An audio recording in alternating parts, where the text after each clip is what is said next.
Hello everybody, and welcome to Pokemon XD Gale of Darkness Part 2. It is with great pleasure that I announce not only the continuation of this series, but also this weekend, get ready for the Pokemon Colosseum video to go live. 20 minutes of outstanding content delivered straight to your YouTube subscription box. So I'm pretty thrilled about that.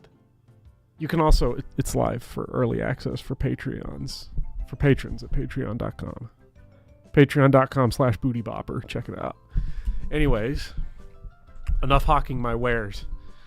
Today we got to get right back into it. It's been about a week. So let's refresh our team here. I forgot that his name was Lorp.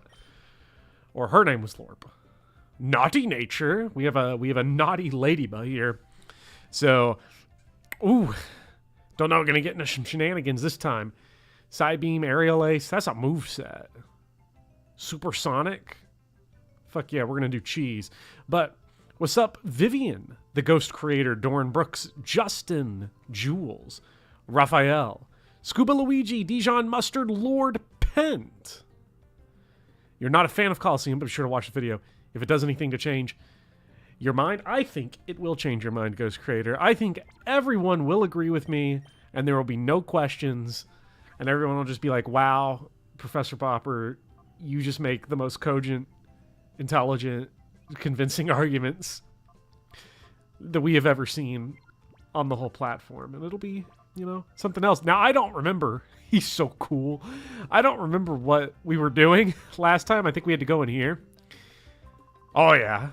Because we saved Crane. Take a good look. This is the Purified Chamber.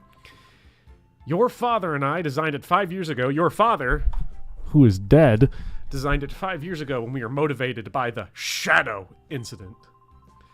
If evildoers were to create Shadow Pokemon again, we wanted to be able to save them ourselves. Bopper, your father believed that passionately. To honor your father's wish, I put together our Pokemon headquarters lab. Bopper, if your father were here and not dead, I'm sure he would be delighted. While I was gone, everyone seemed to have rallied around Lily and made things happen. Oh, Bopper, we'll have to lead the way. The glorious history of the Purified Chamber will begin with you. So, I am so ready for this. Ready to purify Lorp and Louie. Well, they're already purified. But still dealing with Shadow Pokemon undergo purification through contact with regular Pokemon. Man, there's a lot of information. Let's see, who else has joined the stream? What's up? Prophecy 2, Clint Waukee, Audrey the Second. You already have the two cutest Pokemon, Spheal and Houndour. Game's goated. I do love Louie and Bolival. They're going to do us well. I really hope. Do we get taken to the Shadow Realm? Asks Doran. I don't know. That'd be crazy. Do we get Mind Crushed? Can we Mind Crush Mirror B in this part? The number of regular Pokemon, the more regular Pokemon you place with the Shadow Pokemon, the quicker the purification is. Okay, so we kind of puzzle up our stuff here and put everything into it. And that'll be fun to see. What's up, Luigi of the Gods? Salvatore, hey Bopper, long-time watcher, first-time commenter. Well, welcome, hello, I'm happy to have you here, as I am sure everyone else is. It's always fun to see a new commenter. Or someone who's never been on a stream before, or someone lurking and coming in for the first time. Always love to see it. Love the Purification Chamber mechanics. It's pretty silly. It is silly, but, we do silly things here. Also, hello, Mari, and hello, Ike fan. Was Colosseum fun to finish? Missed it live. Yes, Colosseum was great to finish. We killed the final boss with Plusle. And you don't beat that. You really don't beat that. I don't know how we pulled it off. Miracle strats, okay.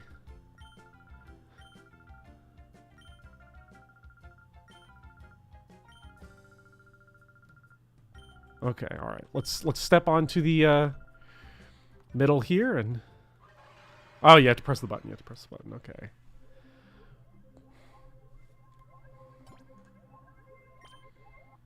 This is wild. Do I, Okay, so I can look at both PC and party Pokemon. So I can purify anyone that I want, really. So, like... Oh, yeah, that Plusle was Elite Ike fan. You know, I'm just gonna say... I'm a little bit... Plusle has gone from a Pokemon I never cared about to one of my favorite Pokemon because of the Pokémon Colosseum run. I love Plusle. What else do I love? Do I love any of these guys? I love Numel. And I love Gulpin. But you know what? Spinarak...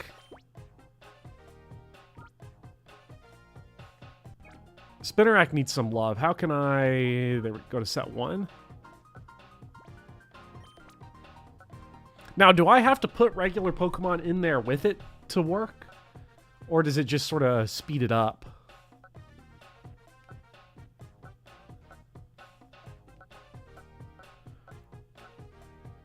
You got to put regular Pokemon in. Well, who's the regular Pokemon we want to put in? We want to put in Beans? Or Broccoli? Maybe Beans goes?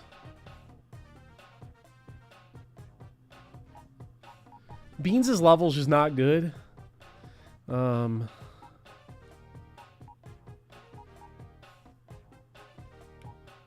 we still using Ladybug? Yeah, Ladybug's my challenge Pokemon. Until I get sick of it. There you go. Wait, no. I wanted to put you in set 1.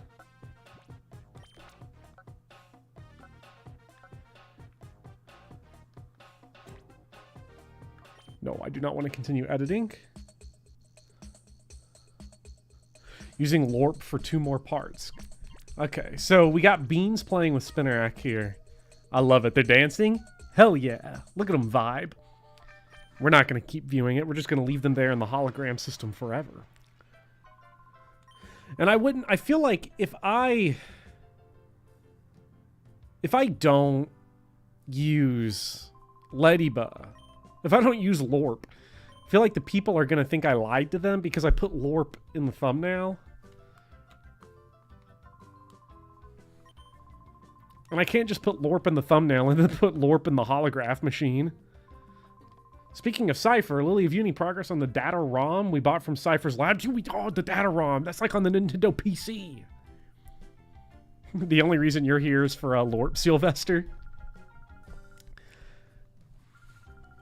I mean, that's why I came back. I was never going to play this game again. And then I remembered Ladybug. That's not true. I'm enjoying this game a lot. Ladybug's just the extra little cherry on top. It's Lorpin' time. I can't wait to Lorp all over these guys. You will rebel if I don't use Lorp?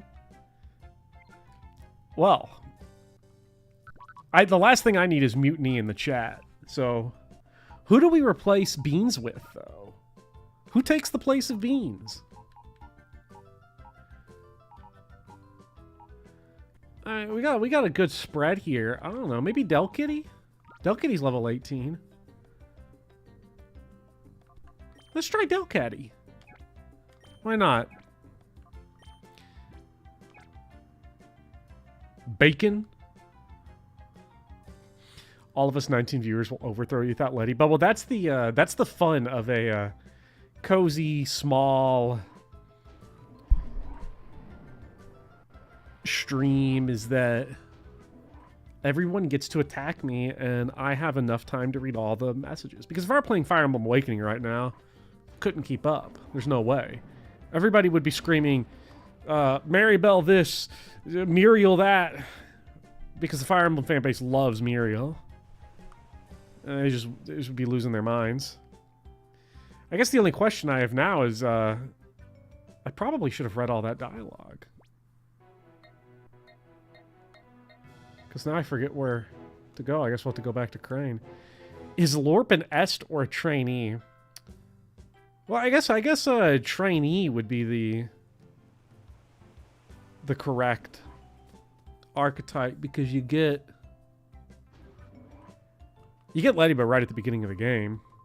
Datton's trying to analyze that data ROM. He's very good at that sort of thing, but then again, I did see him yanking out his hair.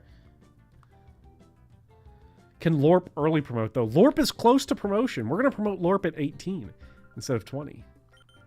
Where's Dalton? Where the fuck is Andy Dalton supposed to be in this whole room?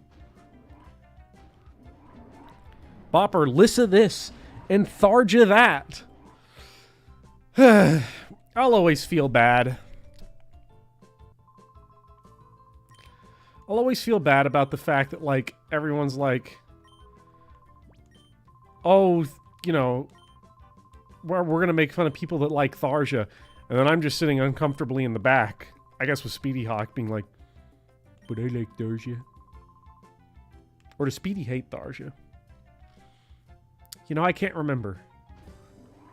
Speedy was mad about someone recently from Awakening, and I don't remember who it is. I think you've watched the Project Ember Iron Man compilation like 4 times. Thank you. It's a good video. It is a unique video on the channel, too, because the editor for that video only ever worked on that one video. So it has a very unique texture compared to the work I've done, compared to the work Nin's done here. So it's I look back at it from time to time too to marvel at it. The Ember highlights went hard. You know, I did highlights for the first 3 runs: Sacred Stones, Project Ember, Path of Radiance. All of those happened a long time ago now. A part of me has always wanted to go back and do highlights for Echoes, because the Echoes run was great. Echoes might be my favorite run that I ever did, because that game is so dumb. SOV highlights would go astronomically hard. I don't know where I'm supposed to be going right now. I don't know where this Datton guy is. DS and Echo seem like fun highlights. Oh, you know, this is not true. I technically did Awakening highlights. But the Awakening highlights are 30 seconds long. And it's just the Mario World level theme. Set to a smash collage of every single death. So... is Quagsire really that large? Asks Sven. Quagsire's really large. You thought he hates Tharja, says Sneaky Cake. I think Speedy does hate Tharja. Dalton is sulking outside. Are you Dalton? Is this Dalton? Trudge outside the lab with a forlorn expression on his face. Is something the matter?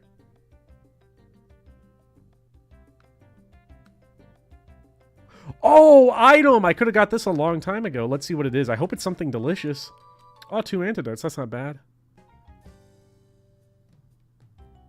Speedy hate on a waifu? Is that allowed? Apparently. If she's not an early game Myrmidon, Speedy does not want to hear about it. Oh, there he is. Hey, what's up, Dalton? I'm sorry, Professor. I couldn't decipher it. Is the game watching me now? Oh, it's you, Bopper. You scared me half to death. That data ROM is heavily protected, like a bank vault. It would take a seriously talented guy to break through and get at the... I'm seriously talented. Can I have a chance, Coach? Please, please, Coach, put me in. I'm ready to hack. I'm going to get into his I.O. ports. I'm going to find all that ROM data. Oh, Professor, I'm terribly sorry. Datton only thinks of you as Booty Bopper. Raise your hand in chat if you're a Booty Bopper stan and think I should change the name back to Booty Bopper 2 years later. 2.5 years later. I never liked the name Professor Bopper, I'm going to be real. But I didn't want to keep it as Booty Bopper. Even though I love the name Booty Bopper, it's just not, it's not marketable. Treat Booty Bopper like a Jekyll Hyde thing. I miss Booty Bopper. Keep Professor. It's more professional. Booty Bopper. Why, that's a name I haven't heard for a long, long time. See, I disagree, Ghost Creator. I don't think the Professor part's iconic. I think the Booty Bopper part's iconic. I'm like Prince, you know? Change the name, and then all of a sudden... Pyrite. Oh, we go into Pyrite. So, we really are in the same place. Bopper is iconic. Professor Booty Bopper. Yeah, maybe when I get really testy, that's when I'm Booty Bopper. Try a third name like Mecha 2. What? You know, that would be a funny thing to do. Now I'm like, maybe April Fool's next year, I'll change the channel name to Mecha for a day. The content creator formerly known as Booty Bopper. But my logo's just a Unicode emoji that won't actually display on most OSs. Marsha, wait for me! That is a run cycle. If somebody's running like that in public, you know it's serious business. Mecha, not Popper.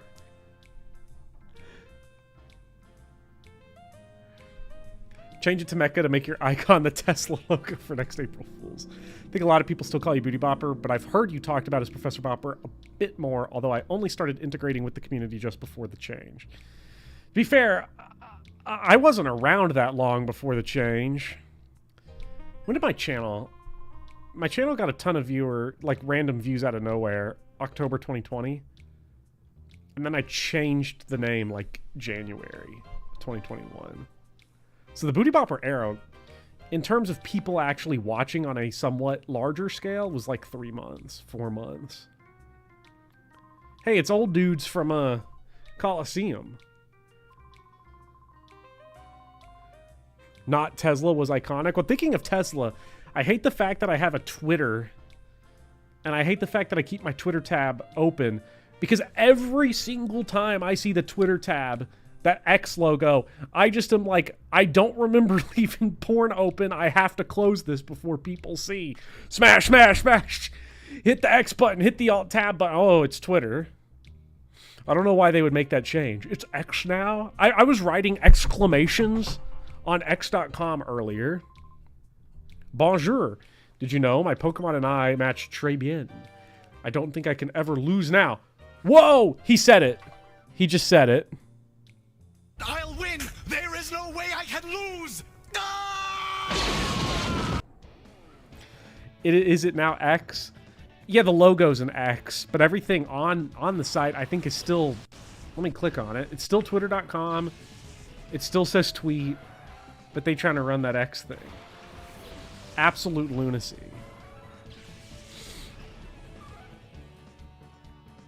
Ooh. Hit him with a little bit of that and a little bit of this. I think we got him. Uh-oh, we don't got him. I was hoping we got him.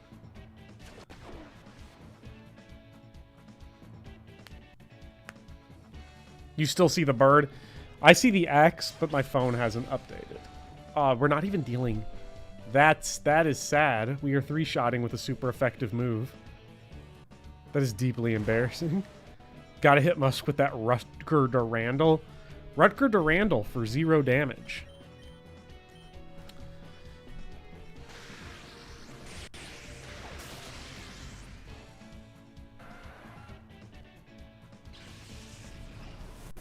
X is just Twitter, but it can wall slide and dash now. I need to beat Mega Man X. I got all of the Robot Masters levels beaten, and then I just stopped before, like, the final sequence of levels. I need to actually finish that game, because it was fun. It was a lot of fun. I've struggled to get into the Mega Man games. I feel like they have a really weird difficulty curve. Like, they're the hardest at the beginning, and then they taper off in difficulty, and then they shoot up in difficulty on the last few levels, because you start getting like the super effective weapons and you start mowing down those last few levels. And then you hit Wily Castle or whatever the last levels of X are. I don't know. I don't think it's Wily Castle in X, but Dobie. We beat the shit out of Dobie. That's fun. Mega Man difficulty is very dependent on your level order RNG. Mega Man X games are only 2 hours long. That might be true, Doran, but not if you're ass. If you're ass at the game, then it is way longer than that.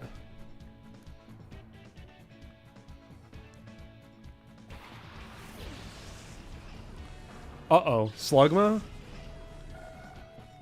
Natu is flying type, right?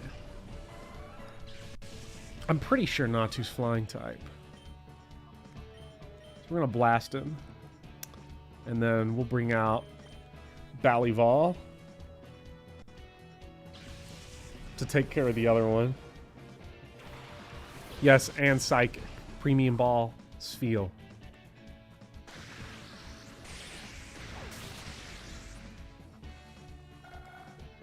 Slugma went from a Pokemon I really like to a Pokemon that I don't ever want to look at again after Colosseum. Colosseum messed me up with Slugma. Even now can't do shit. Let's get Lorp back out here. And then we'll hit Water Gun on the Slugma. We should definitely outspeed the Slugma.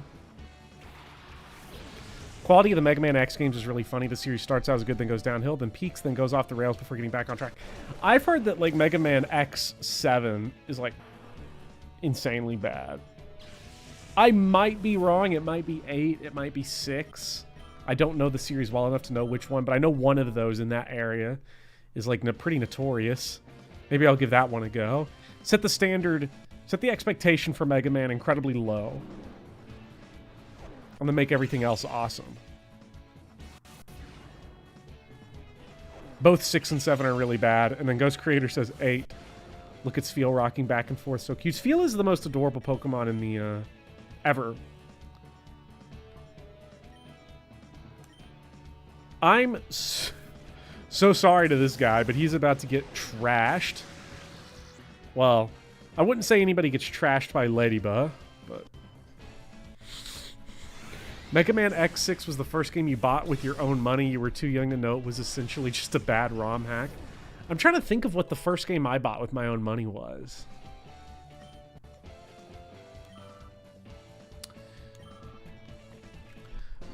When I started getting money where I could buy games of my own,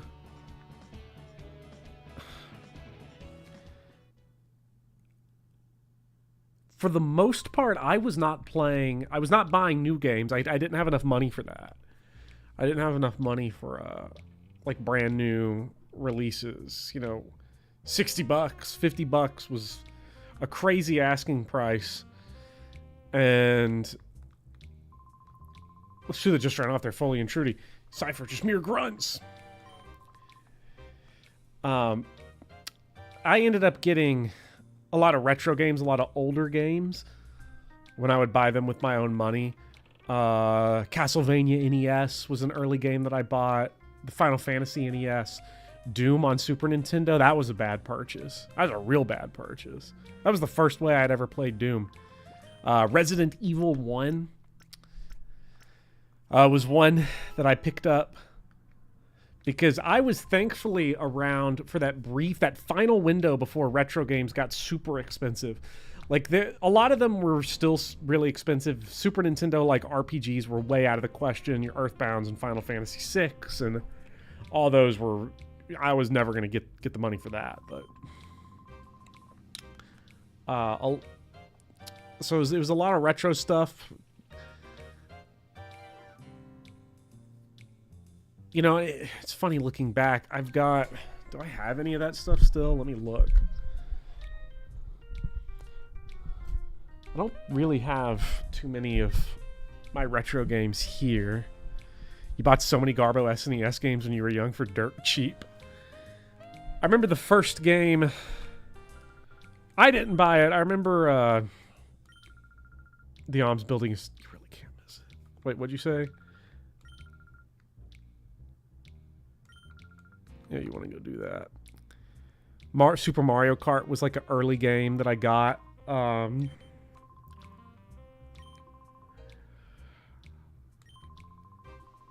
played that with my dad a shitload in the basement.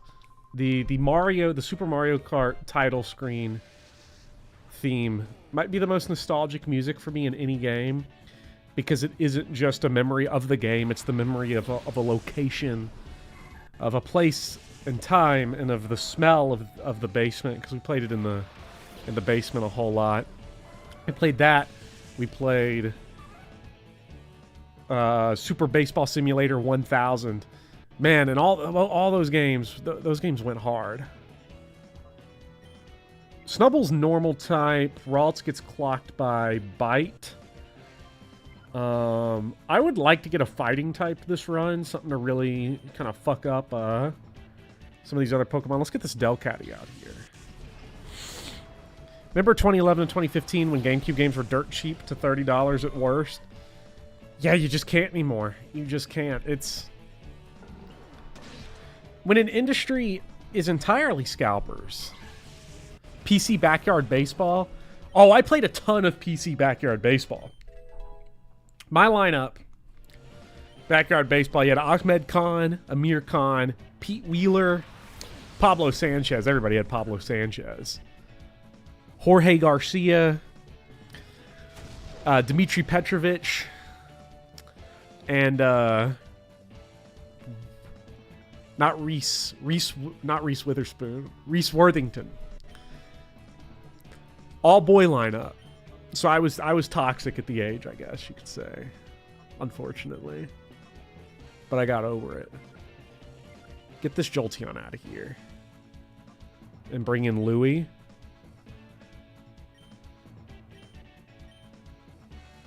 Childhood is mainly GBA, DS, 3DS games. Remember Pokemon X. So high for me. So Pokemon X for me was high school, towards the end of high school. Really, Gen 6 was when I fell off of Pokemon for a while. Got back into it with Sword and Shield.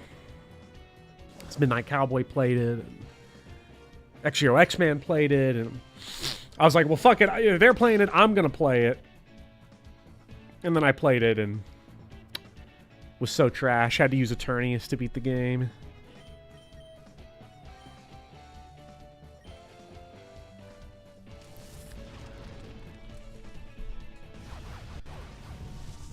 Remember when you turned 12 and decided for absolutely no reason to only invite boys from class to my birthday party? I don't know what happens. It's like...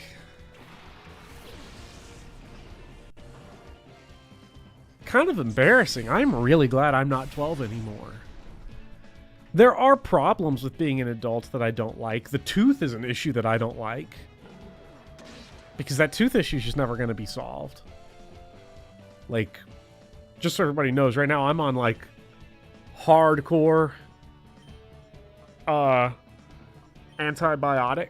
Let's bring in Volleyball here. So my stomach hurts like hell. I do have an answer on the tooth. So I had... basically... well, to answer your questions, Finn. Like... basically, here's the tooth situation. The root canal that they did 3 years ago, I remember I got the root canal, and 2 days later I recorded the Ballesterier chapter of my initial attempt at blind Thracia 776. So you can go hear me being a very struggle to speak in that video if you go dig through the playlists all the way towards the bottom. But they did when they did it, they found that there was a fracture in the tooth. And, you know, tooth fractures don't heal. And they're like, well, it's in a place where it'll probably be fine long term. Turns out that even though the root canal went perfectly, the fracture leaks in infection. Has leaked in bacteria and an infection. And now, like... the roots of that tooth are infected, so I'm on an antibiotic, and they're like, okay, you have two choices. We retreat the tooth, or we pull it and put an implant in, but your insurance won't cover a second root canal on the same tooth because it's already been treated, so they refuse to. And so it'll be $1,300 to do that, or $3,000 for an implant. So, so now I'm sitting here like, I don't want to lose the tooth. I really don't.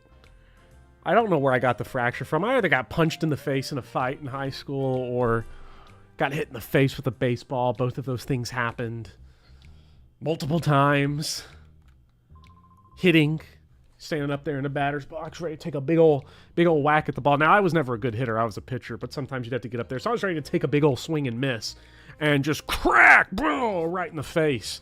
Big old fastball right there. Get meat right in the side of the jaw. And I'm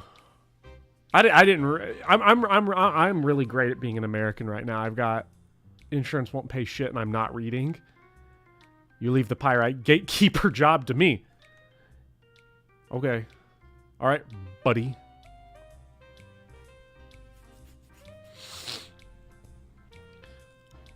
Ugh.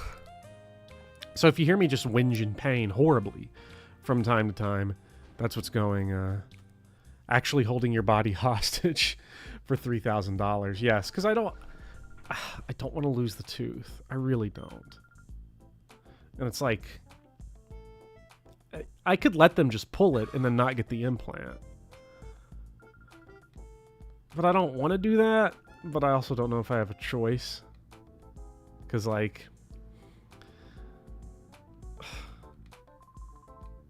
I can't stay on antibiotics forever, that's for sure. Pay the $1,300. If I can scrounge up $1,300 from somewhere, which, you know, teacher salary, good fucking luck. Scrounge up that money and I do it, and oh wow, whoa, 3 years from now you're gonna hear me on stream be like, hey, that's what's going on. So I can't speak anymore because my mouth is infected again.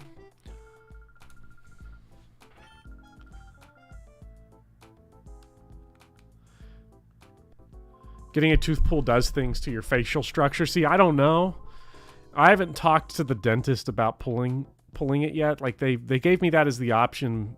They're like, you have to go see somebody else for the extraction, and they'll talk to you about like what it's like. Time for a new spin the wheel challenge. Sven, you're not wrong. I think my next Fire Emblem run is going to be randomized deployment, engage, randomized emblems using the tarot cards. Ori. I don't know what it would do to my face structure. I don't want to lose my chiseled, marbled face. What the fuck? That would be ridiculous. Get my face beaten in by baseballs and fists just to have the teeth go pulled. My name's Suck. Oh, wasn't Suck one of the kids from Colosseum?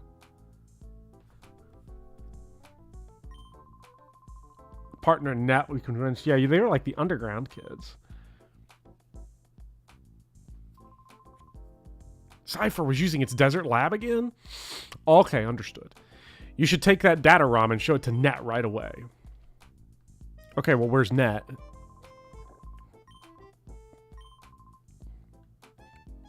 I guess we'll go find him. Somewhere. He in the lockers? Shoved in the locker somewhere? He must be in here doing some TV. Did I get a chance to trade for the Larvitar yet? No, I've not done a whole lot yet this stream. We've only been in like 2-3 fights. Did a lot of the Shadow Pokemon stuff. News travels fast in this world.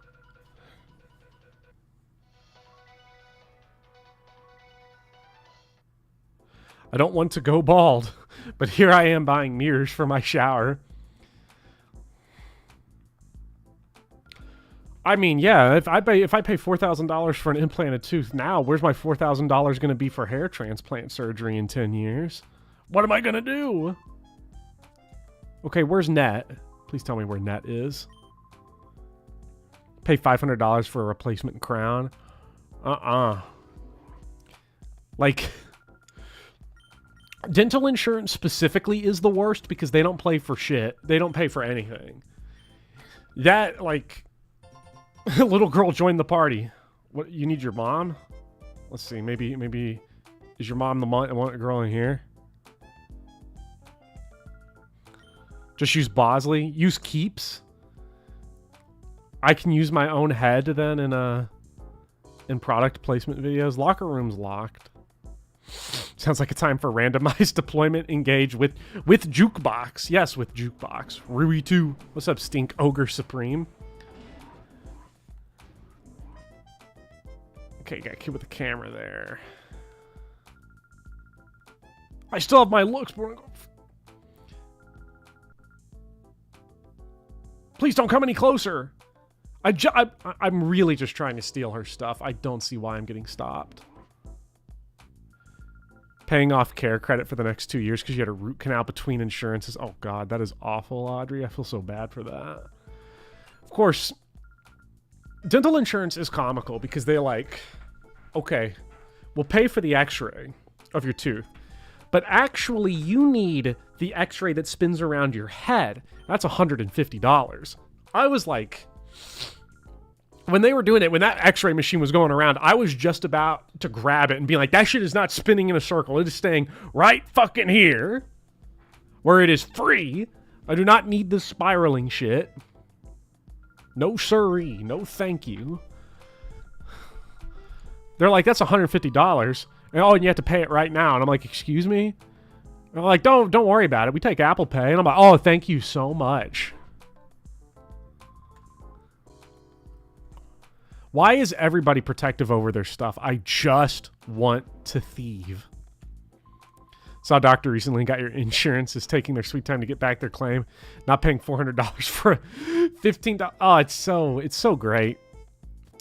Do you think Engage Wheel Erica will remember your Sacred Stones wheel run? I hope not. Ooh, a little item back there. I need to make sure I grab that. I've been told by Net to not allow. Huh? You came from Pokemon Live? Okay.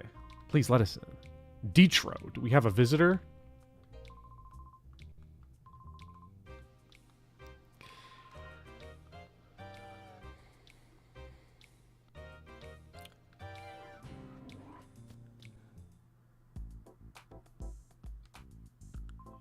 To be fair, it was Ephraim that died in the Sacred Stones wheel run, not Erica. So, and this is Butt. He's my friend and an invaluable partner. Pleased to meet you.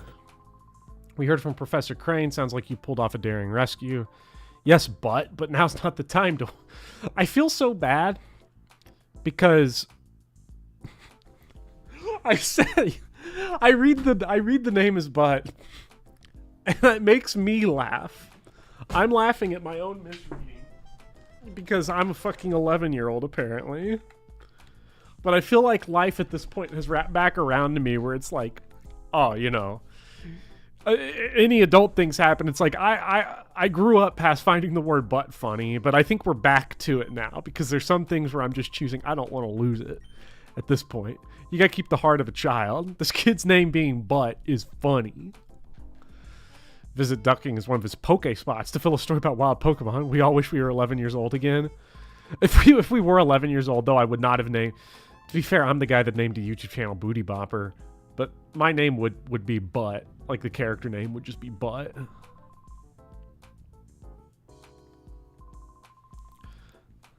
Looking back, I still wondered why all the name classes in Pokemon games stayed fully capitalized for so long. Did they ever change that? I think they said the Rock Poke Spot. Worst medical experience you ever had was getting a consultation for bottom GRA surgery. Getting stared at by an entire team of doctors, told I'm too overweight and charged $700 for it. Oh, that's classic America right there. Not nearly as like Kafka-esque as that, Vivian, but like I'll still never forget like Dr. Johnson being like, so you're gonna get the kidney stone surgery. That's what I would recommend. Get it removed. Okay. What happens if but insurance won't pay for it because it's not essential. Oh, it's not essential. So what's gonna happen if I don't? Well, you could lose the kidney. Oh, okay. But insurance said you had two, so you know it's whatever. Oh yeah. Oh yeah, yeah. Okay.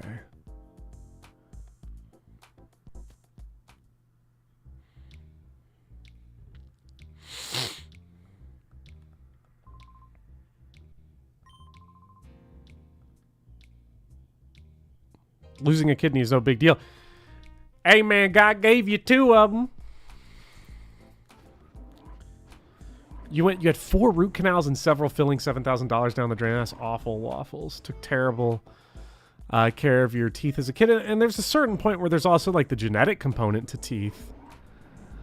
You know, that sucks. Because like my root canal tooth, this is a fucking cursed tooth. Because when I got the root canal originally, they're like, oh, this is just bad luck. Your teeth are, you know, I had horrible issues with cavities and stuff as a kid. Partially because I have some bad tooth genetics, like really kind of fucked up teeth in there. Had a lot of gum issues. I've had gum surgery before, had a gum graft to keep my front teeth from falling out. And then just, you know, ate, as I was a little kid, so I just ate fucking shitty candy and sugar crap all the time. And so, you know, that hurts. But they're like, you had a cavity in this molar way long ago, and they filled it, but it looks like they filled it with some bacteria still in there. So even though you've been flossing your teeth and brushing your teeth, that shit needs a root canal. And also the tooth's just broken, but we think it's fine. Oh, never mind. It's actually not 3 years later. So much for this radar. It's not much use if the boss is going to page us by email. Gonna page us by email. Oh, man. Oh, to live in those days. Bad guys checking their email is so funny to me. You get a crown fall out 3 times. Oh my gosh. Same with eyes. Dental health is hugely a class issue. Yeah, dental health is a class thing. It's a regional thing. You go to... If I lose the tooth, that'll be that will be my spiritual connection right there to Meth Mouth Johnny. Because... like, I feel like I finally truly belong in Kentucky. Losing the tooth. And then just not having anything there. You know, maybe that's what I'm fighting back against. Maybe it's like maybe for all of my incessant love of this state, I'm too afraid to fully embrace it. I'm afraid to be part of the Kentucky toothless mob.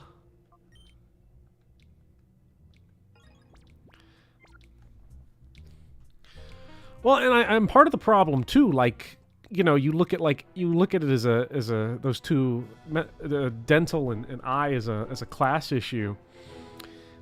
It's also because we've just are fucking convinced. Like, we have a society that's decided that, you know, say what you will about medical insurance. I've had much better luck with medical insurance. I say after them charging $3,000 for fucking kidney surgery. Like for all the horrible things they do, at least like I got my prescription antibiotic. The decision for us to just say like eyes and teeth are not medical is crazy. It's insane. Ducking, damn, ducking. One, dude's fucking jacked. Like, look at this dude. Dude's got Doritos for a chest. What that waistline too? That waistline is to die for. Hey, look at here. I was absolutely right. For 15 long and torturous years, I toiled, snatching sleep only grudgingly to find this poke spot. Times when you could fly to my home country to get wisdom teeth surgery and checkups and stuff because it was cheaper than getting it done in the U.S. Paying $1,000 for a plane ticket is definitely cheaper. Wisdom teeth surgery sucked. So I had 4. I got all 4 removed. 2 of them were impacted. I know people who've had like 3 or 4 impacted. And I had to get them like sawed out. I only had to get the 2 sawed out, so it wasn't, I guess, the worst.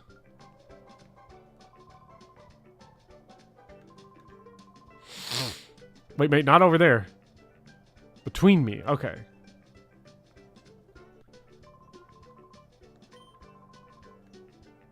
Poke snacks. I thought he said poke sacks. Ugh. Wait, no. I want to place a poke sack right here. Very good.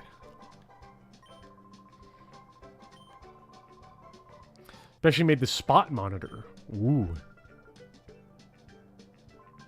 Aren't the GameCube Pokemon games supposed to be in like Arizona, New Mexico? They always make American dudes jacked. Yeah, this is the average American looks like. Did you ever get braces? I did. I had braces for 3 years. 3 years? I think. I'm really trying to remember. I got them in 4th grade and got them removed in 7th?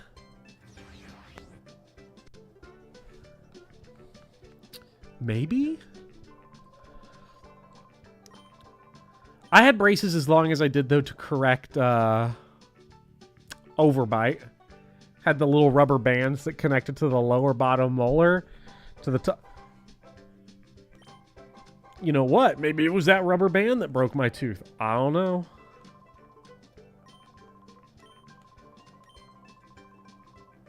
You also check how many Poke snacks are left.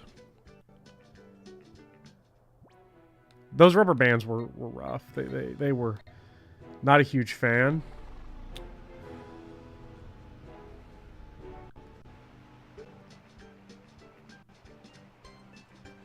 All right, let's try this. Pick at it with your tongue. I had the thing at the. I also had the thing at the top of my mouth, the roof of your mouth, that was like the bar that you had to turn with a key slowly to close the top of your mouth. Basically, if your molars were too far apart and it was causing there to be too much space with your teeth. Because my teeth were like, I guess they weren't clumped up on top of each other. I guess they were crooked and they were too spaced out. So you had to like turn the key, and I remember feeling it, and you could feel your mouth just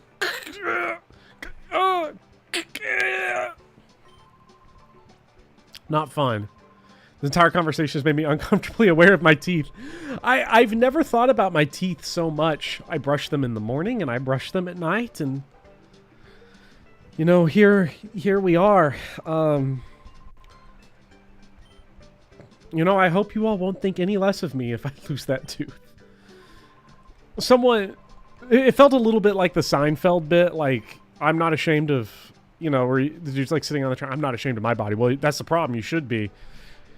I feel like that with, because I was talking about the tooth to someone, and they're like, well, you're the only person, I mean, if you're worried, you're the only person that would notice that the tooth is missing. I'm like, that's the problem. I don't want to notice.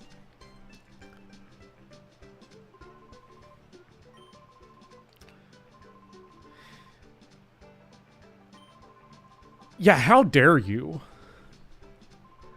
I think the problem for me is, like, I guess I'm just scared of it because it's not the back tooth. If this is the back tooth, I'd probably just have it pulled and then be okay, but it's in the middle. It's like the middle molar that'd be yoinked out. And so I'm kind of, I don't know, I'm freaked out by that. People are saying, like, I've heard that, like, if you have a tooth in the middle, like, removed, your mouth will start to, like, kind of change around it. So, oh, here we go. Oh, fuck. Now we're talking.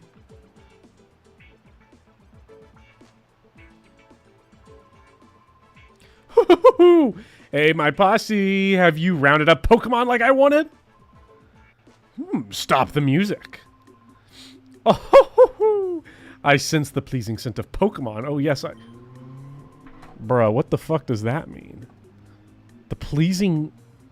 What the fuck does that mean? I do not understand. The pleasing scent of Pokemon, dog, get out of here.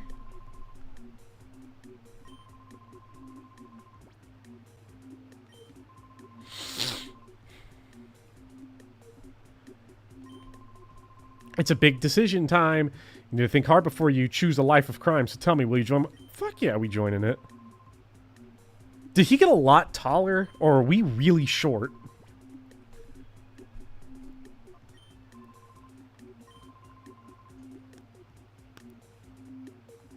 You always had this smell to me, you see, that you would be our enemy. I'm glad of all the people to get brought back, Mirror B came back. His hair got taller? I don't know. He just seems like he's just...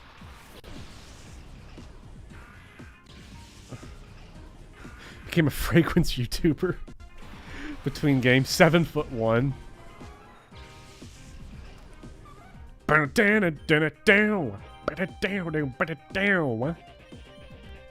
Alright, come on. Hitting them with normal effectiveness, and then I'm putting big money on this super effective move doing way less than that not very effective Thunder Shock. Well, you know, it did about the same. I would have liked if those could have combined for kills, but did his Ludicolo's die? He unevolved them?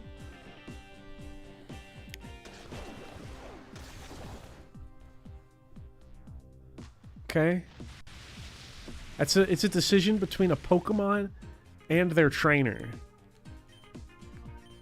And we're going to sit here and be judgy about it. Chat is unbelievable sometimes.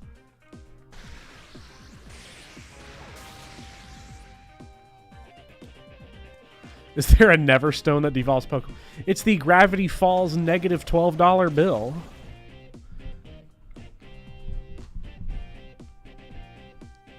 I've never seen Gravity Falls. The only clip of Gravity Falls I've ever seen is the negative $12 bill, and I saw that today. So I don't know if Gravity Falls is good. About the last of like those kind of shows that I watched was Regular Show.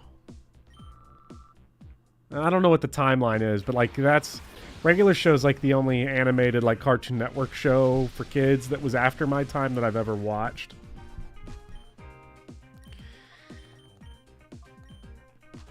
And I really like Regular Show. Gravity Falls has some Simpsons level one-liners and sight gags in it. Well, maybe I do need to see it at some point. I just don't usually... It's not that I am like, oh, I'm better than watching those kind of shows. Oh, no. No! No! No! Please don't! Please! Please! Okay, okay. Whew. I thought LORP was done for. Because LORP has an outside chance to evolve after this battle, which will be big time.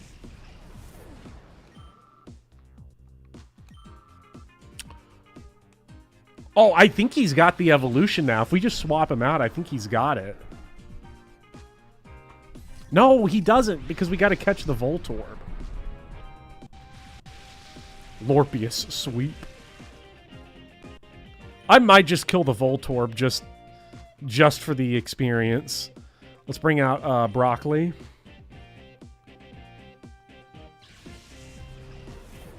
Well, we'll kill the Lombre first. Lombre, and then we'll see. Remember really liking Adventure Time early on and not liking where the show went? That's the other thing, too, is that, like, well, we have Vivian here in chat. And the last thing I want to do is,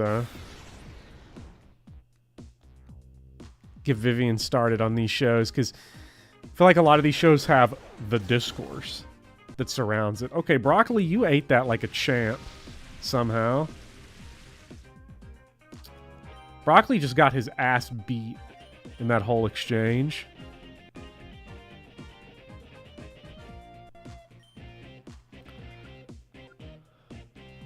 Do we try to roll the self-destruct? You know, because if we roll the self-destruct, all the experience, none of it will go to Broccoli. It'll go to, Ladybug. So let's see if we can get this self-destruct to go off. Okay. Problem, Voltorb's super fast. No! Hit, no!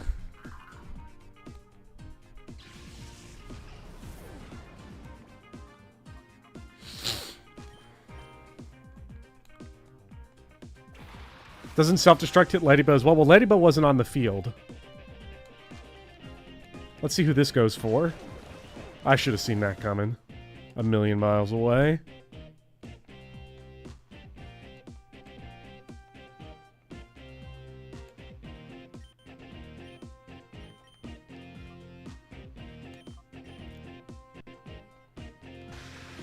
Olimar. Louis.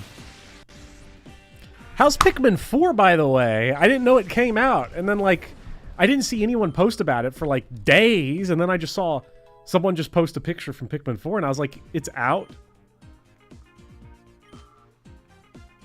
I'm like, I gotta get to that shit. I have not played... I've only ever beaten Pikmin 1. I have Pikmin 3.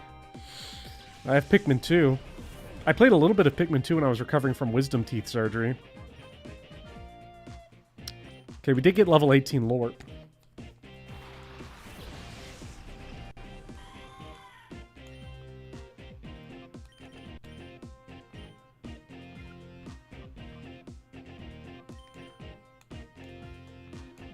Pikmin 4 is the best-selling one now already. Even with Pikmin 1 having 3 different releases, it already beat it. That's crazy.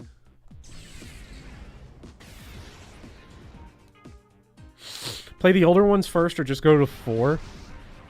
Well, I'm not the person to answer this, Becklin. I'll leave that specific question to chat, but I will say that if you start with the first one, you won't be disappointed. First one's very short, very fun. And I would guess you can probably play them in any order, because they're all very different, from what I understand. And you can play them just about however you want.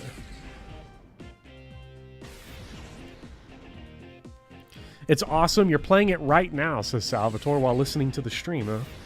I'm glad it's a lot of fun. I will have to get it at some point.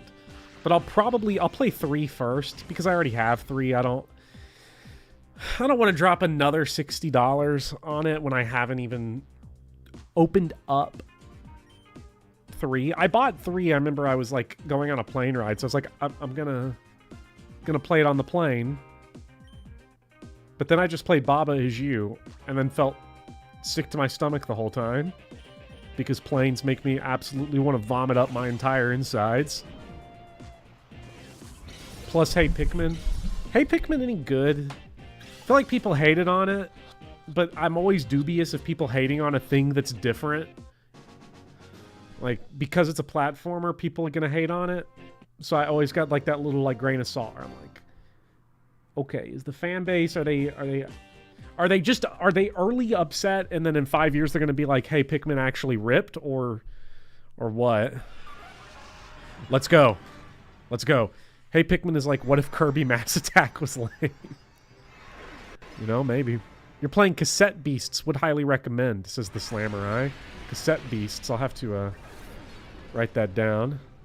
We've got Lorp. Lorpius is here. Also, Bopper, I finished Xenoblade 1 now as well. I'll be borrowing my sister's copy of 2. Get ready for 2, Becklin, because 2, that game's tough. Well, it gets good after 15 hours. I'd recommend rushing the shit out of that game. That's what I did, and I ended up quite liking it. I saw somebody ask earlier, and I don't remember who it was, but somebody asked, is Xenoblade coming back, or have I given up on it? And Xenoblade is coming back. Xenoblade's coming back after I'm done with this game. The way the stream's going forward is going to be, I think there's going to be 2 more parts of Moneyball. There's going to be X amount parts of this. Then, around the time school fucking starts again, I can't believe I have to go back to work like a goddamn adult. Like, I want to fucking do this. Radar shows you where Mirror B happens to be.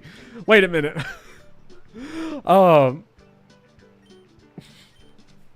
What the fuck? Is Mirror B a Nemesis type enemy in this? Then it'll be Xenoblade 3 and it'll be probably Randomized Engage. Randomized Engage was not what I was going to do next.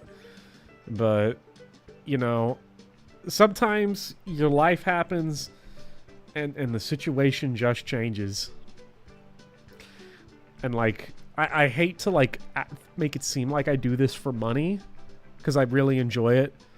But for the first time ever, I'm like, I've got to lean in on the fact that this is a second job that I really love. But circumstances have sort of forced my hand a little bit on that. I did make a stunning discovery about Cypher's plan. Please come right away!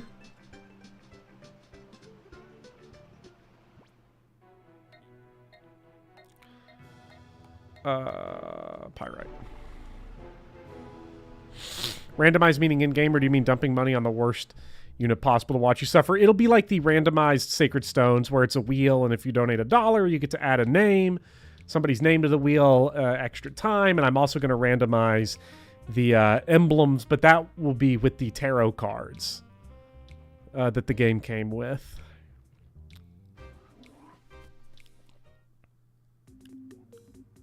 At least you don't teach during the summer. You're taking a class on criminology at the moment. Maybe I should have. I should have gotten the extra money. A bunch of shady characters snuck in and took Meg, the receptionist, hostage. Meg double G.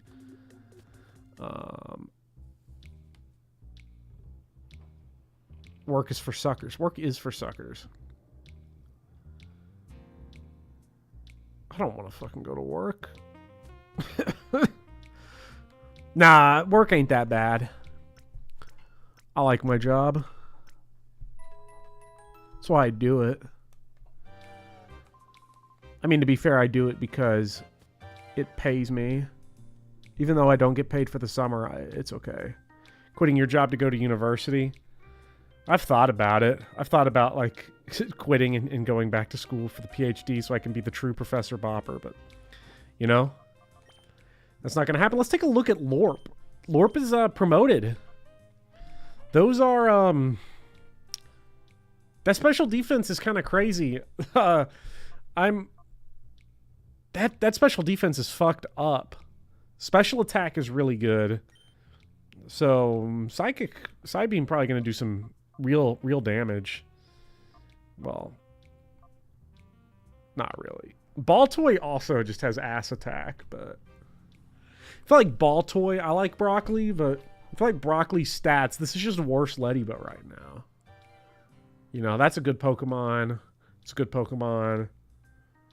That attack stat's kind of crazy on Delcatty. Not for nothing. And obviously Jolteon is beyond cracked. Claydol is a large upgrade in bulk. So we'll probably do that. Lorp has no res. She's a Kaga character. Get some pure water. Oh, they're coming back from the ceiling again. Did I change my... I wanted to change my team, but I don't think I did. I guess it ends up being fine. We're leading with Jolteon, so... But I wanted to get Delcatty there. And we probably want to start working on that Claydol evolution. Peon. Ret. Ret dog.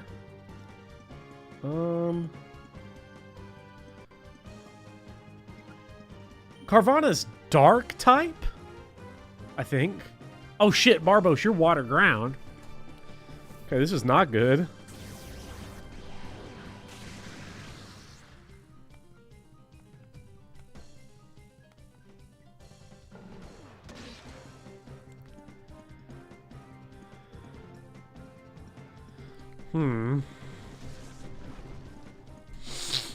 You know what?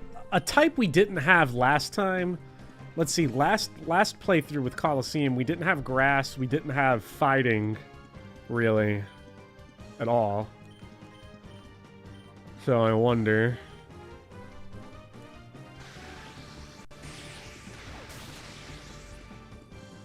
Kind of want to break the grass types out. If we can get a good one. Anyone else doing Pokemon Sleep? This franchise has me in a chokehold. I'm tempted to do it. Like, if there's one thing that can save my sleep schedule whenever school starts, it'll be Pokemon Sleep, because I want to get a Lickitung. I want Lickitung to come into my room while I sleep and get caught in my cell phone.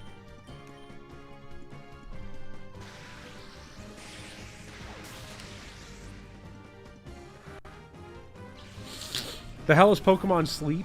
I'm not 100% sure. I think it's an idle Pokemon game that tracks your sleep, like on your phone. I don't know how it does it, but it rewards you based on whether or not your sleep was good. Tutorial forcing you to befriend Bulbasaur over Houndour was actually so evil. Never mind, I don't want that game.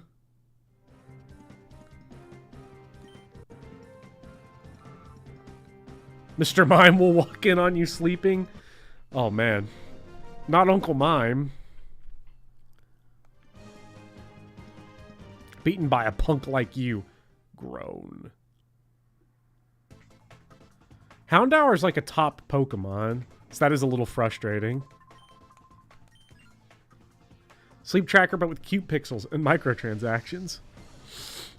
Hypno to be able to sleep. Okay, so not for nothing. So I've been playing a ton of Final Fantasy recently. I have played 1, 2, 3, and 4 on Pixel Remaster, and I'm currently playing 6. And specifically, I played them in the order of Final Fantasy 3, 2, 4, 1, 6, and then I'll do 5. No real reason for that order. And one thing that those games have really made me appreciate about Pokemon is the way status effects work. Like, Pokemon is one of the few JRPGs I can think of where status, like, of the big ones where... Did I accidentally attack that Electrike? Did something happen? I wasn't looking at the screen. Did I just fuck up? Maybe I just fucked up.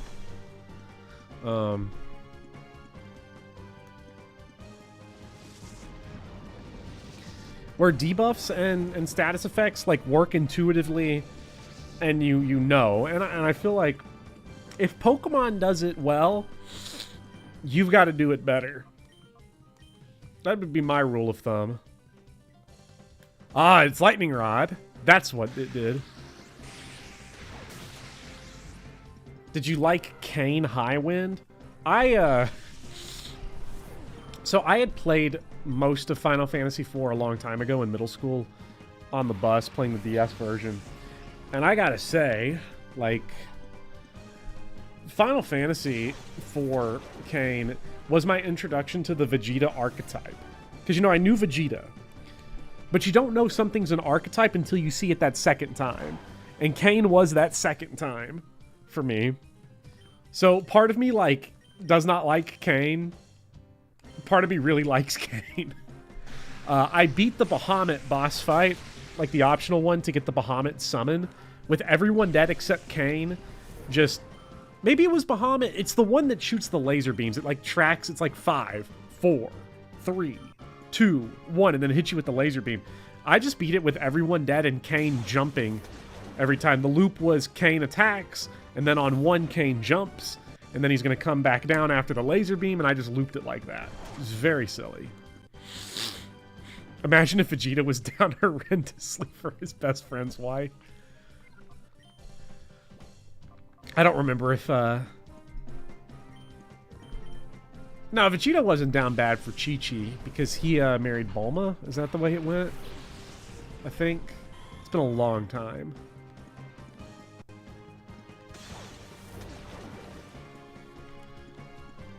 Kane coming back at the end of the game, though, is the Drake meme sitting in with the UK basketball team. Who invited my man Blood? Bro thinks he's on the team. He drops the betrayal bomb on you twice, and it's like, look, I know you were under mind control, but some people, and I'm not calling out Vivian right now. I would never do that publicly.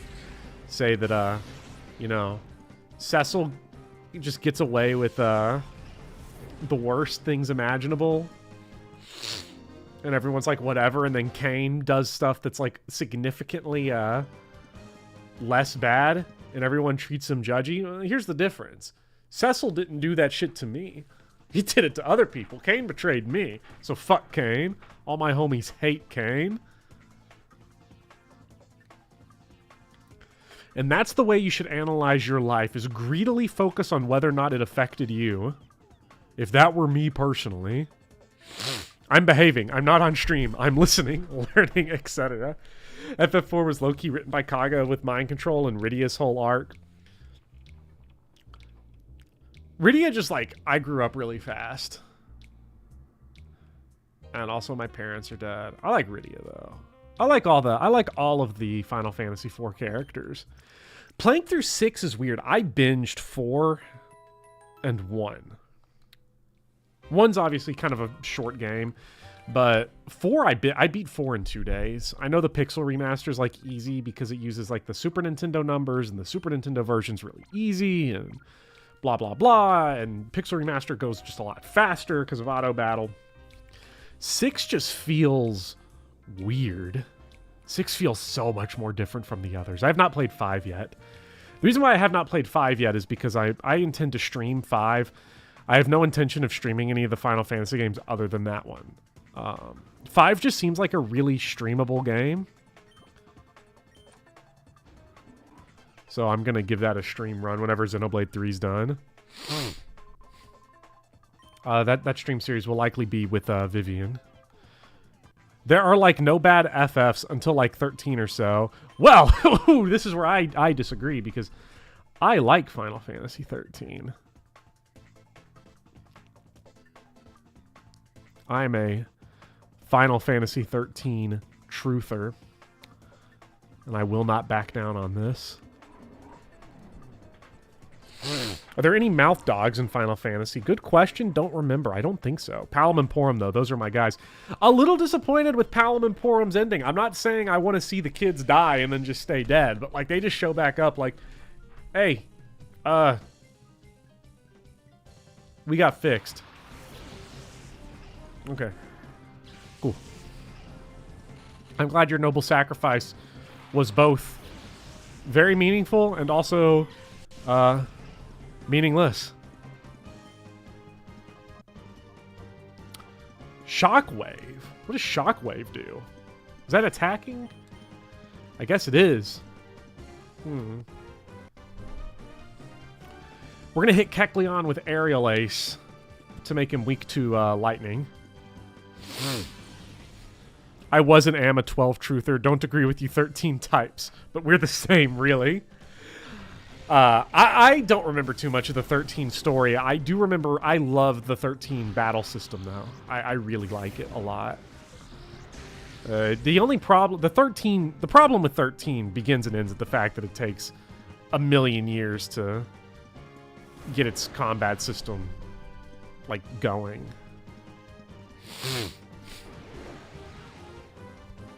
I've never really tried 12. I played a little bit of it on PS2, but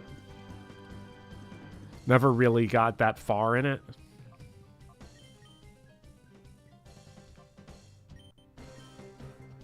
Showing a lot of restraint right now, Vivian. Vivian, you need not hold back here. Who do you think's going to get mad at you? Yes, St. Rawberry. Hello, St. Rawberry, and we are Ledian Gaming. We love Ledian Gaming around here. Have you played any of the Tales of games? I have played Tales of Arise. And get Vivian on VC, says Luigi of the Gods.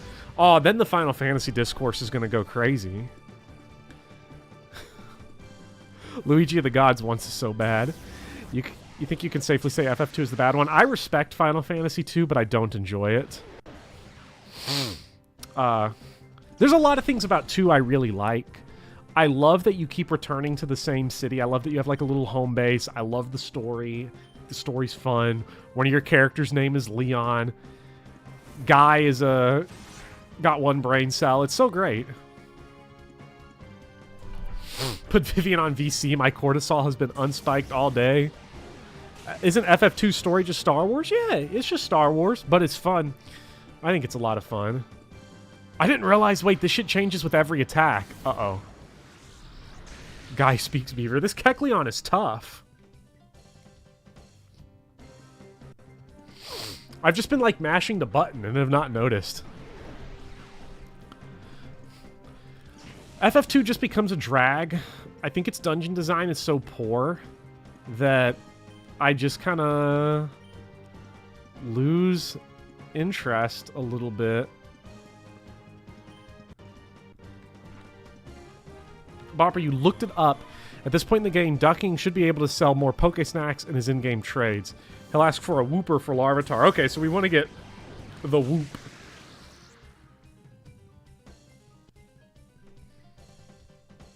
You can turn the final boss into a toad in FF2, and that rules at least. I killed the final boss in 2 with the Blood Sword, like 3 hits.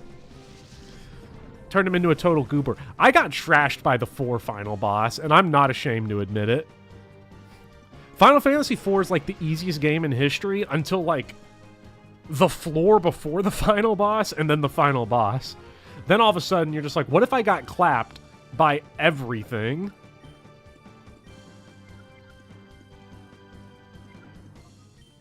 Let's get Delcatty out of there, replaced with Broccoli. Oh shit, Delcatty can't get switched out. Shit.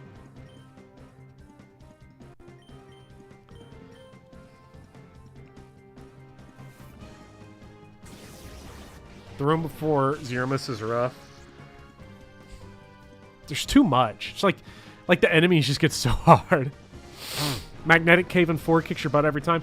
I'm actually curious, Prophecy 2, if you've played Pixel Remaster, because the Magnetic Cave in Pixel Remaster is not difficult at all because Pixel Remaster gets rid of bow ammo, so you can just put a bow on Cecil and just unlimited arrows from the back row, and he just blicks everyone. It's very satisfying, but also very silly. Rosa is an extraordinary combat unit in Pixel Remaster because there's no limited arrows. So like all those arrows you get at the end of the game, you just start just blasting everyone. Cecil can use a bow. Somehow never knew that. Yeah, he can use a bow in... Oh, shit. Yeah, he can use a bow. I learned it in the cave because I needed to use a... I needed to, like, equip another item.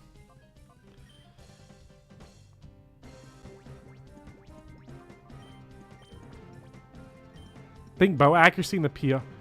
It's... What?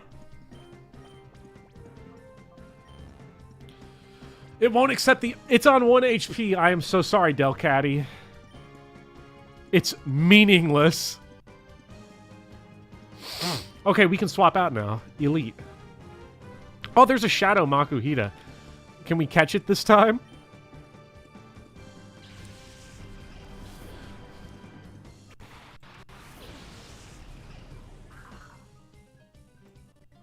I just got a text message on my Discord app from Vivian saying, I was about to offer to join stream, but not if we're having FF13 discourse. I promise I will never have FF13 discourse until I replay the game.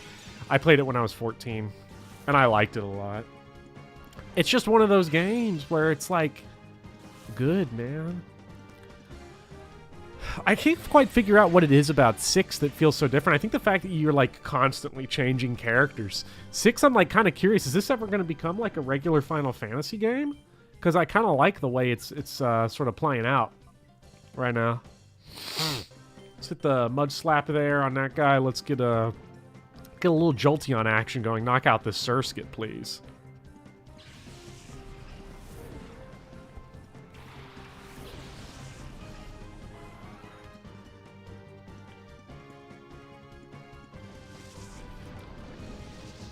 That's super effective. Oh.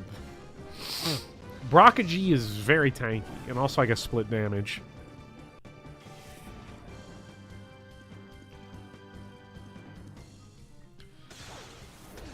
Because the one thing I know about Vivian is that they think Final Fantasy IV is the worst game in the series. And I don't know if I'm ready for that. FF6 is a unique one, my favorite in the series, although I didn't play any FFs behind 1 through 6 because of console stuff. The Final Fantasies I have played now and beaten are 1 through 4, 9, 13. That's what I've beaten in the Final Fantasy series. I've never played 10 and 10-2. I've played 8 for a little bit, couldn't get into it. Quit 7 on the final dungeon, quit 7 remake on the last chapter. Played very little of 12. Didn't play 13-2. I've only played an hour of Lightning Returns. Haven't played 15, and I'm playing 16 currently, very slowly. And obviously 5 and 6 I'm working on Pixel Remaster. Although I do have Final Fantasy 5 and 6 over there on... What do I got here on PS1? I got some PS1 games here. Let me go pull them out here. Got...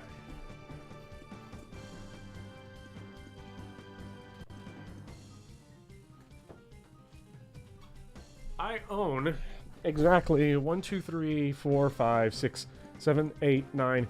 I own exactly 10 PS1 games, which are Chrono Cross, Final Fantasy Anthology, which is 5 and 6. So I've tried playing them, but it's so slow on PS1, I just couldn't do it. Final Fantasy 9. I had 7 and 8 on PS1, but I sold them because I got the Switch versions of those games.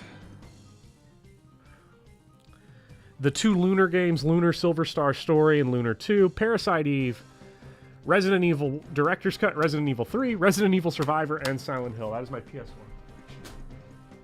I would say it's pretty elite right there. Parasite Eve is freaking awesome. Everyone loves Parasite Eve. We're gonna hit another mud slap on that guy. Actually, no. Hit the side beam on Makahita. Hit the Thundershock on Surskit. Need to play Parasite Eve on your Sony Steam Deck? I assume there's a way to get emulators to run on Steam Deck, which I really want to do. Let me see what I missed on chat here. Oh, perfect! Let's go, Broccoli the Goat. Parasite Eve kicks fucking ass. Oh, no. No! Uh-oh, everyone. Cartman killed himself. Now it looks like we have a running gag in these games. I am going to go get a box of tissues because I've got sniffles. And also, this is going to make me cry losing Makahita again.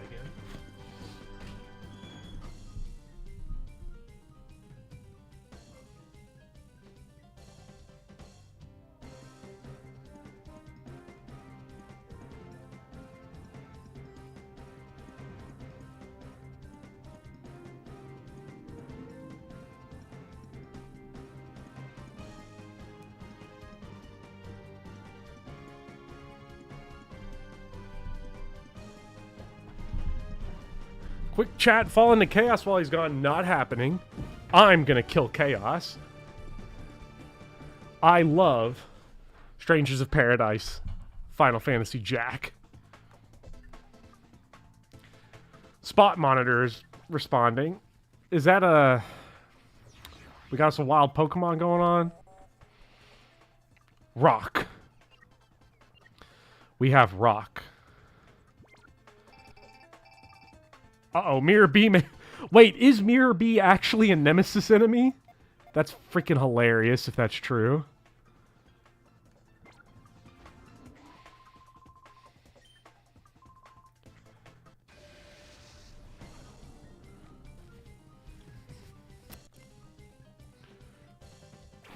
Ooh, Doduo and Tentacool.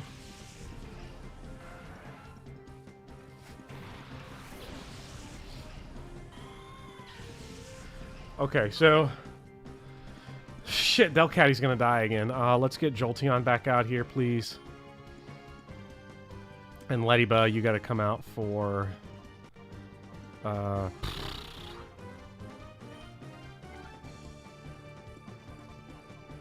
will bring Louie out for a bad idea. I know somebody asked... Did somebody ask about Dragon Quest? It was like right as soon as I left, I saw a question about... No one here is a Dragon Quest fan, are they? Asked Vopop. I'm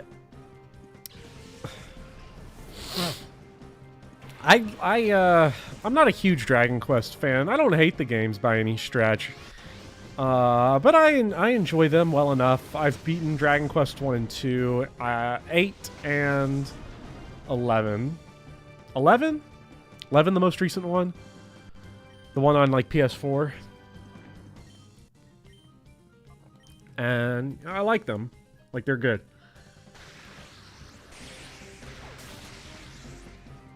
But it's not a series I've aggressively sought out to look into a whole lot more. I do have 3, because at one point 1, 2, and 3 on Switch were a combined like $4. And 8 is amazing. I loved 8. That's the one that I was like, yeah, this one's really fucking good. 9 needs a remake so I can play with friends. 5 is the best though. I know that they did like what 4, 5, and 4, 5, and 6 they put on a DS. Maybe I'll look into those for the Nintendo Steam Deck. Maybe we will. If Vivian is still around, I'm thinking of getting Vivian on the line. Because I can now do that.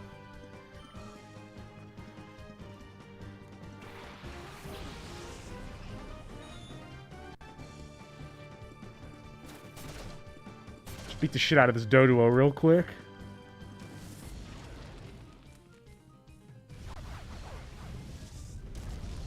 I don't remember the last time Vivian's ever been on a stream over here on the Professor Bopper channel. Chimecho, that's like a psychic type, I think. So see if we can bash the shit out of it. I think like Bite would wreck Chimecho. There's a Pokemon like Chimecho that's Steel type, and I don't remember what it is. Someone asked earlier also if Resident Evil 4 Remake was ever going to come back. The answer is yes. I just got to get it set up with Iron Colon. Klefki, Mawile. I think it's Klefki. We got to get a dark type move going out. Bronzor. Yes, Bronzor. That's it. And Klefki. But Bronzor, Klefki, those are Delcatty died. Damn. Pour one out. I don't remember that happening.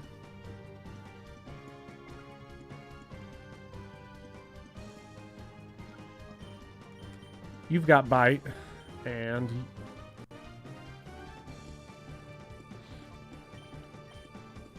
we'll just swap to that guy just for fun. Got hit with Pursuit. Oh yeah, I was not paying attention.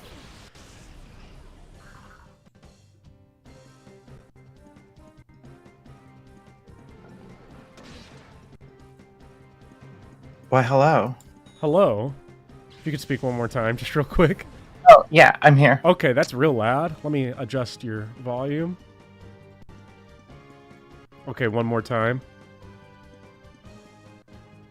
Hello? Ah! Okay, I'm here. Still very loud. It's not your fault. Still very loud. I shouldn't have yelled. Oh no. No, I have to adjust you on the Discord. Okay. It's okay. One more. There, I think that's good. Are we good? Okay. I think so. Hello, everybody. I like how you got dragged on here strictly because I was like, Final Fantasy Pixel Remaster, the only game. I was gonna keep it cool. I was showing restraint. I wasn't making any big claims. You know, I said the Blood Sword in Final Fantasy II was good, and I don't think that's controversial. Chat, is Bloodsword Final Fantasy II controversial? Oh God, don't do this to me. Well, because I was like live texting you the entire time I was playing Final Fantasy IV, and you were like, "Wait a minute, hold on, did you just beat the game in 24 hours?" Yeah. I don't know what was wrong with me on that one. What's up, Zero Kim Chess? It's fine. FF4 is good. You know, you're out there slandering me, saying that it's, I think it's the worst game in the main series, and it is, like, very technically speaking true, but, like, I still think it's very good. Like, come on, don't blame me in front of your audience. Okay, but what I noticed was that you hid in that sentence, you know, it is technically the worst in the series. That was something you very distinctly just said, but you buried it in a couple other clauses to make it sound like you didn't say that shit. So... So why do I hate fun is kind of the question that I feel like you're trying to ask. Why are you anti-good game and pro-bad takes? Well, according to Freud, I think it has something to do with my childhood. You know what? Checks out. Calling FF4 the worst is FF4 after years erasure. Let's clarify a couple of things, okay? I'm talking about main series games only. I'm not talking about like direct sequels to them. I'm talking about if it's a Final Fantasy with a Roman numeral at the end and nothing else. So like there we go, okay? Also, the After Years is only like 85% the worst game I've ever played, and then the last 15 is like pretty solid. I've never messed with the After Years. I didn't get it on WiiWare. Look, I'm gonna level with you. I'm gonna level with you about the after years. You've played 80% of it already. You don't know that you have, but No! the bulk of the after years is just the game going, like, taking you through like a walking tour of various dungeons from iconic video game Final Fantasy IV, kind of going like, hey, do you remember Final Fantasy IV? Do you remember fighting the antlion in the antlion's den? You can do that again. I would love a walking tour of Final Fantasy IV, but that's just Final Fantasy IV's base game. Yeah, I mean, exactly. Fusora shows up and is like, have you been using strategy? And I'm like, I have been using the auto battle button. Yeah, the only button you ever need, at least in that version of Final Fantasy IV. The DS version of Final Fantasy IV, honestly, is just really mean. It's a really mean-spirited game, and I kind of appreciate it for that. I like the DS version. I still have it. I need to play it. I have the DS version of that and 3. 3's DS version, I was like, oh my god. I played it when I was like 14, and I was like, this game fucking sucks ass. So then playing it on Pixel Remaster, I was shocked by how much I not only like enjoyed, but kind of loved 3. Honestly, FF3, I think, is wildly underrated. And I think it's because people have this weird perception that FF5 basically, like, consumed FF3 and, like, made a better version of it. And I'm not going to say that that's, like, explicitly true, but, I get it. Because they're like, what if we did FF3's job system, but also you can carry abilities from one job that you've mastered into another job. So you can make, like, a knight that can cast white magic, or, like, a monk that can, like, sing, and stuff like that. Which is, like, definitely a much more textured and interesting battle system until you play it for too many times and you realize that there are just some jobs that are just bad. But that's okay. Now, Waffles150 says, whoa, I really liked FF3DS. Which reminds me, I'm going to pull something up here. What are you pulling up? Wait. Hold on, let me get it so that you can actually see what I'm doing. Oh, right, okay. Get the output projector. There. Because this was, I have to go to x.com. It's not what you think, guys. I swear. Because I posted it on X. Uh-huh. I never posted I closed out of that. I don't have my X tab open anymore because I saw it and I died. I saw that little fucking X on my, like, list of tabs and I died of shame, like, just a little bit, and I closed out immediately. Yeah, there was every time I see it, I mentioned this earlier, every time I see it, I'm like, I've got to alt tab out of this. People are going to think that I'm just, like, leaving, like, all kinds of crazy stuff up on the computer. Yeah. No, you don't understand. It's not porn. It's just the weirdly, like, kind of fashy site now. Like, they've gotten... the blue checks are really bad. I don't know. I should get one of those, like, blue check blockers. Yeah. But also, there are people that I like that have blue checks that I understand why they got them, but... Yeah. Do you think X videos can sue? I think the movie X can sue. This was what I mean, this is 2 separate pictures, so this is not ideal. But this was my opinion on 3DS. Oh my god. It's... Okay, so here's the thing. I'm sorry, Waffles. I'm sorry, everyone that there is was a 3DS fan. A Final Fantasy 3DS fan, not a 3DS fan. We're all 3DS fans here. Yeah. I mean, you have to. Fire Emblem Fates is on the 3DS. Hey, when Fire Emblem Fates is on the 3DS, I'm so mad all the time about Fire Emblem Fates because I can't help myself. I've been playing through Revelation again, like, recently. Why? And honestly, well, because I've been going through the entire series, on my own time for fun.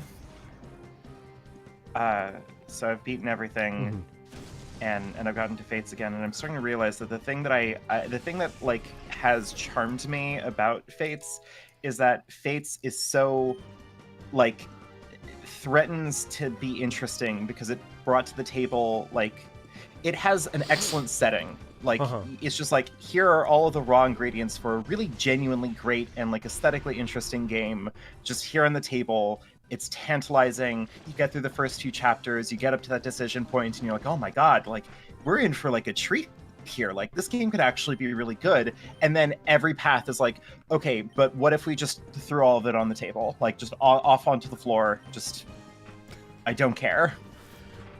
Like we don't actually care about anything that we brought up in this. It's just now like a horny anime dating sim. Well, one, I'm going to answer Sneaky Cake's question of Bopper saying why to Viv replaying Rev while actively co-hosting a Rev Iron Man. I'm not replaying Rev. I'm watching Speedy do it. Speedy's a friend of mine, and I felt like you play Rev, you need somebody there.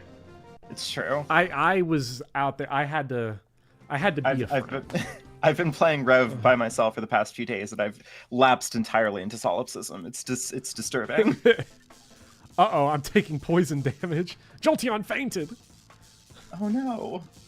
Who's gonna faint next? Volleyball fainted. No. I love Fates because you can feel the management issues attack the creative team. They were fucking them up too. Like it was a knockout, drag out brawl, I'm sure. The whole way through that. It feels like the writers for Fire Emblem Fates and the like developers who made Final Call on the script were kept in like 2 separate hermetically sealed rooms, and the writers brainstormed a bunch of ideas, sent it over to the other room, and the other room just like took those ideas and was like, I mean, if this is all they're gonna write, then I guess we'll just make a game out of this. So that's why like every planting and payoff, every setup, every like character idea is just like brought up and introduced once, and then it's just immediately like taken back off the table. Yeah, well, because Fates has this problem where like it introduces things and then immediately resolves it, or will immediately use it. To me, the spoiler alert Scarlet scene in Rev is I've been all over this for like days now, but ever since I saw it, because I couldn't believe it. The Scarlet scene in Rev, when you jump down the bridge, could be the worst writing in the entire Fire Emblem series. That's a competitive category. It's a competitive honestly. category, but it hits a very specific pet peeve of mine. I'm old enough to have pet peeves now. So I'm going to choose this as one of mine, which is introducing very simplistic symbolism just to pay it off in a very amateur way. And it introduces the symbolism less than 2 minutes before it pays it off with the flower. Yeah. You thought it was bad with the throne? It's a very specific type of like amateur high school creative writing that bothers me very specifically. Engage Zephia Death Scene has entered the chat. See, that's bad for volumatic reasons. That's because that scene won't shut the fuck up.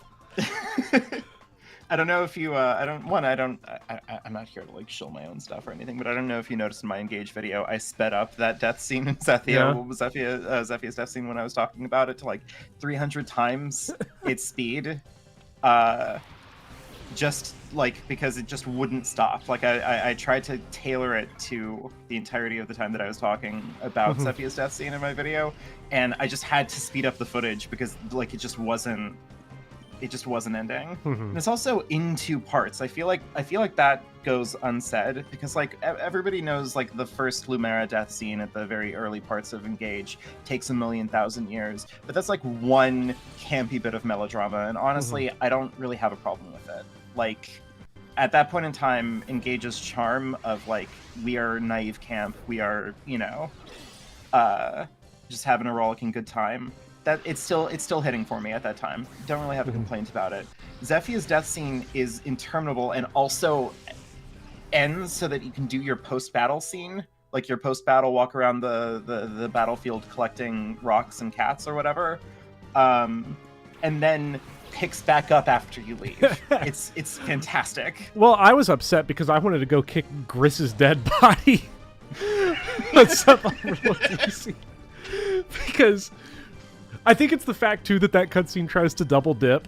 It's like, what if we make you feel bad for both Zephyr and Griss? No, I don't. Why? Don't try to make me feel bad. There's a word we use in pretentious English circles that you get to say when you have a degree that you wasted money on. It's called bathos. And that's what all of Engage's second half is bathos. For anybody that doesn't know, bathos is really, really bad melodrama, like emotion that does not stick, like an attempt to be sentimental that just comes off as ridiculous. Okay, so you've unlocked a sense memory. Back when, and I promise I won't linger on this point because you're not supposed to talk about this movie on the internet. I know that, so we're just gonna like very quickly get through this, and we'll get past this. So when The Last Jedi came out, one of the criticism videos that I saw of it was somebody who accused it of being bathos. Mm-hmm. The entirety of it. So I almost made a response video. Oh my god, a more Star one-shot Wars something. Discourse video. Oh my god, congratulations. And I'm very happy that it didn't happen because you do not want to talk about this movie on the internet at all. So I'm very impressed to be here reliving that. Also, that person had no idea what bathos is. So anyway, continue. People are saying Balthus? Hey, if we were accusing the game of being Balthus, I would have loved it a lot more. I love Balthus. Honestly, I think that's the biggest shame. Like, Three Houses, for whatever you want to say about it, its discourse, etc., like, at least when you paid too much money for its overpriced DLC, like, the Ashen Wolves, like, they're at least fun. Like, I don't know, at least they're, like, sassy and gay and like little goth kids. Like, I don't know, I'm into that. And then Balthus is just a 40-year-old dude just hanging out. Balthus is the guy that peaked in high school that's trying to sell teenagers cigarettes behind the dumpster next to the gym. Yeah, it's 3 twee goth theater kids and also Kiryu from Yakuza just kind of here. Oh, it's good to be king, he says as he sells weed to a 15-year-old. Yeah. Balthus brought me beer in 10th grade. He rules. I'm here for Balthus. Selling drugs to teenagers. But then Engage had like the audacity to be like, what if our DLC was the rest of the 4 hounds, but like boring, unfun versions of them? And it's like, so just how the 4 could you hounds do that? Here's the I was so disappointed because like the 4 hounds, they really cover all of your bases. Okay, you've got, because they're just it's the 4 generals from Sacred Stones. You've got Mavier's Dusel, and you've got like the little girl's Selena, and then you have like Griss's Valter, and I guess Zephy is just also Valter. Yeah, the 6 generals from Sacred Stones. Valter, also Valter. Selena, ... question mark, and Dusel. Yes. It's like, well, it's the thing that drives me crazy, and I think a lot of people kind of fall. No, a crit! Are you kidding me? Valter, Walter, and Legalter. It's okay to just have your villains be like just complete assholes. I talked about this. Me and Speedy talked about this last week, so I won't like dwell on it too much. But our basic consensus was like when Sombron shows up and fucking eats that one dude in one bite, like that goes so hard. Like that's metal as fuck. Poor King Damacia or whatever his name was. He just gets gobbled up. I know. He gets gobbled up. King Morian. King Morania, yeah. Poor King Moron just gets absolutely ate up. And it's like, that's cool. Like, just have our villains be cackling maniacs, and then one of them gets the Mavier arc, and then I'm cool with that. You cannot write Gris. Gris cannot be sitting there and be like, oh, I like I'm actually really when deep you with you. hurt me. Yeah. And then we're supposed to take him seriously at the last minute, at the 11th hour, literally the 11th hour. Gris waits until he's in a hospice bed, and then we're supposed to care about him as a person. Yeah. Also, my hot take on all of this is that obviously one of the Four Hounds should have been pulled over onto the good guys team. My opinion, it should have been Marnie. Yeah, Mavier. I'm not going to say Mavier deserved to die. It's just, there's nothing interesting about Mavier. There's not. If we killed him, we would have been like, you just killed... he literally is an NPC. Oh, shit. Yeah, like, you kill Mavier, and it's just like, I don't know if I know who that is. Well, because it's like... I used him in my final team the first time I played Engage. I did too. But Gris's last word should have been in the neckbeard bopper voice. Zephyr. I've always had certain feelings for you that... Zephyr dies of disgust when she hears Gris break out the neckbeard voice. God. Oh no, my wounds! I can't talk. Can't talk, dying.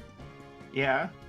No, I think it should have been Marnie, just because, like, it would have been something. It would have been the first character in the entire, like, main party of Engage that didn't like you. And, like, that would have just been nice to have, like, someone who's kind of a shithead instead of, like, this is me and my, like, chill vibes fam of everybody who, like, loves the shit out of me, unquestioningly. Yes. It's just Louis kill. Very, very depressing.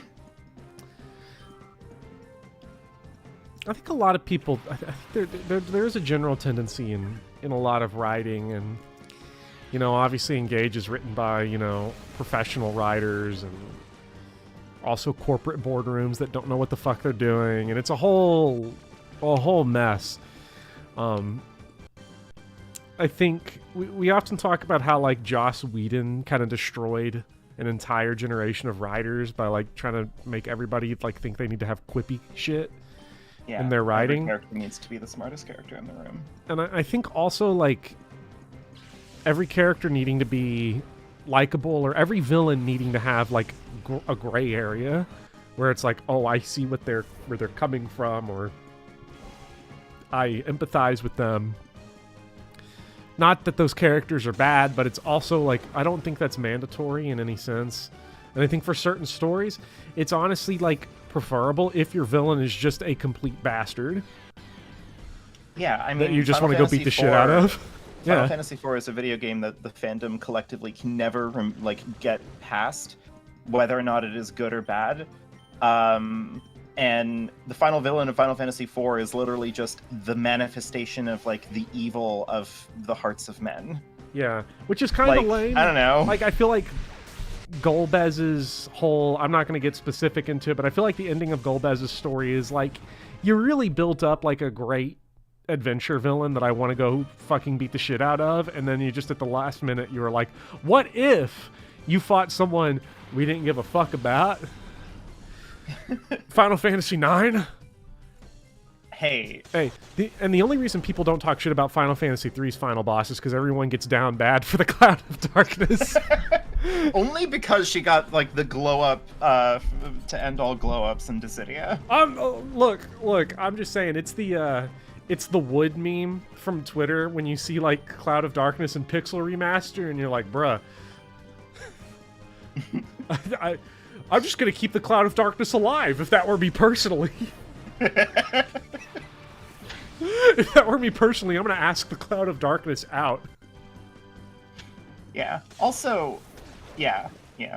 Cloud of Darkness. I was about to say something about Final Fantasy V, but I realized that you haven't. I've not gotten played there it yet. So spoil all these games for chat, but not for me, please. I would appreciate that. I hold nothing but contempt for your chat. I love chat. I don't know. Whenever I'm not streaming, I sometimes think of chat, and I'm like, you know what? Chat's awesome. Othello sucks because Iako isn't a woo lovable send tweet. So it's true. One of the things that I think, you know, Shakespeare's an interesting kind of writer to, like, think about with this, because obviously, like, it's impossible to write like Shakespeare or as well as Shakespeare. I don't think anybody can really do it. Where I do think every writer can take influence from Shakespeare, thinking of like Othello, is that like not every character needs to be smart. Not every character needs to be likable. Every character just needs to be themselves. Because I think like in it's like the only reason Iago gets away with what he gets away with in Othello is because Othello's just not aware enough to see what he's up against. But if Iago were trying to do that shit against Hamlet, Hamlet would have given him about like 2 soliloquies, and then Iago would have killed himself. That's what would have happened. I'm sorry, are we doing the anime characters fighting each other, like power level? Yeah, tier listing of Shakespeare. We're doing characters? death fight, but it's Shakespeare characters.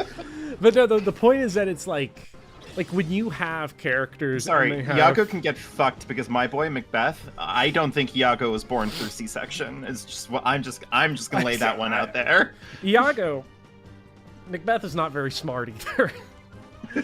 Macbeth is one of the dumbest motherfuckers that has ever. Like that dude is dumb as shit. Literally, like the witches show up and cause him nothing but problems, and then right to the end, he's like, you know what? They ain't lied to me yet. No, dog. They lied to you the whole fucking time.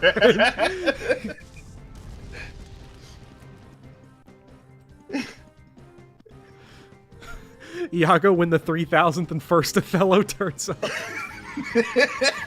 Romeo and Juliet is only amazing because Romeo and Juliet are sort of stupid. See, and I disagree a little bit with that Plenty of Magoos because I think there's a clear intelligence difference between the two of them. Romeo specifically is very, very dumb.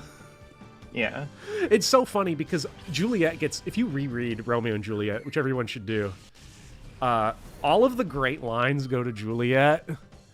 And, like, you know, because she asks him, like, are you true? And he's like, you know, as the moon, I'm true. And then Juliet's like, oh, well, you know, the moon changes every single night and is not constant. Is that you? And then he's just like, I don't get it. Yeah. Because it's his fault too. Like she comes up with like this next level plan to get out of the city and everything, and then Romeo's just like, well, it looks like I better kill myself. Yeah. Like he's not all that. He is not all together.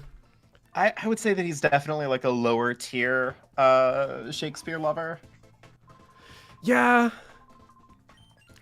Although I always hate the people that are like, you know, like historically speaking, Romeo's like 38 and Juliet's 12, and it's like, leave me alone. Those are the worst people. Fucking history people are the worst people when they try to apply that shit to like. Shakespeare was not like.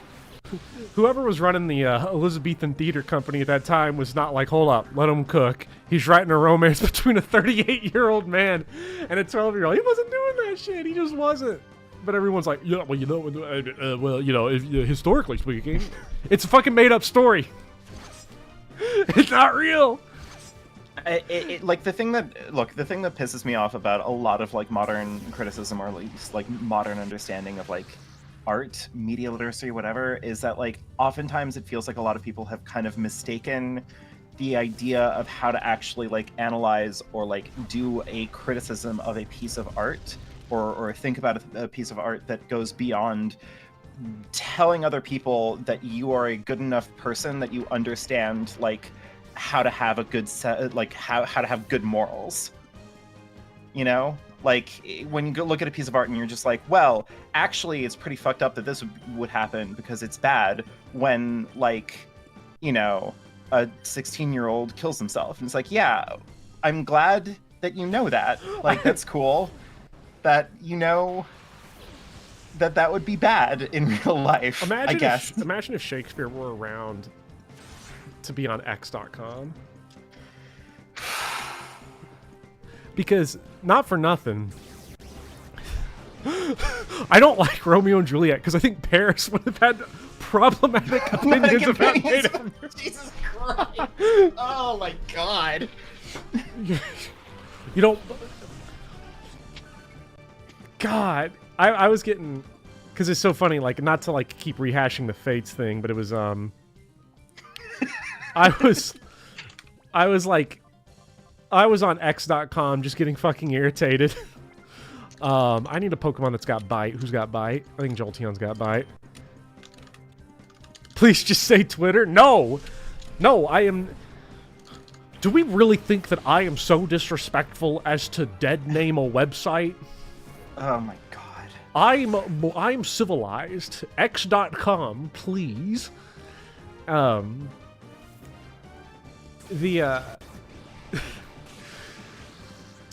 the fuck was I saying? Oh yeah, no, like, I never know when I like. Oh, no, Lorp! I can't. Thank God you're not playing an Iron Man. I can't conversate with myself right now. I can't hold a sentence. Anyways. I thought that's why I'm here. Yes. That is, but I'm getting, like, angry because Lorp got killed. It's not a Iron Man run, right? No, it's not an Iron Man. But Lorp, if Lorp survived, Lorp would have gotten another level, and Lorp needs every stat point that she can get. Yeah.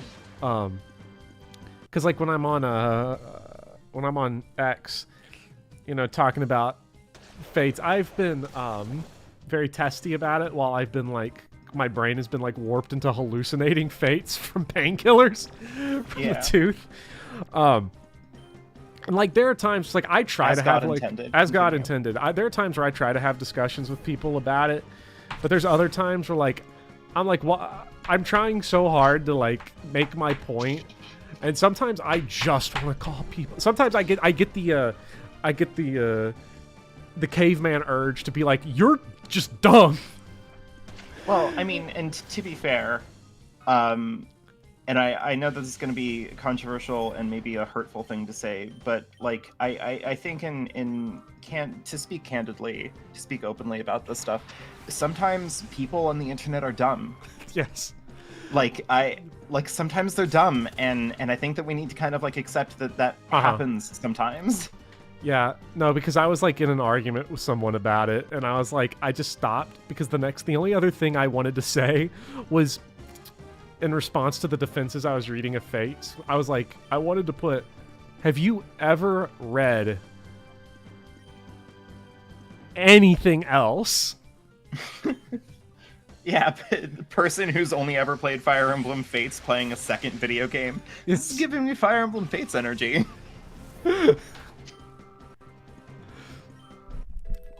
One of the lessons you learned as an adult, sometimes you gotta say yikes and move on.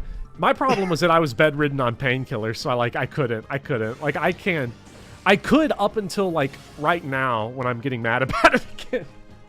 I was on discourse, I was posting exclamations on X.com, and it made me mad. At this point in time, I almost wish that he did just call it Musker and move on, but, like... Musker.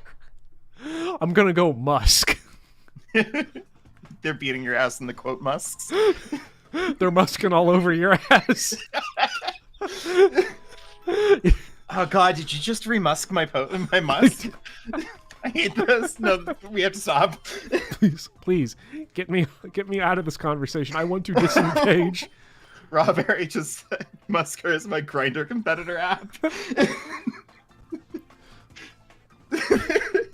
Got Musk. I hate this. My Muscat ratio, no! I used to drunk tweet in my young 20s, and I feel very bad for the people I interacted with. Well, they were probably just as insufferable. Well, probably more insufferable, because let's be real, anybody that ends up in the Booty Bopper chat is always the least insufferable person in the conversation. Yeah, that's been my legacy. Yeah. Finally, we have something to build on. I've not made many friends by being the pretentious person who has worked in, like, the word verisimilitudinous, like, maybe, like, once every few weeks. I don't know how it keeps on happening, but I keep on bringing, no one wants to be my friend when I say shit like that. What's up, Ava Woolridge? Yeah, we picked Jolteon, because Jolteon eats. We're going to destroy this Yanma.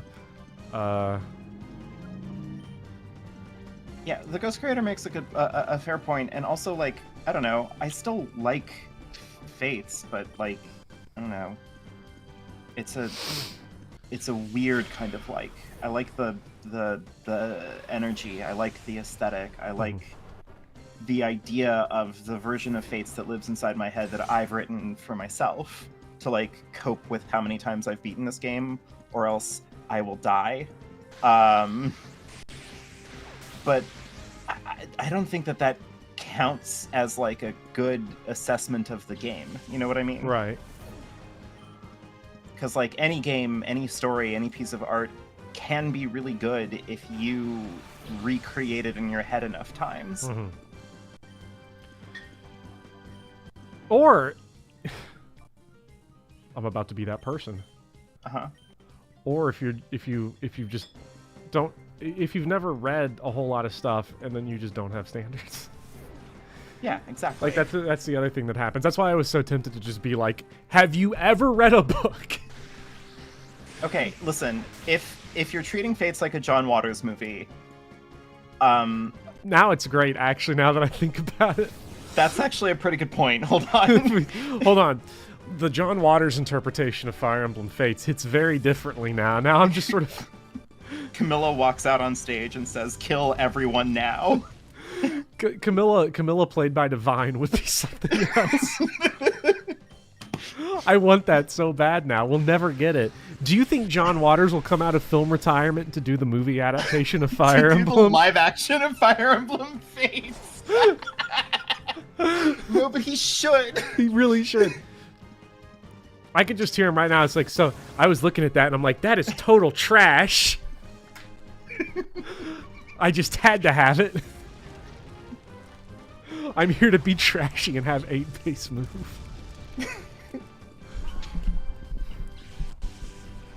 God. I think it's the only way forward for not just for Fates, but for the entire series. I think the next Fire Emblem project needs to be that. It needs to be directed by John Waters. Exactly. Who's smarmy enough to be live action Iago? Oh God. Be your worst cast. Chris Pratt as Iago. Chris Pratt, no! Oh my God. We gotta get rid of this fucking guy. Right here, this Mischievous. A Mischievous? Yeah. So I never played the Colosseum games. I missed that era of Pokemon. The Ore games. Well, Yeah. I see you later, Audrey. The second. Not the Mouth first. Johnny is Iago. I would give my opinion about these games, but just if you wait until Sunday, you'll get to see the I've already seen the video, Bopper. Oh my God. Yeah, but they have it. Unless they're okay. $5 a month patrons at patreon.com. Please, Yeah, please I'm a subscribe to my patron. Patreon. I need my tooth back. God, don't get me started on the United States healthcare. We've already had that conversation, so Because I was gonna move to Spain in a few weeks, but we've last minute changed our destination to place in the United States to be determined. if you move into a place and then your neighbor's meth mouth Johnny, that's gonna be crazy. Then we can hang out all the time. Yeah, it'll be great. Yeah. But yeah, no, it's great because, like, I don't know, there's a lot of good things. I get to keep all my stuff. I get to be in a similar time zone. You know, get to be close-ish to my friends still. All that's good. And then you have to, like, pause and be like, oh right, but then the healthcare is still bad. Well, Like, you know. still just won't have healthcare, I guess. But does Spain have meth mouth Johnny? Probably not. But Spain does have a growing fascist movement and murmurings of a civil war. So And you know who's not a part of that civil war and those fascist murmurings? Meth Mouth Meth mouth Johnny. Look, Meth Mouth Johnny is one of the most inspirational people that I have ever met personally. So much so that an entire character in the novel I'm writing is based on Meth Mouth Johnny. Damn. And I've just straight up named the character Meth Mouth Johnny. Good. I'm not even hiding it. People need to know this. Oh yeah, Eric is right. The fascist movement is actually starting to shrink. There was a recent news article coming out of Spain that the conservative movement I took missed some serious blows. I missed the is story. True. That is true. On Meth Mouth Johnny. I think most people, if you've only been around on my streams, then nobody here knows who Meth Mouth Johnny is. Meth Mouth Johnny is a person I've only talked about on Speedy streams. I was practicing some, I was helping someone with some electrical work out in rural Kentucky, and it was like, there was this dude there, and I was like, what the fuck? And the guy was like, "Aw, man, that's just Meth Mouth Johnny. Don't worry, he won't hurt you none."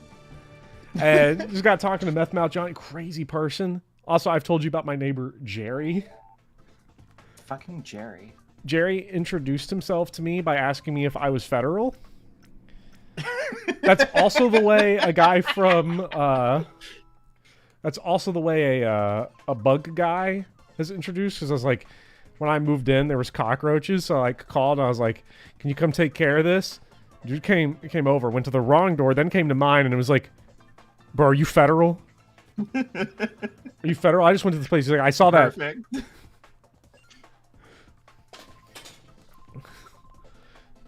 I'm just going to be going to my mailbox one day and because Jerry is, if anyone's ever read A Scanner Darkly, read A Scanner Darkly. He's just like the character, ironically enough, Jerry Fabin in chapter 1. Read the first chapter. He's just like that guy.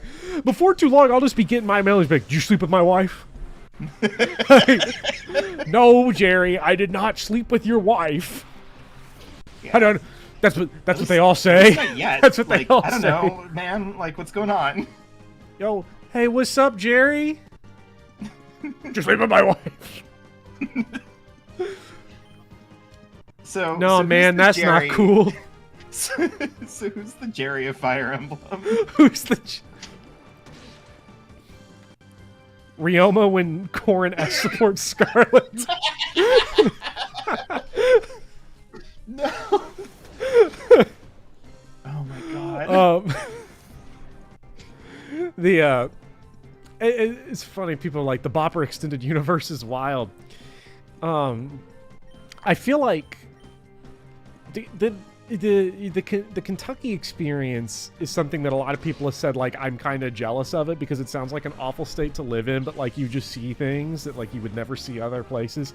And my opinion on it is that every place in the world has its own flavor of madness, and you just have to open your eyes to see it. Oh yeah, for sure. For sure. Some of it, like, I'm not gonna say that, like this region is definitely probably the most cartoonish. I mean, I don't know. We had like 100 Proud Boys like gather in a protest, like not very far away from where I live right now. Yeah, but I guess Like- that's also not funny. Meth Mouth Johnny's funny. Jerry asking me to just sleep with my wife is funny. Yeah. Sigurd is Sigurd the Jerry. What's his name? What's old dude's name? The guy that did nothing wrong.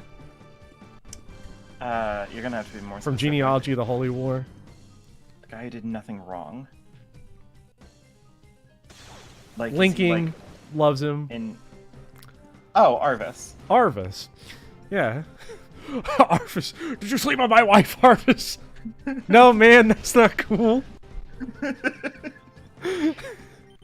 I would never do that to my bro Sigurd. I love Flaffy. Let's kill it. Yeah. Byron. Rural town people watching is just different around here. It is. Meth Mouth Johnny. Oh right, I forgot that Macbeth was in Genealogy of the Holy War. Macbeth is in Genealogy of the Holy War. Beowulf is in Genealogy of the Holy War. Yeah. Can someone ROM hack Genealogy of the Holy War to add Meth Mouth Johnny to the arena? We need to add Meth Mouth Johnny to that game's lineup. Luigi is also an FE4. That's true. Bopper, I only hack GBA. Damn, I'm gonna need Super Famicom hackers. Hey, I used to do nightmare hacking on FE4, but it didn't amount to anything. I wouldn't call myself like good at it, but I was too busy bringing Matthewless FE7, binging Matthewless FE7 to notice I could experience Bopper live. Oh, you were watching our FF7 run from a long time ago. Oh, okay. Because I thought you were talking about like somebody did a ROM hack of FE7 that just removes Matthew, and I was like, that's my Iron Man. Why? What if Matthew dies on chapter 12? No, Rawls, no! Listen, to be fair, that is the moment that we realized that Matthew is actually one of the best characters in Fire Emblem 7. He's actually really good. Because if you lose him really early on, you feel that loss. It's so bad. So much of the game. Has Bopper gotten a single shadow Pokemon in the stream? I got one. Yeah. We were talking about Shakespeare or something while we were doing it, but you know. Forget Shakespeare. I want Lorp. Let's get Lorp out here. Yeah. What's Lorp's story? Someone asked, what type of unit is Meth-Mouth Johnny? What would Meth-Mouth Johnny be, I do wonder? I don't know. Which Fire Emblem unit's most likely to cook crack in their basement? Like class type or character? Like character. Berserker. I could see Meth-Mouth Johnny as a Berserker. Vanessa for sure. Vanessa. Izana, I don't know. I feel like crack is too hard for Izana. Izana and Yukimura are growing mad Hoshiden weed in the basement. Yeah, everyone likes to call Midori the weed dealer of fates, but nah. She's a kid. She's buying weed from Bathos. She's fucking growing basil in her garden, and she thinks that it's weed, and Kaze is just like, sure, sweetie, and pats her head. Like no, Izana and Yukimura are the real deal. I did a bad thing. I tried to smoke tea leaves.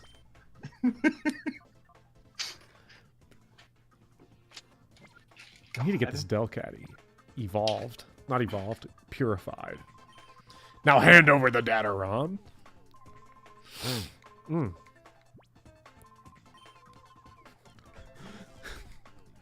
Midori is extract. See, Alex is going the opposite direction of you, which is that Midori's actually the hardest drug dealer on the planet.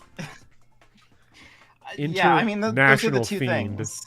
Yeah, those are the two flavors. She's either out of her league or she is transcended beyond anybody else. I do like Suave Goose's answer, which would Meth-Mouth Johnny would be a revenant from Sacred Stones. I think that's it. Ding, ding, ding, we got a winner. Exactly. Officer, it's Rosemary.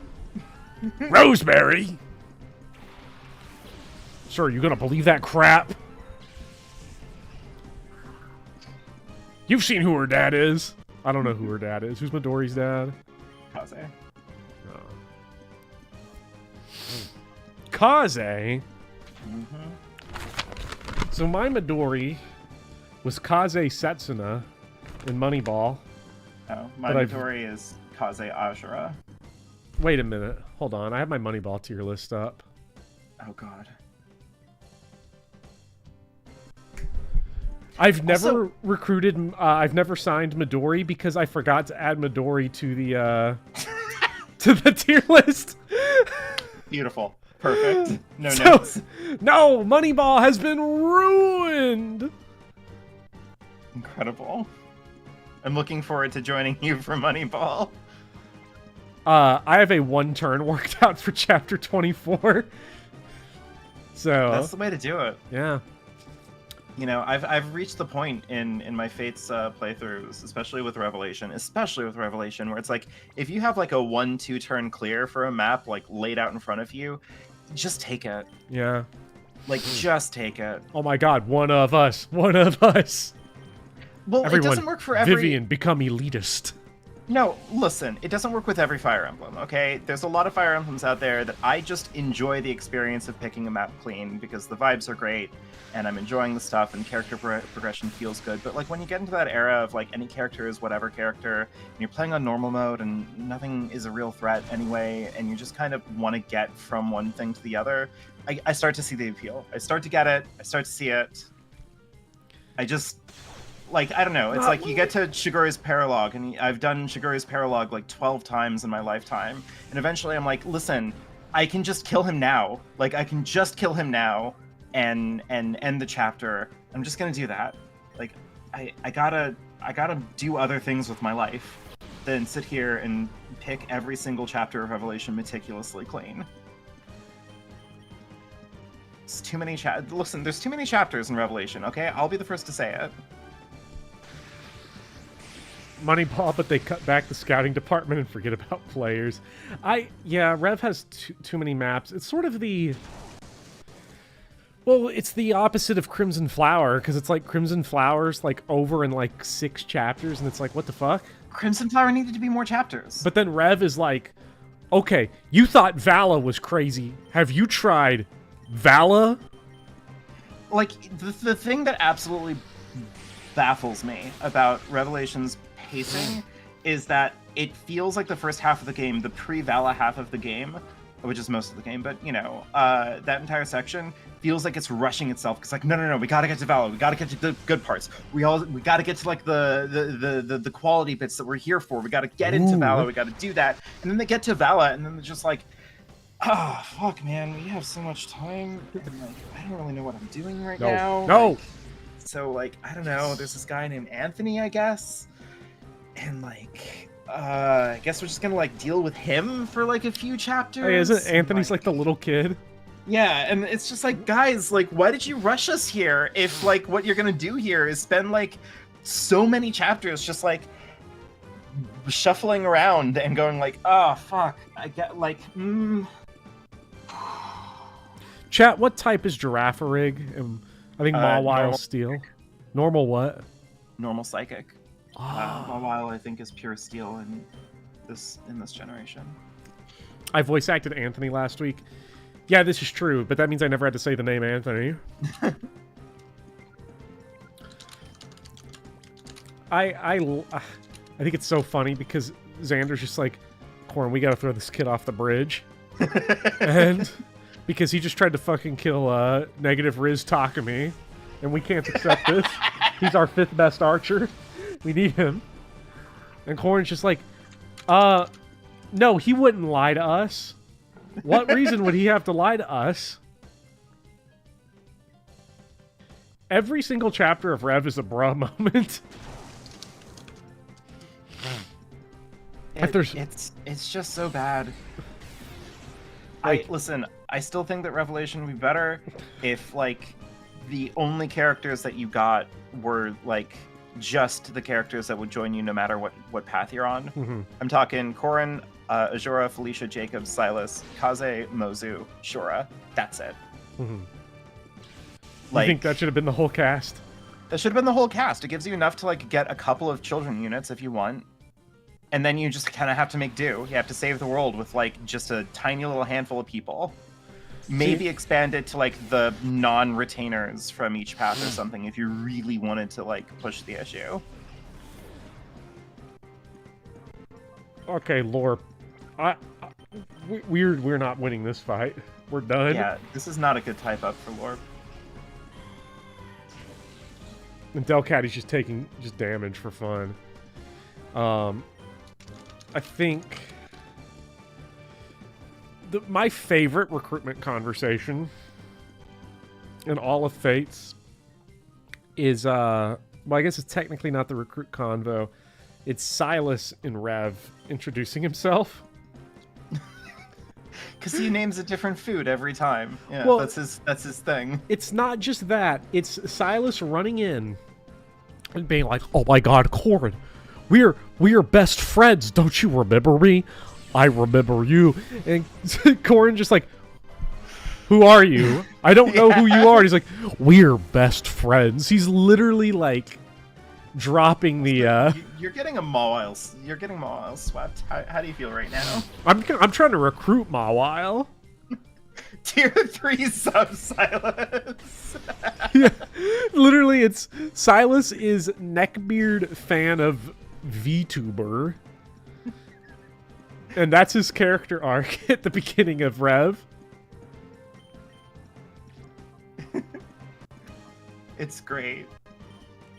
I'm just, I don't know. I'm just imagining like Silas had one lunch date with Corin and was like, "This is the greatest moment of my life," and like goes home and like sketches a picture of Corin and like just completely like loses himself to this. Corin is like, "That was nice," and then never thought about him again for the rest of her life. Are you fucking kidding me, bro? Lorp, do your goddamn job. Uh-oh. Lorp! This is not good. Hey, Popper, what's going on? Huh? Corin immediately trusting Anthony, but not Silas.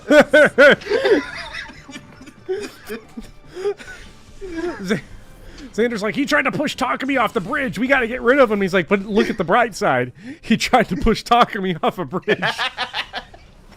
It can't be that bad. Oh my god. Fucking Captain America over here just hit the,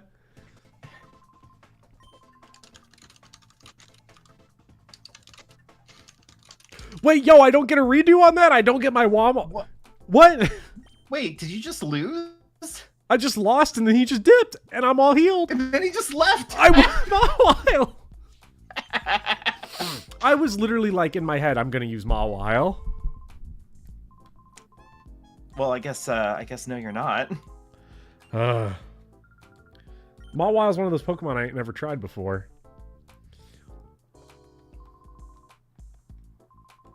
Incredible. Could you please inform the mayor of Phoenix City? Sure thing, buddy. Phoenix City.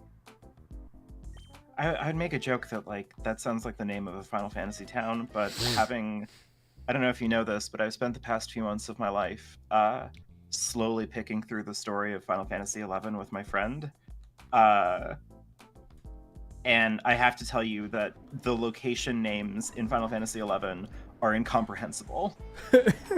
They are Final Fantasy XI's locations are just like you say these things and it's just like, no, that's you're punking me. Like, this is a lie.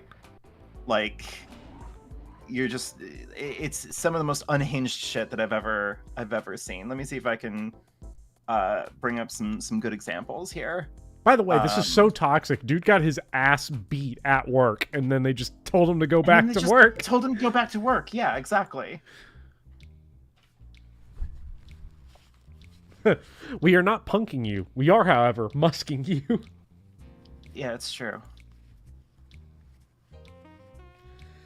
I just think it's weird that they have a place called Phoenix City in a game inspired by Phoenix. It's a little reference there, a little connection. Oh, yeah? Yeah. Yes, we're having very bad luck on the recruitments right now. Now, I'm curious if somebody named Ike Fan is the type of person that absolutely murders the fuck out of Sniper Bro in Path of Radiance when you gotta go back to recruit him, re-recruit him. What's his name? Shura, Silas, Who are you talking about? Shinzo Abe. Who's the guy that you... Shannon. Oh, yeah, Shannon. God, fuck that guy. Yeah, Shannon just gets his ass beat. That fucking nerd. I used him in my most recent Path of Radiance run, and I have to tell you, like, when he comes back and he's just the worst unit I've ever like had to He's deal so with. ass. But did you know he has B bows? He can use the Bright Bow. It's true. So this sounds like a skill issue on your part. Hey, he survived, and I brought him to endgame. Look, his whole point is that he gets to recruit him. You have to beat his ass with pre-Ragnar Ike. That's so sad. That's how you Yeah. recruit him. He's ass. And in every playthrough that I've ever done of Path of Radiance, the biggest issue of trying to recruit Shannon in that is to try to make sure that Rolf talks to him before Ike one-rounds him instantly and, like, immediately. Because Rolf has to talk to him or else he doesn't get recruited. Yeah. We love Rolf, though. I've carried multiple Rolfs to endgame on this channel. The final hit on the final boss of FE10, excluding the Ike hit you have to get, was with Rolf. I had Rolf and Leonardo do all the damage to the final boss before the Ike kill. Remember 100 Beautiful. crit roll Ross? Yeah, we had 100 crit Rolf. That was great. Nice. Gamble Rolf. The sad thing is that we had 100 crit Rolf, and he still couldn't kill things in one hit.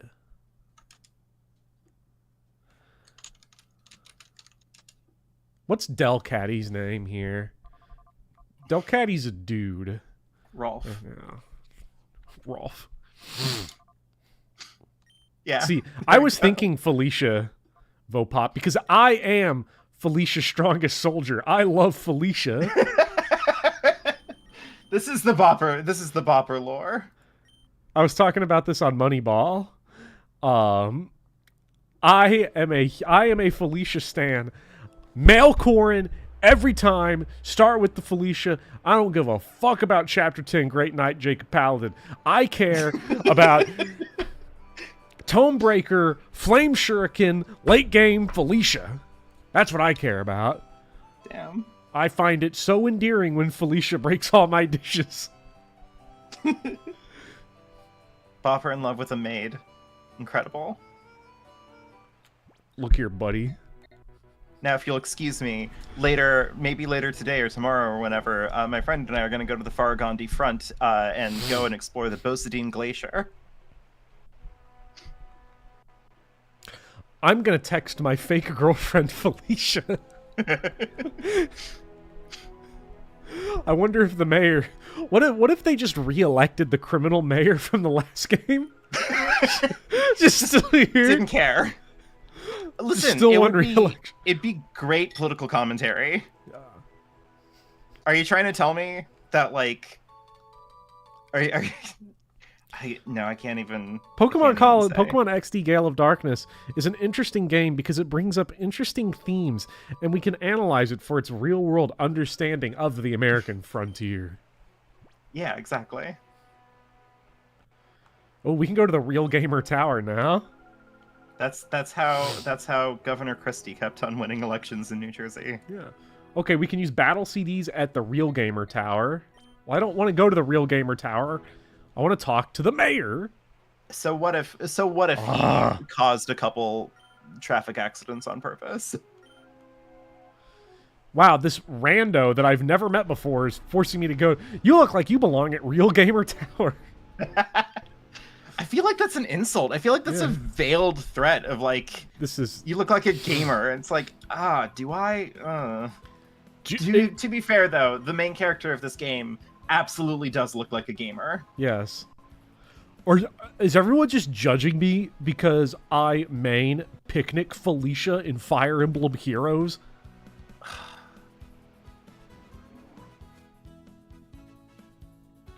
I'm very glad that I stopped playing Fire Emblem Heroes. You know what the saddest part of this whole conversation is?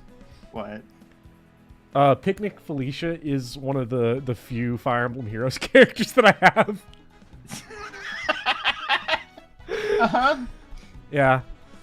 I used her on my one team that I have in Fire Emblem Heroes. That's level 14. The Ghost creators out here pointing out that the main character literally has the Dragon Ball Scouter. I don't know what just happened. So this is just Ready Player One, is what we're playing, right? It's Ready Player One, but for anime. Yeah. Blind Coco saying the stream goes hard. What is happening? Why is the aspect ratio deciding that, like, I'm just gonna go crazy now? What is happening? Is this an intentional Is this the cinematic part of the game? Yeah, this is the cinematic. I'm so confused by what I'm seeing. The I'm not saying battle sims aren't fun. They are, but I prefer doing things for real. I want to do 100. I want to run through 100 straight people at Mount Battle. Yeah. What are we doing? What's going on here? Welcome to Real Gem Tower. We're having creative differences on how this shot is being filmed. Please bear with us. Trainers can take part in Battle Bingo. All of the content we have to offer. Oh man, they deal in content at Real Gamer Tower. Part of the Real Gamer Tower. I'm sorry, part of the Real Gamer Tower was reshot by Joss Whedon. We tried to edit it all in post seamlessly, but you notice it a couple of times. I genuinely don't know why this is happening. I don't know if this is a glitch with the Nintendo PC, but Real gamers go widescreen for Battle Bingo. Yeah, let's play a battle CD here. Let's go to the first one. Let's go to the OG battle CD. Where's everyone going? Bingo. Battle Bingo.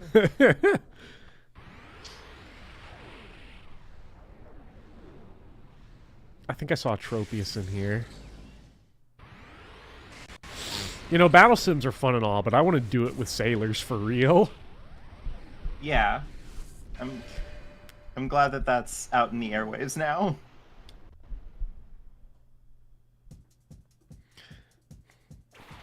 Bopper questioning why he's here is great when you do know why he's here.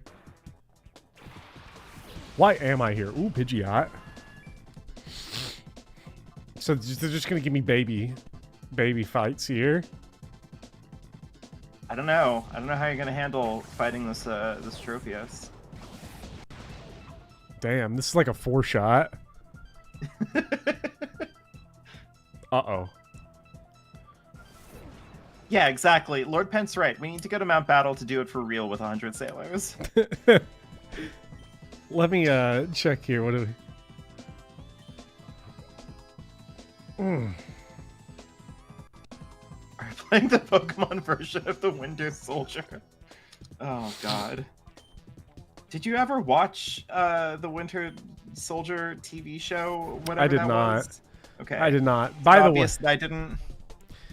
I am going to post something in chat, by the way, real quick. While you talk about that, I need to just I start a poll. have some bad news for you because I'm done talking about it. I also have never seen it.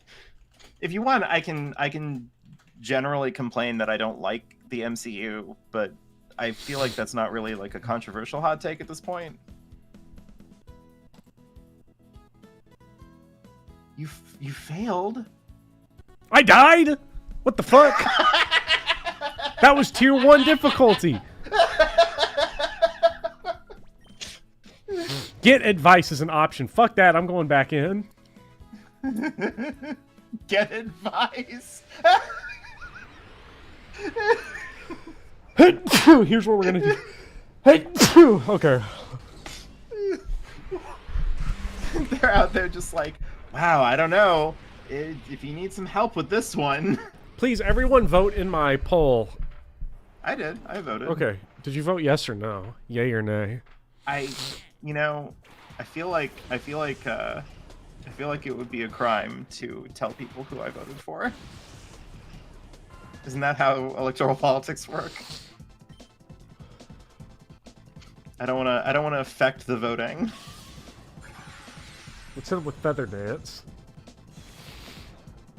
Oh. Now, I don't know how harshly that's going to cause it to fall, but I wish there was a way to slow myself down. Also, of course, I voted yes, Bopper. I like Felicia. Okay. Why would I not like Yes. Felicia? Look at that. There are literally, I think there's literally maybe 2 characters in Fire Emblem that join your party that I What explicitly the hate. fuck is the idea? Why did you just immediately lose? Get it. Okay, fine. I'll do it. This... Oh, it takes double damage if you use gust. Really? So the answer is just spam gust. Even if it's flying, don't use agility, don't use feather dance, just gust. Gust. Turn count limit. Ugh. What? I hate it. It's basically a puzzle with a set solution. Well, that's dumb as fuck. The solution they want me to go actively makes me worse at playing Pokemon. This fucking banana brain motherfucker over here. I'm supposed to double gust.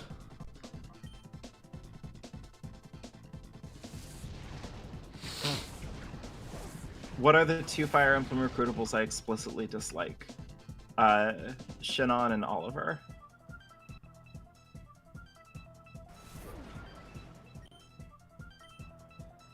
There you go. Wait, gust works when they're flying? Yeah, that's what they're saying. Is that Whoa. the enemy takes double damage if you.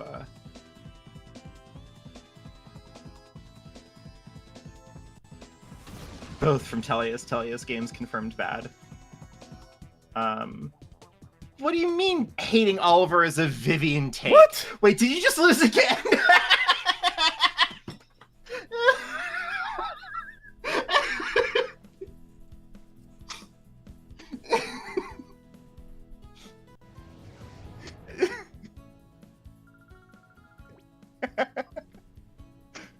Fuck this, I'm going back to Phoenix City.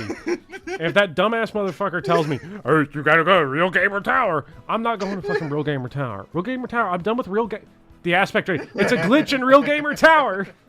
Give me in fucking Battle Bingo. Welcome to Battle Bingo. Fuck yeah, let's play Battle Bingo. Fuck this, dude. Let's go bowling.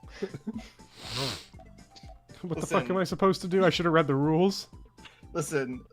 I don't want to advocate too dogmatically about anything, but if you're gonna have like a big open world, open concept video game about exploration or whatever, and you have like tasks with modular difficulty, etc., etc., I think that it's only fair to have an option to have a friend in that game that, like, when shit gets too hard, you call him up and you go like, "Fuck this, dude, let's go bowling," and then you can just like go and like. Wait, what am I go supposed bowling to do? in a video game. There we go.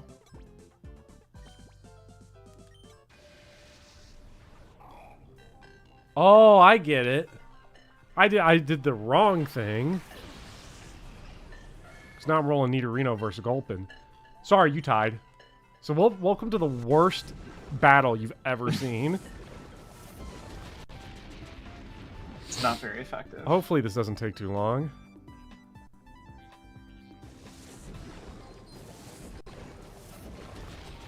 Okay, yeah, we've won this fight. Yeah. Wait, was one of your options Master Ball? I don't know. I don't know. Glad Bopper here is to show us how hard this children's game is. It is dumb hard. This game's dumb. I don't like this game. This game's stupid. I want to go home. This game sucks.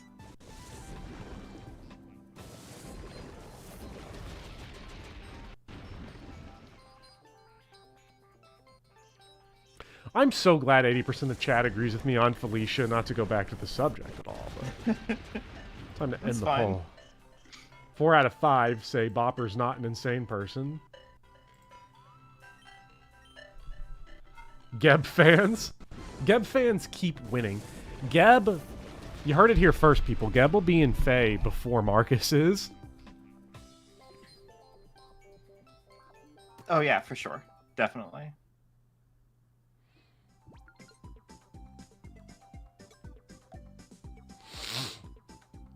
Marcus still isn't in Faye. I guess not. Summer Geb. I hate that. Alright, Chikorita. Summer Geb. It took me a minute to process it, but like... How revealing do you think Geb's swimsuit's gonna be in Summer Geb? So I'm gonna answer that question with a question. Mm-hmm. Where are you in Final Fantasy VI? I just got done with how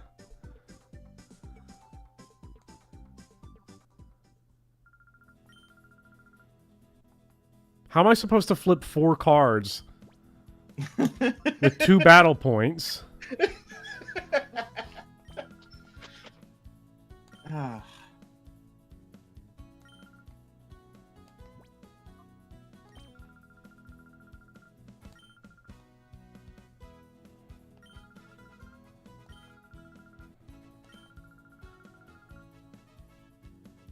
Is there a picnic, Silas? I feel like that'd be a good move. Oh, you have to catch them. Okay. Okay, I get it. I like how I'm getting mad. Like, this game's dumb. I didn't read the rules. It's just dumb. It's a classic streamer moment. Don't worry. Is there a picnic, Silas? Can we get a stream viewer Silas as a fail? Yeah. Tier 3 sub Silas. Can we get I donated to her stream chat. Why doesn't she date me, Silas?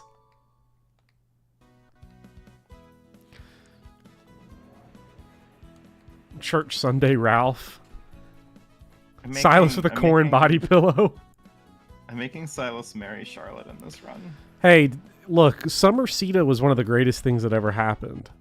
Because... Yeah, Bopper? Because... You say that so accusatory. I did not appreciate that. I did not appreciate that tone of voice. Listen, I'm just saying... For someone who perfected the art of the neckbeard Navarre. This is what I was saying, though. This is the kind of comment that you hear, and like, I don't know, okay? This is why I should be given the space to finish my sentences, okay? okay. You have the platform. Summer Sita was one of the greatest things that ever happened because it enabled the possibility for those neckbeard Navarre thumbnails with the body pillow Summer Sita. Yeah, alright, fair enough. Okay, now, would everyone stop? Bopper knows how to do the neckbeard voice. It comes naturally to him. Wait, what the fuck? You should have gone off to play at the Real Gamer Tower forever. This works, you saved it. Summer Sita is the baseline for art. It only gets better from here. Something's wrong with this town. This kid has been running for 5 years. Yeah.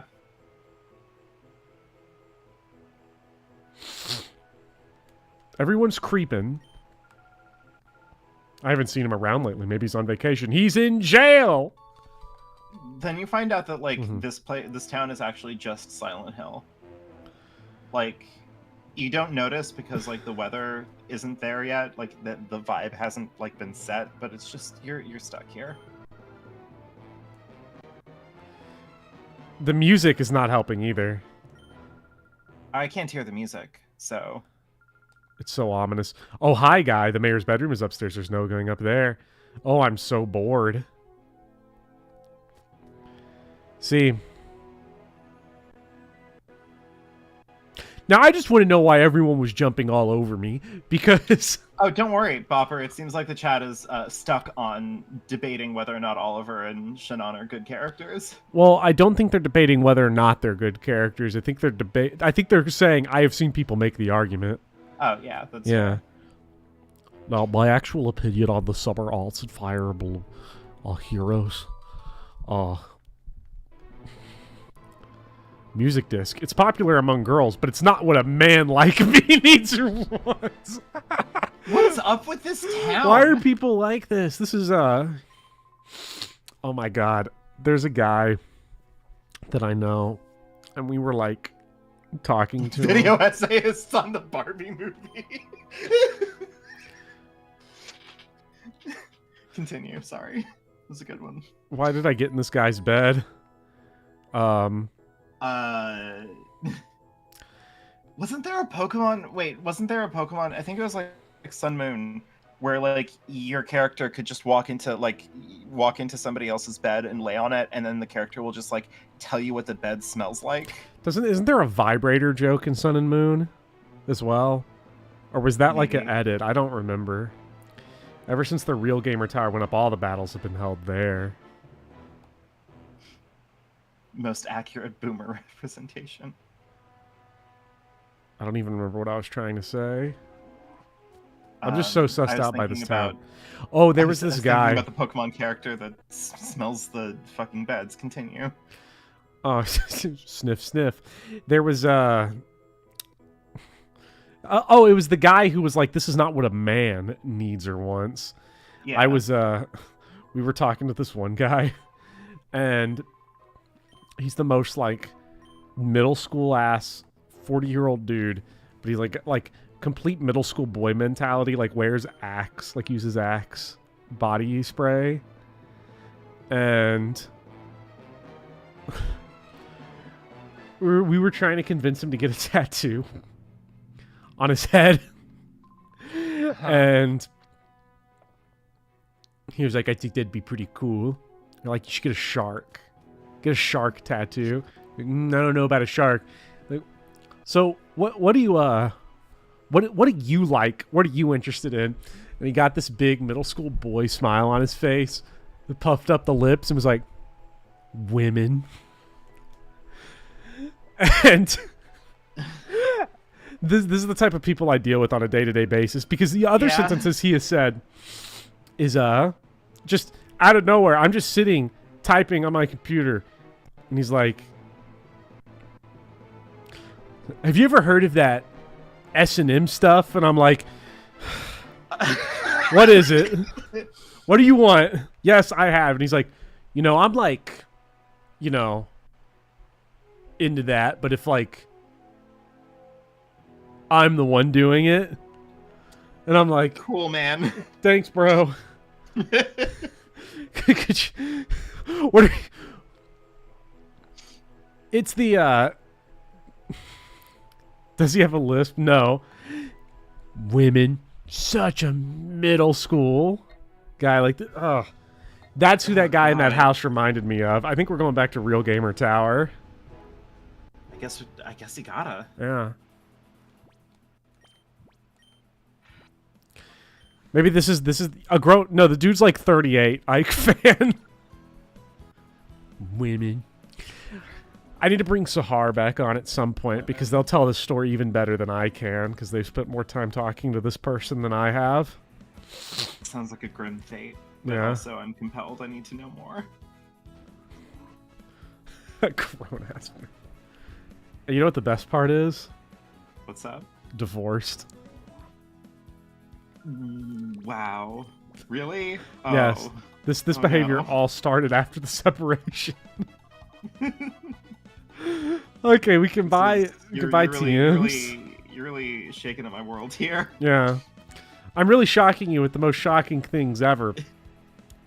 It does entirely track. It's the smug face. Say it ain't so. I wish I had a webcam right now, because I'd love to just show. It's the facial expression that I can't quite convey. Like the smug lip puff is crazy. Am I supposed to beat one of these fucking battle CDs? Your guess is as good as mine at this point. I don't know what to tell you. You know what the best part is? Divorced is the best out of context buffer quote. Look, I'm just saying, the Bopper lore gets crazier every day, I guess. People are interested in the extended universe. Listen, it is a captivating world that you live in. I don't know what to tell you on that one. Justy did say you wanted to go warn the mayor, but I couldn't find the mayor because the mayor was gone. So I don't know. Just divorced, completely deadpan, and then a few seconds of silence. I'm drawing Bopper as Felicia's strongest soldier fan art. Yes! Noah Cavalier, you're the best. Please, please, bless me in my Discord. In my DMs, bless me with this. He may or may not be there.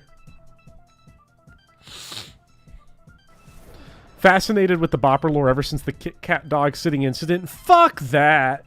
I wish X-Zero X-Man was here to tell the story again. Because even X-Zero X-Man was mad because that was his ex-girlfriend. Made me babysit a fucking little baby. It was a very cute dog, but the dog shit and pissed on my floor. Fucking destroyed the shit by pissing and shitting on my floor. Jesus. And then I was promised, do this, we'll repay you, don't worry. Don't worry, we'll pay for it. And then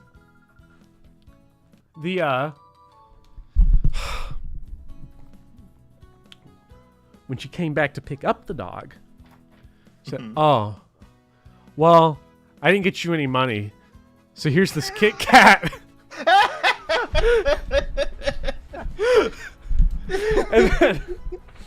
and then said, you need to get rid of that dog of yours. Okay.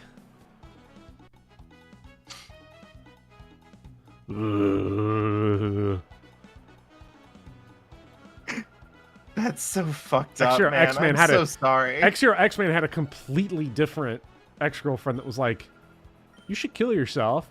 Okay. All right, that's how we're doing this. What? Was it a left or right Kit Kat? I love how Flashing Fire just immediately assumed, arguably correctly, that it was not even the entirety of a Kit Kat. Wait, hold on, but Becklin makes a good point, because if it was a big Kit Kat, listen. Okay, I'm not going to sit here and cap. It was a big Kit Kat. Okay. It was the king size Kit Kat. Listen, it's still bad. Wait, well, hold on. A king size Kit Kat or a big Kit Kat, they're two different things. Are they? Yes, a king size Kit Kat is 2 full bricks of Kit Kat wrapped in one package. It gives you 8 Kit Kat sticks, right? Okay. A big Kit Kat is one of those thick boys that's just like one really massive Kit Kat. Okay, it was a big Kit Kat. Okay, so listen, it was still tragic. Like, it was still bad that you didn't get money from the situation. But like a big Kit Kat, listen, those are pretty good. Okay, like, they're pretty good. Okay? Yeah, maybe I still have it. I'll take it when I go see Barbenheimer this week. You should.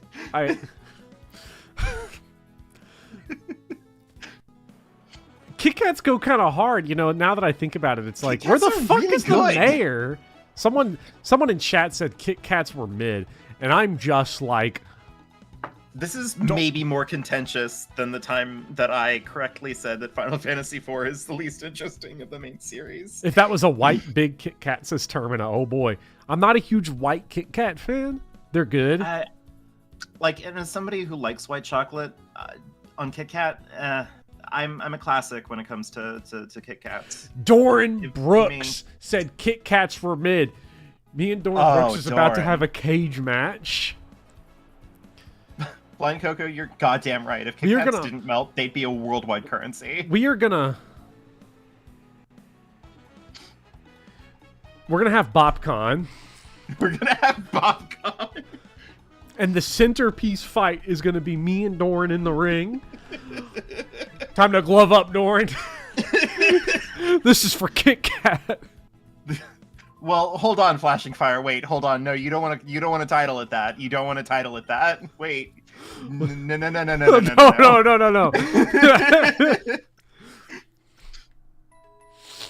This is that's like old. That is that's old school Mecha hours before he had the American context. This is bad. Oh no! Right, because oh god. I had a wasabi Kit Kat. It was something. What? Wasabi Kit Kat. Oh god, I don't know how I'd feel about that one. Listen, look. All cards on the table. I'm not a huge fan of wasabi. I don't think that its flavor profile balances well relative to like how spicy it is. It just feels spicy without like adding anything more interesting to it. I don't know. That's kind of a gimmick, so yeah, I respect it. What the fuck am I supposed to do? And I want to make it clear to everybody that Mecha is the go. Right? Didn't the mayor's house say something about music? It's what women want. Not what men Can want. you go? Can you go to the mayor's house and see if the That's mayor right. wants what That's women right. That want? woman, that female, wanted music. Female. God, I fucking hate All these right, people. Bopper. I don't know why this guy. This Bopper, guy has got me fearless so. idea. This guy has got me so bent out of shape about all the toxic dudes I know that like walk around saying shit like females. All right, Bopper, Veterans of the tier whole. list idea. Oh God, veterans of the. I will say really quick, veterans of the Pokemon Scarlet will remember all of me and Sahar talking about these type of people that we know in our real life. Tier list idea. Okay. Tier list of all the different things that people call women when referring to women. Oh God. Because like obviously woman, girl, lady, chick, dame. But then we have to get into like the real shit, right? We have to get to like femoids. Oh no! I'm not doing this tier list. Let's make this clear. I will be on the Vivian Aladran channel, helping out with the Final Fantasy. My burden all of a sudden. I will be on the Vivian Aladran channel doing the Final Fantasy Pixel Remaster tier list video. I will not be doing. I will not be doing the what do toxic men refer to women as tier list. Wait, Doran, that's a good one. Menant. That's pretty good.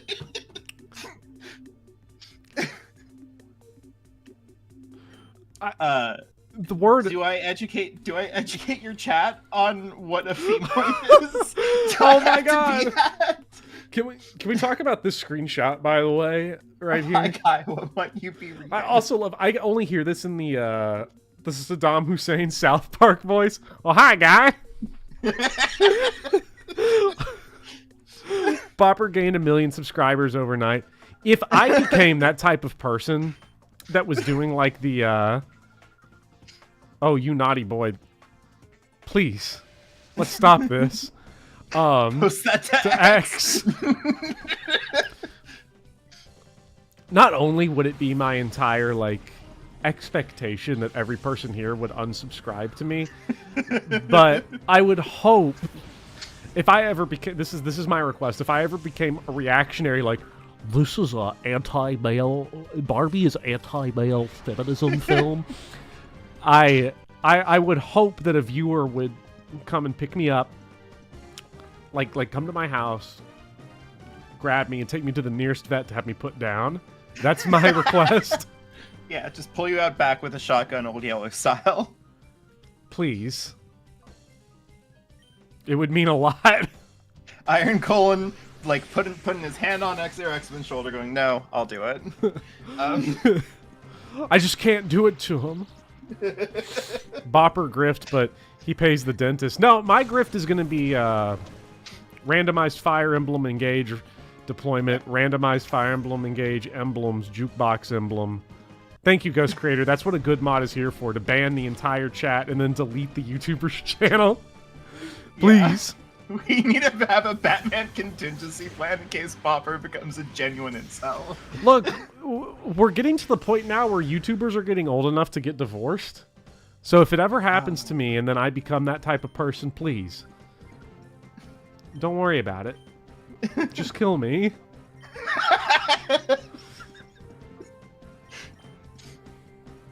Jesus Christ. How is this another stream that I'm a part of that is talking about fucking miserable topics like this? Is it me? Am I the problem? Hold on. Do you want me to give the honest answer? Yes. Yes. Okay, thank you. Because you talking about your tier list idea was something else. Listen, I will not apologize for genius, okay? Genius does not rest. I cannot be stopped. No! Oh! I should do that tier list, and I should invite the women guy to do it with us. No, that's so terrible. That's such a bad idea.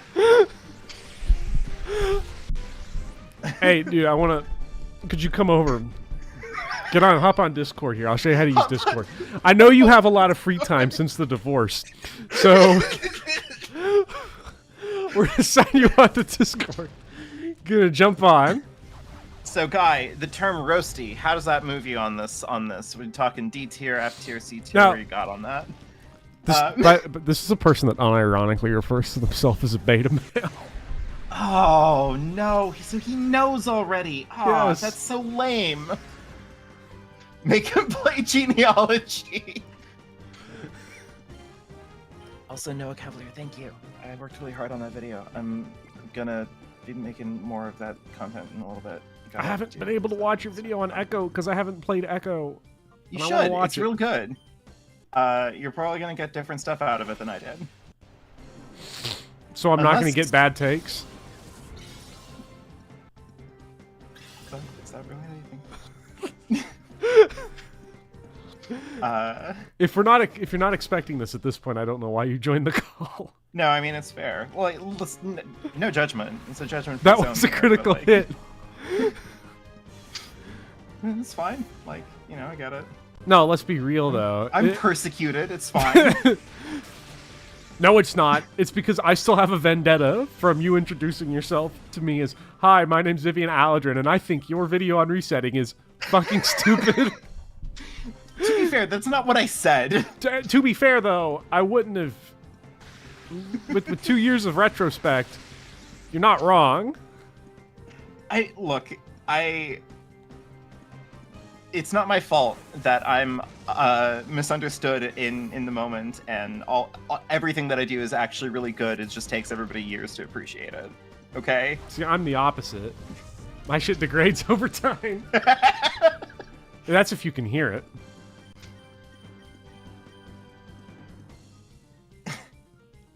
What? How do we miss? Oh, that's because we get sand attack. Sand attack, yeah. What a fucking shithead. I'll be vindicated by history. Yeah, that's the only option that I have going for me at this point. Well, in 200 years, when everything on YouTube is lost media, Yeah. it feels kind of good to contribute to the sea of lost stuff that's going to infect the imaginations of future generations. Yeah. It also feels like suffering to have to actually see it. Look, I Because- was just saying... Oh, continue. Because we live in the timeline where we have to watch 5.5-hour videos on Final Fantasy IV and 7.5-hour Please videos don't tell me you actually watched that. on video. Pokemon Omega Ruby. So the guy that did the 5.5-hour Final Fantasy IV, I watched his videos on 1, 2, and 3, Okay. and I liked them a lot. Okay. And the video on 4 was like not so good because the rule of thumb I've heard used by some people, and I agree with it, is the 10% rule. Your analysis cannot be longer than 10% of the work you're analyzing. So Maybe. I feel like because what ends up happening for most people, it's not a rock hard rule. I think you can break it, but in general, a lot of people are just going to go into repetition, and I feel like that was sort of the pitfall his video fell into with 4, is it got pretty repetitious. But I like the vast majority of his videos. Well, that's fair. And I think his more in control Final Fantasy videos were a lot better. I get nervous when I see people have big opinions on Final Fantasy because I'm like an introvert audience, right? Like I have a relationship with the series that is maybe like an unhealthy amount of positive, but it was like born out of, I feel like I've told you this. Like I got Final Fantasy 13 because I wanted to like hate play it because I just finished watching like Spoonie One's like 2.5-hour long review. Wait, of which it. Final Fantasy did you say? 13. Okay, because I heard 17, so I was very confused. 13. And like I don't know. I wanted to like hate play it, and then I played it, and I had a really good time with it, and I didn't want to admit that I had a good time with it, and I felt very frustrated by like the experience of like this critic who I respected a lot. For some, nowadays I look back and I'm like, oh god, I respected Spoony One. Oh no, that's unfortunate. But like, at the time, absolutely I did. I was young, impressionable. I liked the nostalgia critic. Everybody makes mistakes when they're young, and it was the thing that kind of slowly pulled me out of like that era of like insult comic criticism, and so like I don't know, I have a very special relationship with that game and the series kind of as a whole, because I find them like, I don't know, I recognize that I don't really talk about these games in a way that's like whether or not they're like good mechanically or fun games as like kind of like a holistic experience, as much as like what do these games make me think about, and how much do I think about, and like do I like talking about them, and that's kind of how I gauge how good they are. And I've had things to say about every single Final Fantasy game I've ever played. The one Final Fantasy game that I very explicitly call a bad video game, I made an entire video on it. It's Crisis Core. And I made that entire video on it because I find it fascinating in the ways that it's bad. Because, well, I mean, you don't, but it's fine. I've never played Crisis Core. I honestly, okay, so I know I just said that that I consider it a bad game. I honestly recommend that you play it. Like, you should play Final Fantasy VII first, but then you should play Crisis Core. I need to beat Final Fantasy VII, both of them, because all I really want to do is play Dirge of Cerberus. But Dirge of Cerberus was genuinely incredible. I just want to answer a couple questions in chat. Blueberries in My Coffee asked, is FE4 relatively short? Or FF4? Vopop said 25 hours. I think Vopop is correct for most versions of 4. Pixel Remaster is quite a bit shorter just because of the quality of life with how quick battles go. I beat Pixel Remaster in about 17 to 18 hours. Yeah. DS version, the Super Nintendo version, PSP version, you're probably going to be in that 23 to 25 range. Yeah. Yeah, there you go. And Overlord Lucy said 9 minutes to talk about an hour and a half movie seems very short. It is. I think that 10% works a little weirder with movies because they have such a fixed and short runtime compared to books and video games, which can be quite long. Yeah, and also they have like they have a finer control over the curation of your experience. Yeah. You can put a lot of stuff in a film because the expectation is that there's really only one way that you're going to engage with that film, and that is seeing the entirety of it because of how time works, at the same time that it takes everybody to see it. Yeah. A book you can put down and pick up and read part of a sentence, or go back, or turn back a couple pages, whatever, right? Yeah. Video games give you, generally speaking, not all the time, but generally speaking, huge amounts of control over your progression through them. But a film is very distinctly like, you got yourself however long this film is. Yeah. That's it. And by the way, Scuba Luigi, I want to acknowledge what's on screen. I didn't want to interrupt Vivian. Oh, hi. We are all Justy. We are. People all look up to us for we are the Justy Gang. Justy Gang Gang. The lost him so good. The lost him so good. Justy Gang Gang. 6. We are all the third best Justy. Also, Vopop, Tim Rogers is my video essayist hero. He's what I look up to when I make video essays. Pumpkin. This is so fucking weird. This game is great. Honestly, this game is so strange. It now, Pokemon XD Gale of Darkness.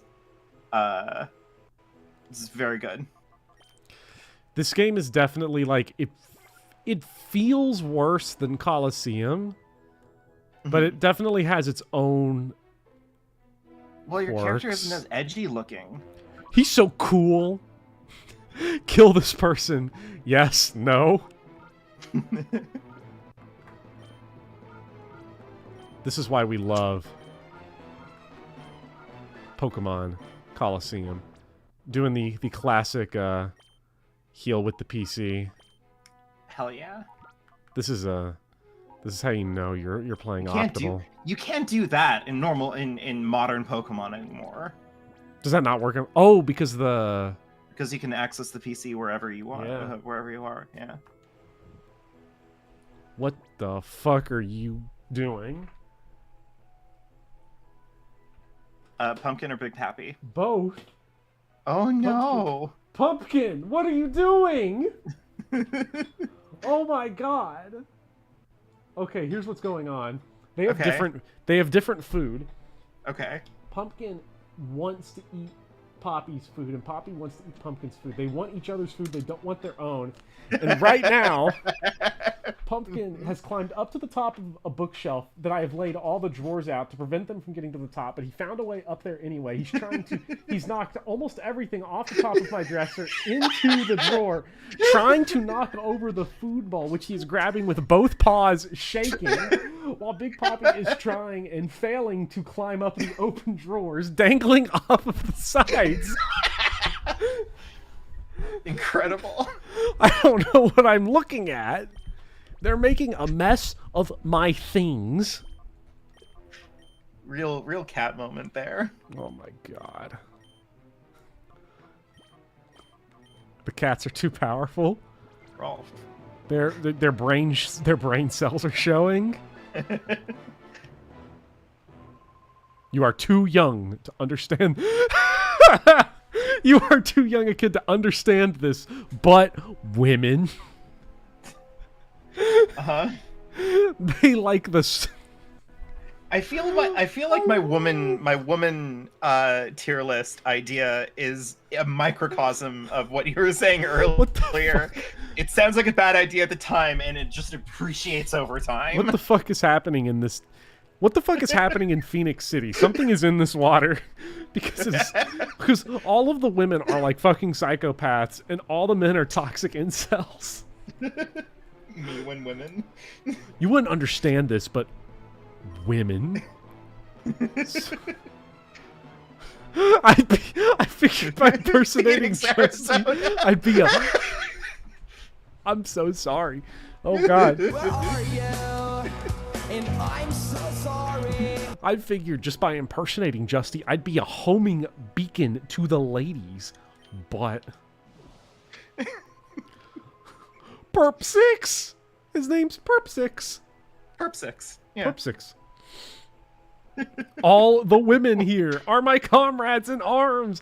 They all know me. There's no point in chatting them up. What? Oh my god. Fucking neckbeard Perp 6. All the women here are my comrades in arms. They all know me. There's no point in chatting them up. Can we talk about so the Pokemon Colosseum games, right? They're the like. We can talk about it, but I want you to understand. We're not going to understand it. Oh, I'm making my peace with that. Where does Comrades in Arms go on the tier list?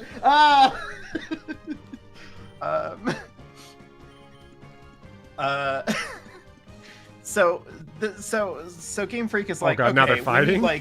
What if we have like mature, cool, edgy Pokemon for like cooler kids, right? And their way of figuring out how to do that is, okay, so what if men were just down bad for women in just the most bespoke way humanly possible?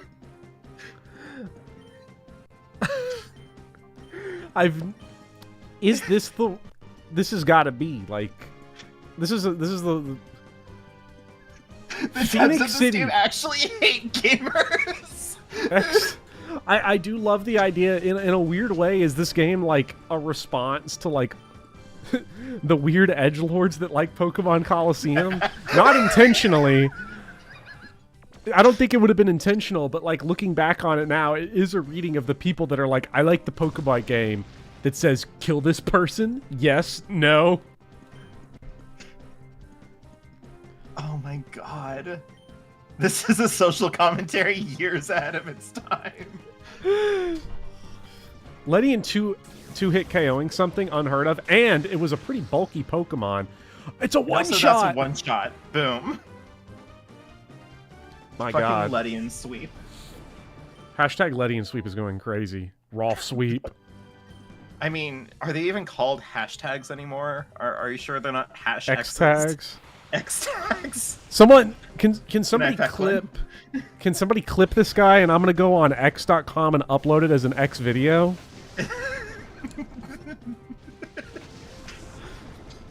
If we can clip Perp 6 and put him on X video. Yeah, let me musk about this. Hold on. He was trying to emanate a musk that he thought would attract women, but it didn't work.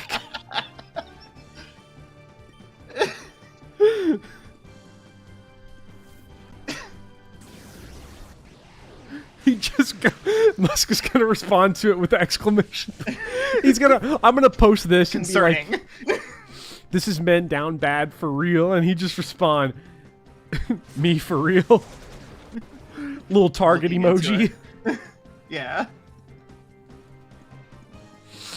No, I'm gonna post about how Pokemon has gone feminist woke by turning Phoenix City into an incel village, where all of the men are down bad and are framed as stupid idiots that can't beat children in a fight. Concerning! Exclamation point. I don't know. I try to make myself feel better every now and then when I see certain 39-year-old men whose name, not here to disclose, do Women. reviews about how the Barbie movie is woke propaganda. and I have to sit here and go like, listen, I don't make a lot of money on my internet career. I'm not like a famous person. I don't have like, any of that shit. But I'm free. I can write a video essay about fucking anything I want. There's Can you imagine being a part of the fucking alt-right grift and it's like, oh, what's down the pipe today? Oh, we have to talk about how bad the Barbie movie is now. Okay, like we need those checks coming in, I guess. one of the only things that would be worse, in my opinion, would be being Perp 6. Being Perp 6 gotta be some of the worst shit. Listen, if I woke up one day and I found out that I was Perp 6, I would kill myself. I would not in be able Fortnite. to. I would demonetize myself on YouTube. Yeah.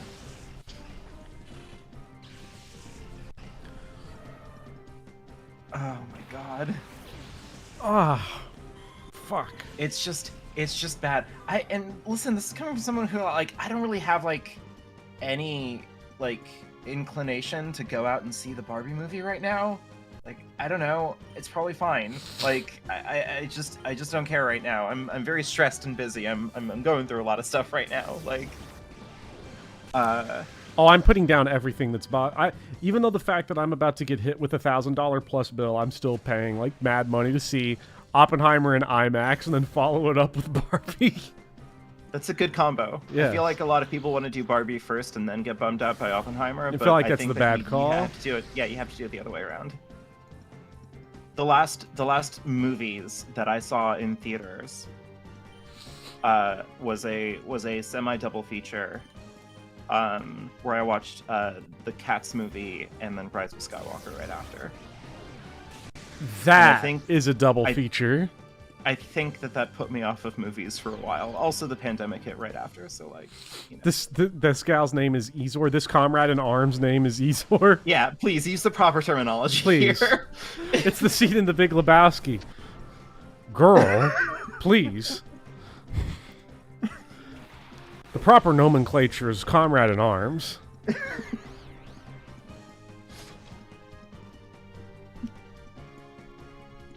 God. Corsola. I'm gonna fucking destroy it. I'm gonna demonetize this Corsola. We're gonna demonetize this Corsola. Yes. Ezor Musk.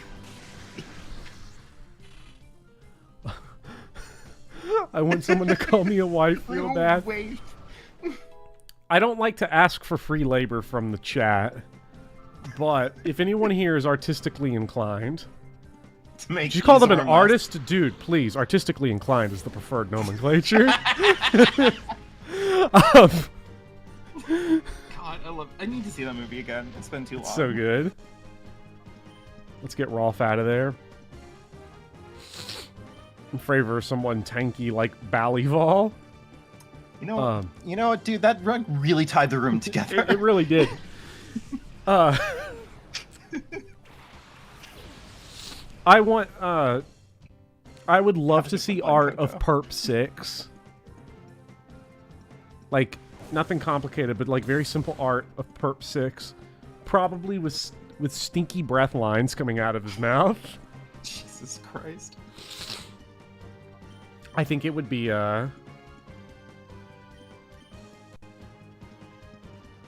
breathing really close. I want him really close. I want him to say "comrade in arms" with stinky breath coming out. I want my face to be like 6 inches from his, because he walked up and got really, really close to me, because he felt like this was something that I needed to hear. Very close and very intimately. Comrade in arms. And please, do what Waffle says. Lavrina body pillow, please, in his arms. Also, Waffles asked if that movie experience is why I am the way I am. That's a pleasant fiction. That would be a real clean and simple answer to explain me. But no, I'm just mentally unwell. I'm sorry. Real Staples 1 asks, what the hell did I just walk into? You might want to roll back. I'm teaching 15 Popper about minutes. feminism, I think, is what you've rolled into. The character Perp 6 in this game, the trainer, has maybe the most bizarre sequence of dialogue in any Pokemon game I've ever seen. And this whole town's fucked up. This is one of the most fucked up towns for fucked up people I've ever seen. By the way, Lorp sweep. Lorp. Ladies and gentlemen. This place is Phoenix, Arizona.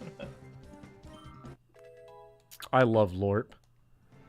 What level does Spheal evolve at, chat? I thought you were about to ask me, and I would have to tell you that I have no idea. Also, aren't you not evolving Spheal? That's what I gotta be ready for. Oh, yeah.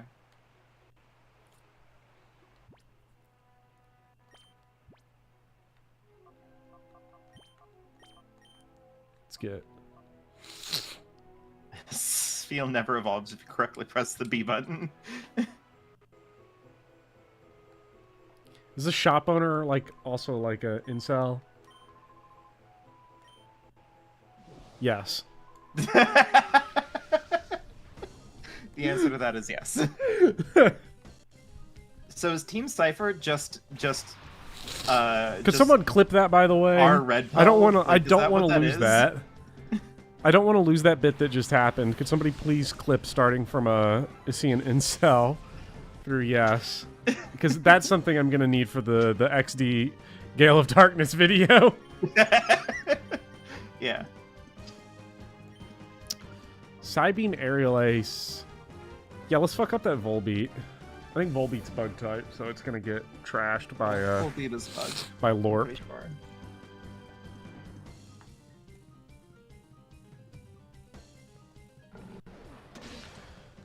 Perp 6 is in the same series as the game that tells you to go to sleep, and the 2013 game with the definite trans woman that no one made a fuss about. Pokemon is definitely a series with variants. It's Shakespearean in a sense because everyone is allowed to be themselves. Yeah. The one thing Perp 6 can never be accused of is not being Perp 6. It's true.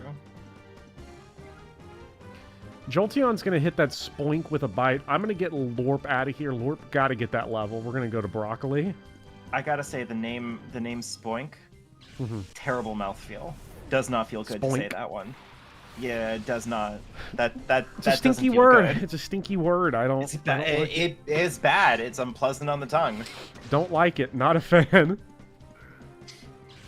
But I kind of like Spoink. That's Not a the cute word. Pokemon. Yeah. Yeah, no qualms with the Pokemon. Listen, there's a lot of things in the world, in this world, that are things that I like, but I hate the name of. Okay. The XD video is just a stream highlight of this town. Maybe that's what I'll do. Maybe I'll go for like something more experimental. And I'm glad that I came in for the weirdest town I've ever seen in an entire game of Pokemon. well, because honestly, like I don't know what I'm gonna write about this game. I don't know what to say about it. I don't even know if it speaks. This isn't a case of it speaking for itself because I don't think it does that either. We can only experience it, and I think you just have to have the right, like, I guess, genetics to appreciate this game. I don't know where somebody develops the appreciation of XD from, like where you get it, but I don't know. I feel like this game is just so odd. It's difficult for me to place because you told me that this is like what, the edgier sequel to an already edgy Pokemon game. No. This one's not edgier. This one's Oh, okay. weirder. This Okay. one got rid of most of the edginess. See, but that's something that I find interesting because if I were to try to make a statement about this kind of stuff, I always find it very, very fun to look at art that at some point in time has recognized that like a component part of the series that it has is kind of fucked up to have, and they can't really get rid of it, so they try to like clean it up. And I always find that really fascinating to look into because it's interesting to see how people understand or conceptualize like what a clean version of their fucked up thing is. So like if this is a cleaner version of this game, this is still a game where you're stealing other people's Pokemon, right? Yeah, you're not going to be able to hear it, but I got to hit the fucking Snatcher button. Fucking Snatcher! I had him! Somehow I never hit that a single time in Colosseum, the Travis touchdown fucking Snatch. Travis touchdown would fit right in this town. You know, I haven't played that much of No More Heroes, but like, yeah. No, it is interesting because like if this is what they viewed as like the cleaner, more refined, safer Pokemon Colosseum, it's an easier game. It's less early 2000s edgy. It's less cool to a 9-year-old, but it ends up with its own brand of strangeness, which I feel like is probably being tipped by Phoenix City being the weirdest place I've ever seen in a Pokemon game. Yeah, for sure. This easily. borderline feels like an Earthbound town. Yeah, a little bit. God, I need to finish playing Earthbound. I don't know why I stopped. Oh, I remember why I stopped. Never mind. Because the game's boring. Well, I mean that, and also I was playing it on my laptop, and then my laptop got trashed, and then Oh yeah, that would happen. never picked it up. I love Earthbound, by the way, chat. Don't get mad. It's a slow game though. Sometimes it's very fun, but Yeah, I mean, it has its issues. One, not to flex as like a true bophead or whatever, but like I watched your Earthbound video, and I think it's a really good one. So I think it's such a good video. I really want to replay Mother 3. I've been playing Eastward on Eastward. Steam. And it's basically know like that. it continues Chucklefish's legacy of we're just making Nintendo games. And Grease. Sorry, continue. what? Grease? Oh my God, Grease 6. What a fucking chud. But the I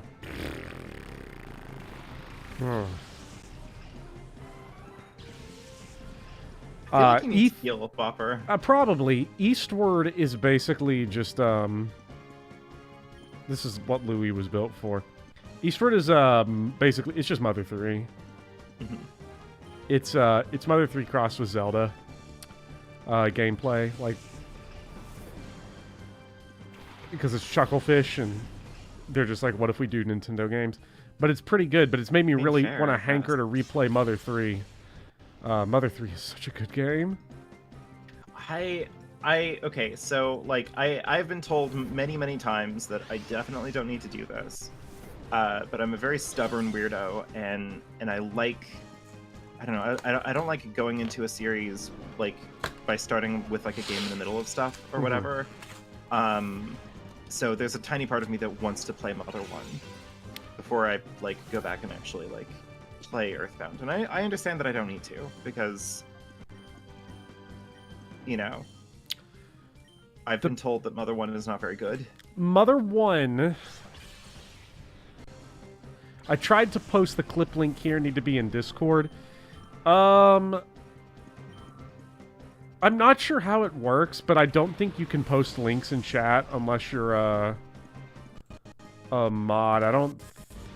I think it's a setting I can change, but I don't change it just because it's bot prevention. Yeah. So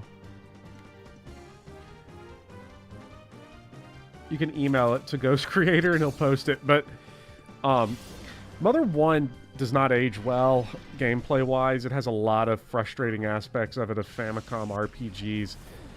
But of the poorly aged Famicom RPGs, it's definitely my favorite. My favorite Famicom RPG is Sweet Home, because that's like the only one that ages well. But Mother 1, I think Mother 1 is good. I think people that think Mother 1 is bad are bad, and they need to get good at the game. Game's not bad, you're bad. Yeah, you can play them in any order. I don't really have... But Mother 3 does hit more if you've played Earthbound. Mm-hmm.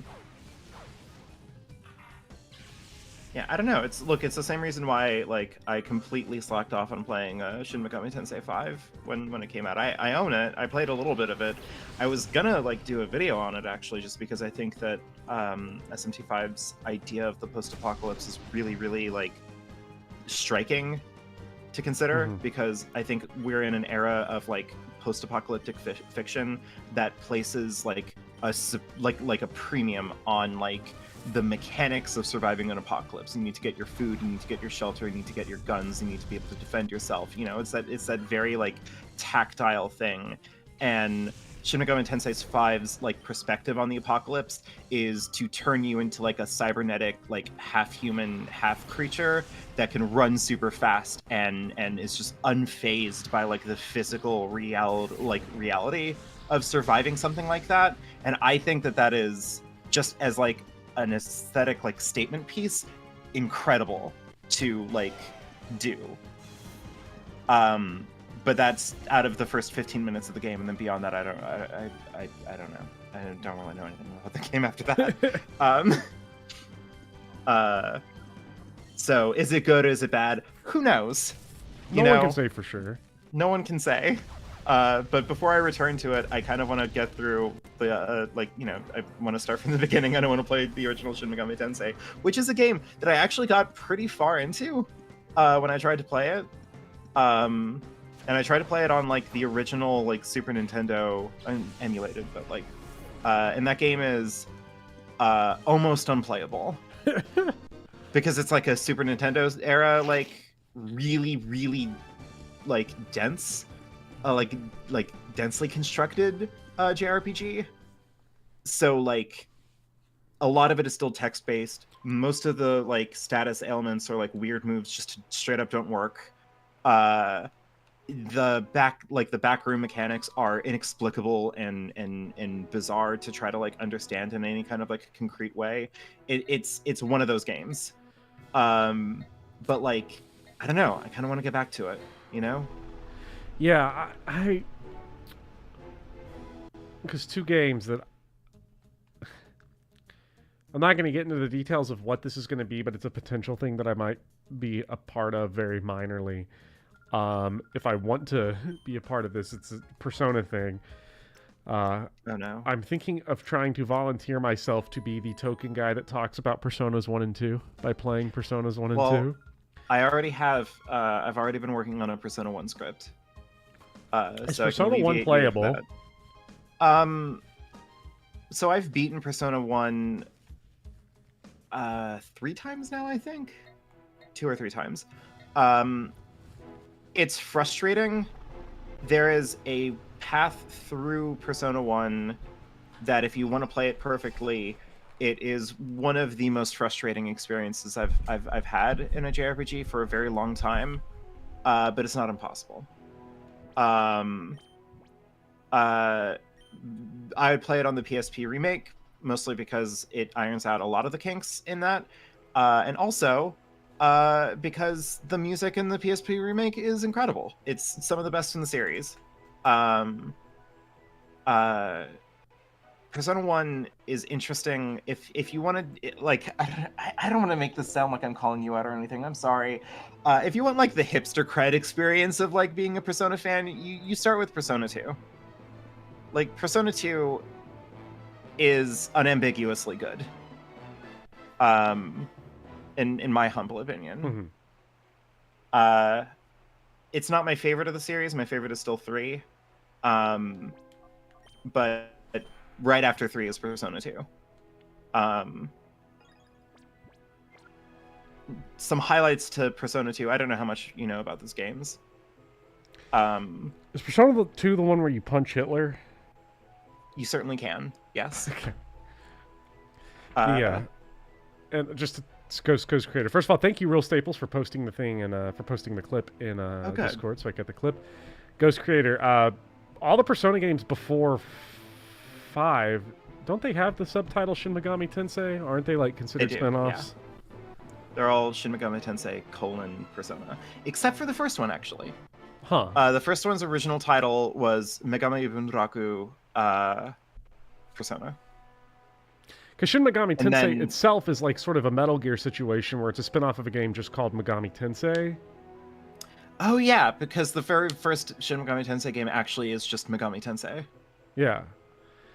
Because there's Metal Gear and then there's Metal Gear Solid, and no one gives a shit about old Metal Gear except me. I like the MSX Metal Gear games. I never played the OSX. I actually did finally stream the first Metal Gear Solid, which I loved every moment of, except for the actual physical act of playing it.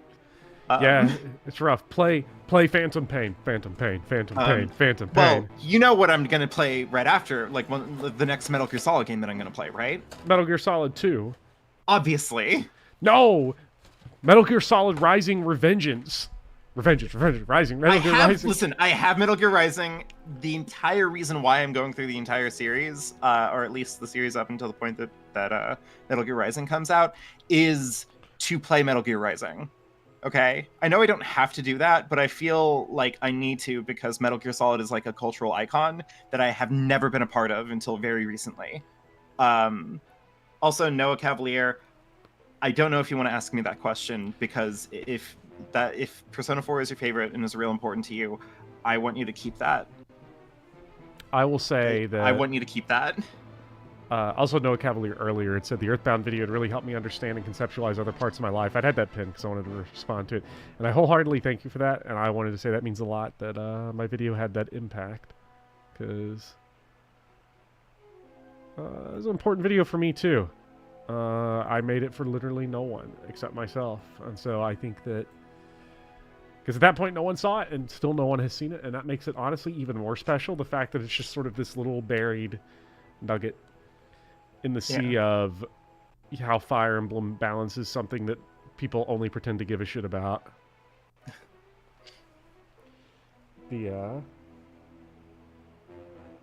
Gosh. I need to play more.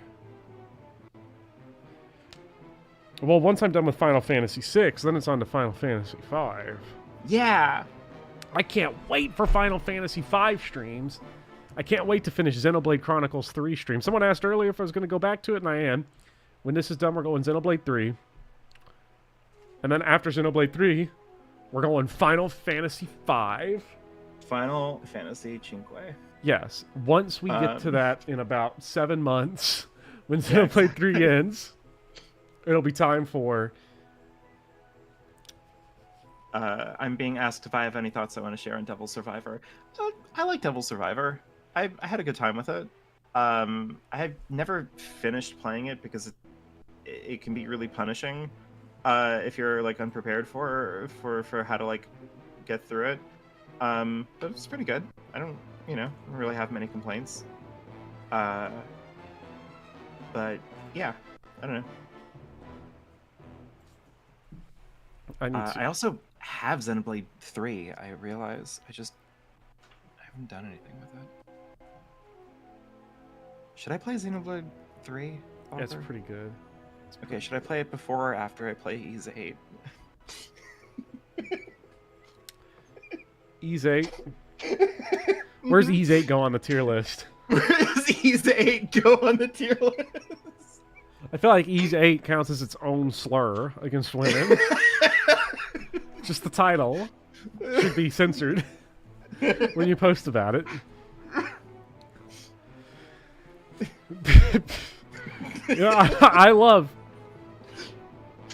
I do love women being talked about by the characters in such a way to make it sound like women are completely defenseless, with the expectation that the audience is going to nod and agree. And then our introduction to the main female character is, she's naked in the spring. Cool. We're gonna scare her, and then her towel's gonna fly off. Like 2018. This game was made what, in like in the 90s? Oh, 2018. Yeah. Ooh, uh-oh. Whoopsie. If it was the 90s, we'd be like, oh man, anime used to be so crazy. Yeah. But now we're like, oh fuck. We grew up and it didn't. Yeah. Yeah. Oh shit. Wait, hold on. What the fuck is Doran Brooks did you just I don't know if this is Doran Brooks or not, but I know I said I was going to fight Doran earlier. Did you just tweet at me a threatening image of yourself flexing on me for BopCon? Bopper, you're getting destroyed in the quote musks. Oh I don't know what to tell you. My god. You just got musked right here and now. I'm now following Doran Brooks on X because, oh my god, Doran's trying to catch heat.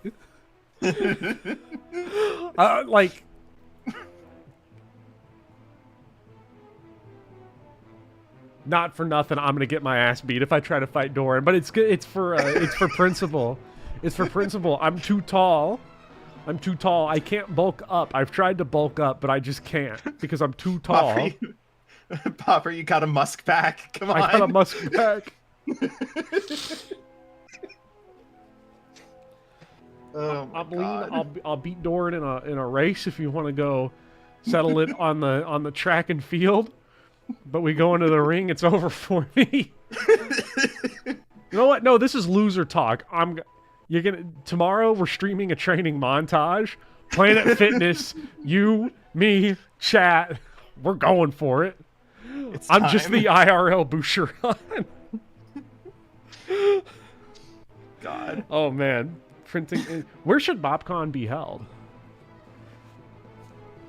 Where should BopCon be held? Okay, Chad, here's what we're going to do. We're going to have BopCon at Waffle House.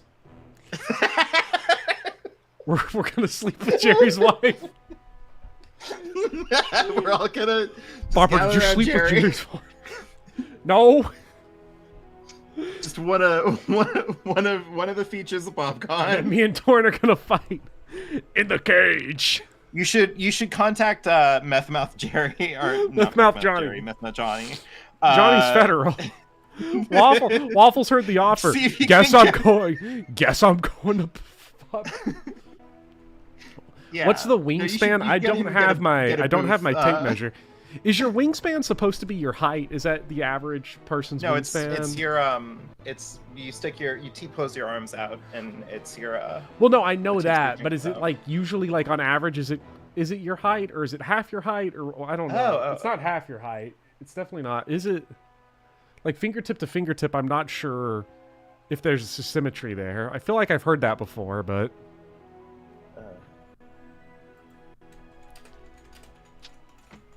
If only you could see him take wing.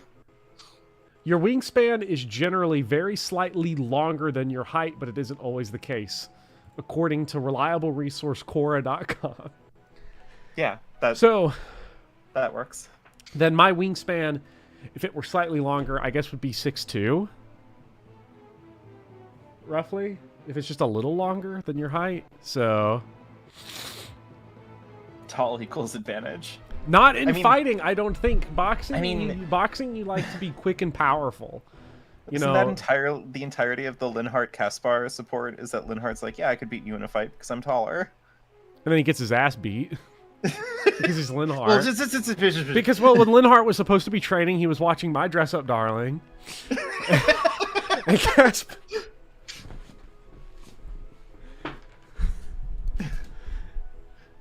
And Caspar.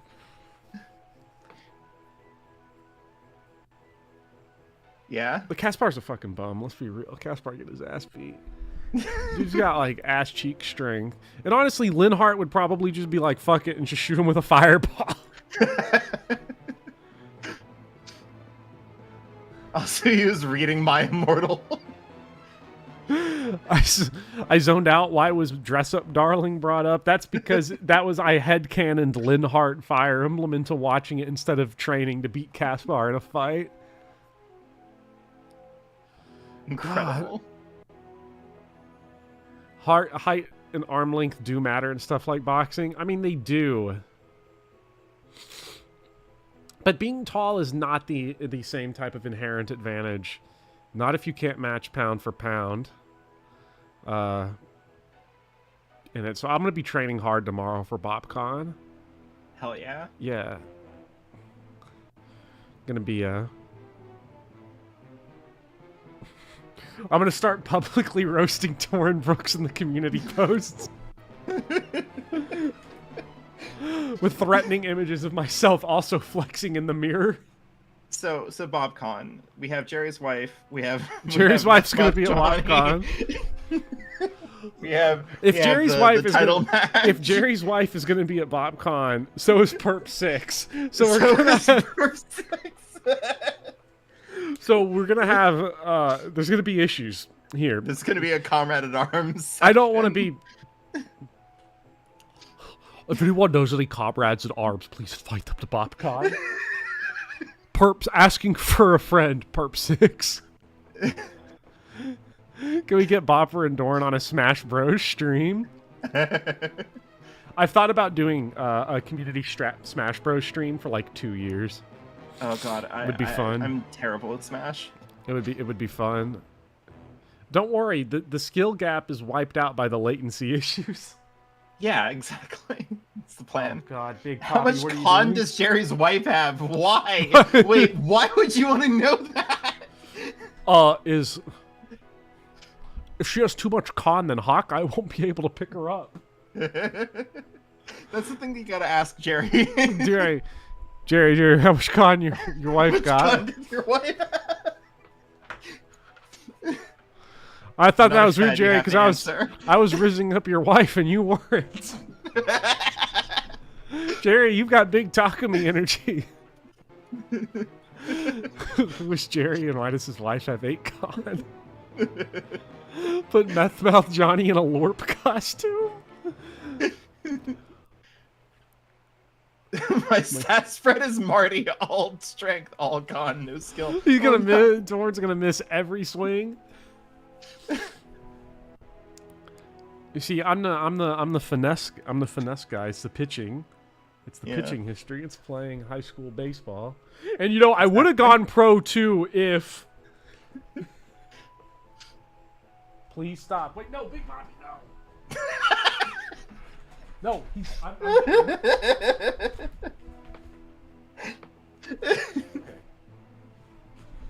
I'm holding. I got Big Poppy. I have Big Poppy is acquired. He's in the mic. Let's see if he. You gonna say something? You just gonna attack the microphone? Now he's putting paws on me. Oh, shit. He putting paws on me. You trying to fight? You trying to fight, Big Poppy? He's a training match for Forget, Doran. oh god, he's squirming right now. He's a wiggly boy. Stop. Stop. Let me give you rubs. Let me scratch you. Stop trying to kill Pumpkin, please. You fucking trash goblin. Go over there. Listen, if it were me personally, I would just have a wife that has enough con to use steel axes, okay? I'm sorry. You know, Jerry, if I was your wife, me personally, I'd just divorce you. He raised up his wife by asking her if she was federal.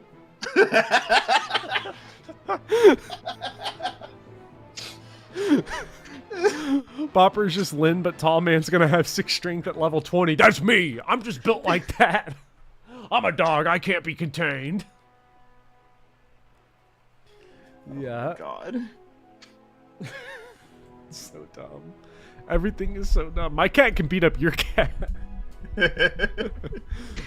Yeah, I'm sure. Big Poppy would kick Doran's ass. Big Poppy would kick everybody's ass. You try to fuck with Big Poppy, you realize he's small, and you think the size, you think you squish him like a bug, but he's gonna get around and climb up your back, tear the shit out of your arms, Velcro rip your legs. Like, it's gonna be bad. Yeah. Let him grow those claws out. Because the problem is, the second you think you're putting actual damage on Poppy, he's not going to feel it. He got those light cat bones. He's going to think you're just playing with him. To him, it's a game. Yeah. And that's the difference. He doesn't feel the pressure. What a fucking menace. Oh, the Ghost Creator has a good point. All you gotta do is bulk up on Spirit Dust and get 11 Yeah, I'm just going to sword, do... you'll be fine. I'm going to go visit Meth Mouth Johnny and buy a whole bunch of cocaine. And just do his Spirit Dust and just... The Meth Mouth Johnny Spirit Dust is crazy. And then start blasting 11 swords in my fantasy imaginations. It gives Everyone's you going to be like... +3 magic. Everyone's going to be like, I came to watch the Bopper Doran fight. And it's just sad. Look at that broken man as I'm just sitting there like cosplaying my 11 sword high on Meth Mouth Johnny shit. Pfft, yeah, right? yeah. As I'm like facing the wrong direction. Doran's like, it wasn't a victory. It was mercy. Cats are great. They don't even need Olivia grass. If Big Poppy just transforms into a person, I'm gonna freak out. What, like that one episode of Star Trek? Yeah. I love that one episode of Star Trek. It's so fun to be the annoying person in real life who's, with almost every conversation, is like, you know, this is like that one episode of Star Trek. I do it every day. You don't have to call me out like this. Come on, No, man. I do it. I was doing it today. I was that person earlier today. I was like, this is like that one episode of Star Trek The Next Generation where... Oh, I'm sorry. I was talking about the original series of Star Trek Season 2 finale, which was a pilot for a different show that was... It seemed that was what, James Bond in space? Where he has a cat who's his companion, who's like an alien cat. And at the very end of the episode, they pan over to where the cat was sitting on the couch, but instead is like a sexy cat lady in like bondage gear or something. I don't know. That episode was fucking insane. Every episode of Star Trek TOS is like, why can't this be me? Listen. My roommates have been showing me every episode of Star Trek from the very beginning. I have seen 2.5 seasons of the original series of Star Trek. I have seen the episode that was literally Spock is so horny that he is going to die if we don't get him back to his home planet. Spock! Which, like... Sulu, you have to hit on that engine. Spock needs motion. If he doesn't riz up, if we don't riz up for Spock, he is going to die. Yeah, it's Mr. Spock is negative riz, although that's just like the episode of Star Trek The Strange New Worlds, where Spock is sitting there having the worst riz game in history, and Nurse Chapel's just sitting there like, oh, Mr. Spock, oh. It's so bad. God. I don't know.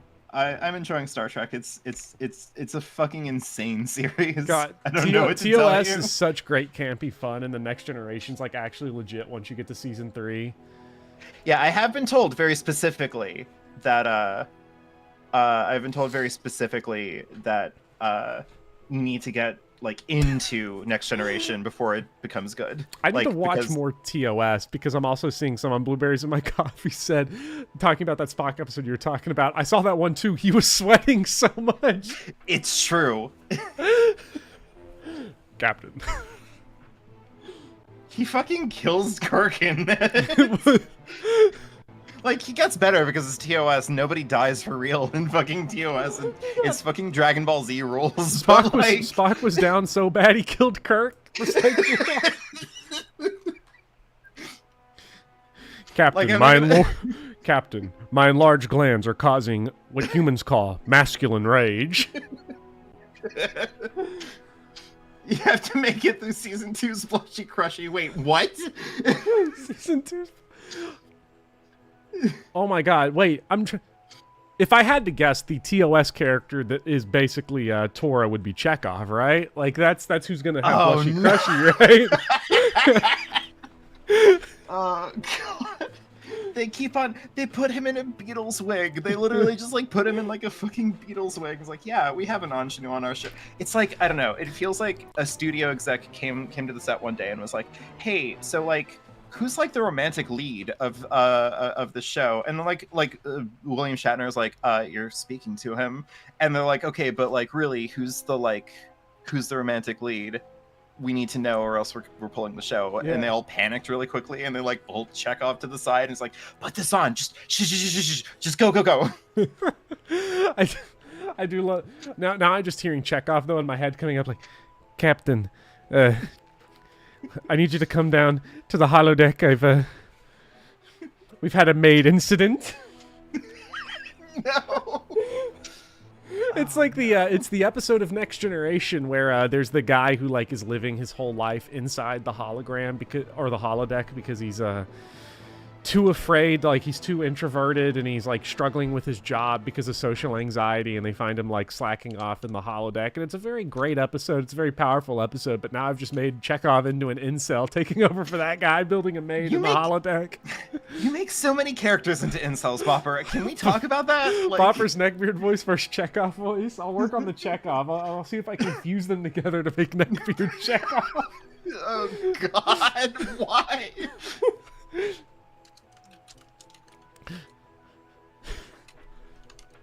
Captain, you see, I really like these the fierce female Klingon warriors, Captain. Comrades in arms. Sulu, why are we going at warp 9 towards the Klingon planet? It was Chekhov, sir. He entered in improper coordinates. Something about Klingon maid battles. No. Chekhov is down in medbay with Nurse Chapel sweating profusely. Chekhov and his Patrick Stewart body pillow. What? Robert, why is your chat like that? Everybody. Do we remember in Star Trek 2, The Wrath of Khan, when Chekhov got like taken over, his body got taken over? That's a scary scene because his body gets like taken over by a parasite that like, goes through his ear, and he's like screaming.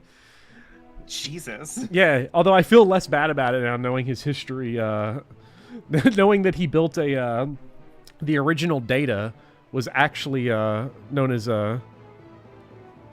something. It was like Data QT Pi or something, I think is what they said in TOS, built by Chekhov. And I was like, that's, you know what, I didn't understand it until I played Xenoblade 2, but now Chekhov is a really developed character. So see you later, before- Noah. Have a before I great play night. Xenoblade Chronicles 3, obviously I have to play 1 and 2 now, right? Oh, you've got to play 2. You've got to play 2. I've gotta play You've 2. got to play 2. Uh, Look, I'll just say this. These video games like- that exist now exist in the future. Mr. Spock was playing Xenoblade 2, and then he got so down bad that they had to get him back to Vulcan, or he was going to die. They were look. I thought it was super embarrassing when Scotty accidentally found Spock's old tax returns and it was his Rule 34 folder. because even in his infinite wisdom, Spock forgot to password encrypt that folder. Yeah, to the people watching the stream, how are you enjoying this? I could not believe it when Spock had the line "Beam me up, Pyra." I was like, "What the fuck am I watching?" God.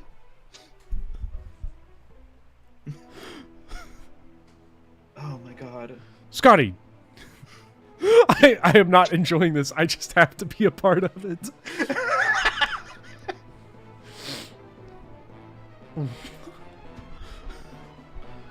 Mr. Scott.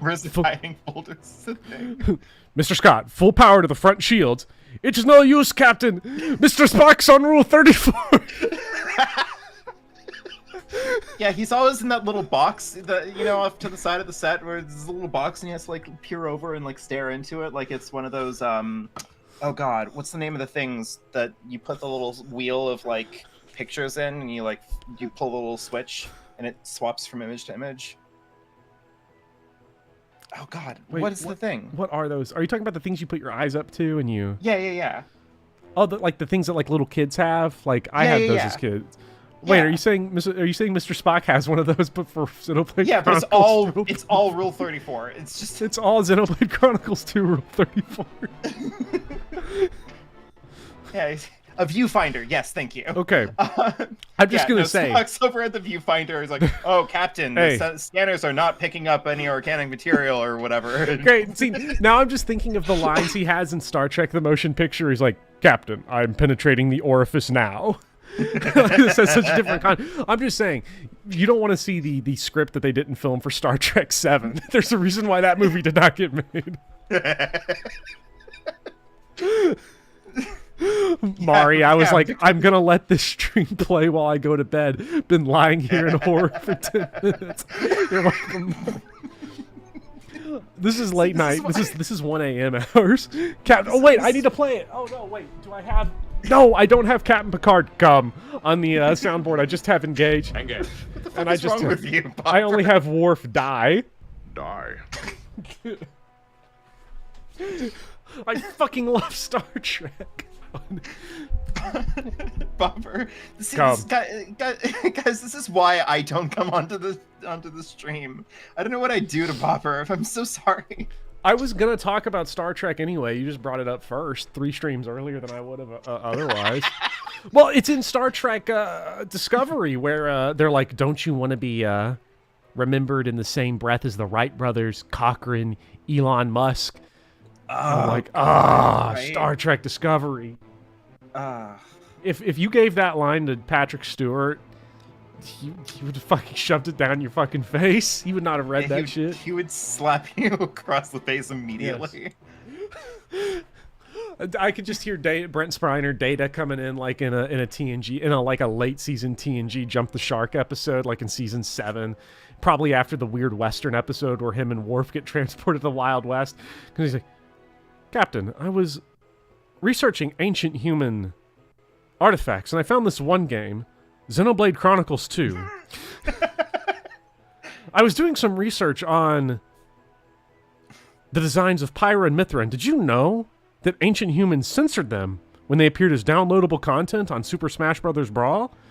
And then Picard would talk about how, like, Data, back when men were weak, we censored the designs we wanted.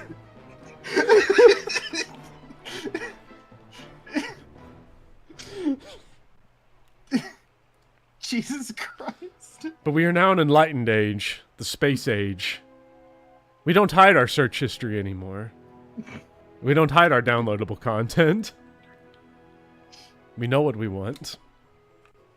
Oh my They god. just Wait, find- hold on. I hate to be a buzzkill here. Did Smash Brothers fans actually... Well, I guess they're probably not the Smash Brothers fans because they were upset about Pyrrha and Mithra for different reasons. Mhm. But were Xenoblade fans, like, genuinely up in arms over the censoring of Pyrrha and Mithra when they came to Smash Bros. Did that happen? Someone can correct me on this, but I do believe that there was this contingent that was like mad about it, but then a lot of people really liked the redesigns for Smash, and they added the redesigns to the base game as like an equipable thing. For Mithra, it's especially an upgrade. Mithra is Mithra's the blonde one, right? Yeah, Mithra Yeah. looks like an actual hentai character that's on Spock's hard drive. You know that on whatever like post-scarcity utopian internet forum that Spock is on, he has written like pages and pages of arguments decrying the criminal treatment of Pyrrha and Mithra when they came to Smash Bros. Ultimate. I mean, I just couldn't believe the Season 3 episode, that you haven't seen it yet, but there's a Season 3 episode of TOS where Chekhov is writing Xenoblade Chronicles 2 fanfiction. And they catch him. He's on the Switch 7, or whatever it was, whenever they get to the point. You know, and it's the future, so it's very easy to, like, hack these open source systems, you know, because we've moved past... Copyright isn't, like, a thing anymore. And he was playing a modded version of Xenoblade Chronicles 2. Look up Chekhov Xenoblade Chronicles 2 inflation episode, and you're going to see things that you were like, man, I knew Gene Roddenberry had problems, but Chekhov had way bigger problems. Jesus Christ, man. I have been told by my roommates, and we just saw, I think the most recent episode of Star Trek that we saw in this venture was the episode, the Medusa episode, right? The creature that is a gentle soul, but is also so hideously ugly that if any normal person saw it, they'd go mad. That spent the entire time going like, why does such a pretty girl, the ambassador of this Uggo? Like, why would you want to do that to yourself? You should be like hanging out with other attractive. The entire episode was that. Like, was just every single man in the crew of the SS Enterprise was just like horrible to this one girl. Terrible shit. And I looked to my roommates and I'm like, okay, so we've watched the most sexist episode of Star Trek, right? And they both look at me and they're like, no. The season 3 finale of the original series of Star Trek, it's not even a competition. And I know nothing about it. And I want to retain that. I want to retain my innocence so that when I finally see it, it can like obliterate my brain and I like, I don't know, have ego death or something. See, I feel like Next Generation Season 1 has episodes that are worse, but I feel like that might be like the 20 extra years tax that you're paying of like, okay, I'm not shocked to see this in the 60s. I am not super shocked to see it in the 80s, but I'm very disappointed to see it 20 years later. And there's a couple episodes in TNG Season 1. And honestly, the problem was like, you know, I mean, do you know why Captain Pike got written out of the show, right? No, I don't actually. Why?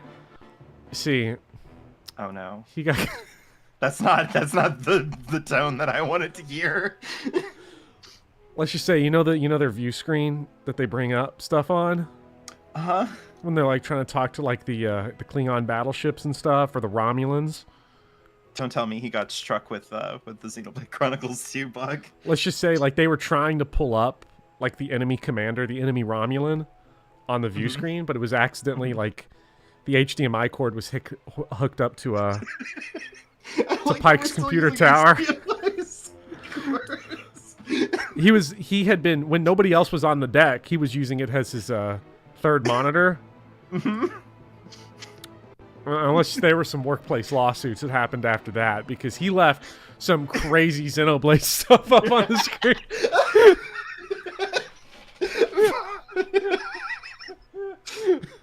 Like there was some Poppy fan art on there that like he got like they had to court martial him. This is why he's in hiding at the beginning of Star Trek Strange New Worlds. He created an international incident.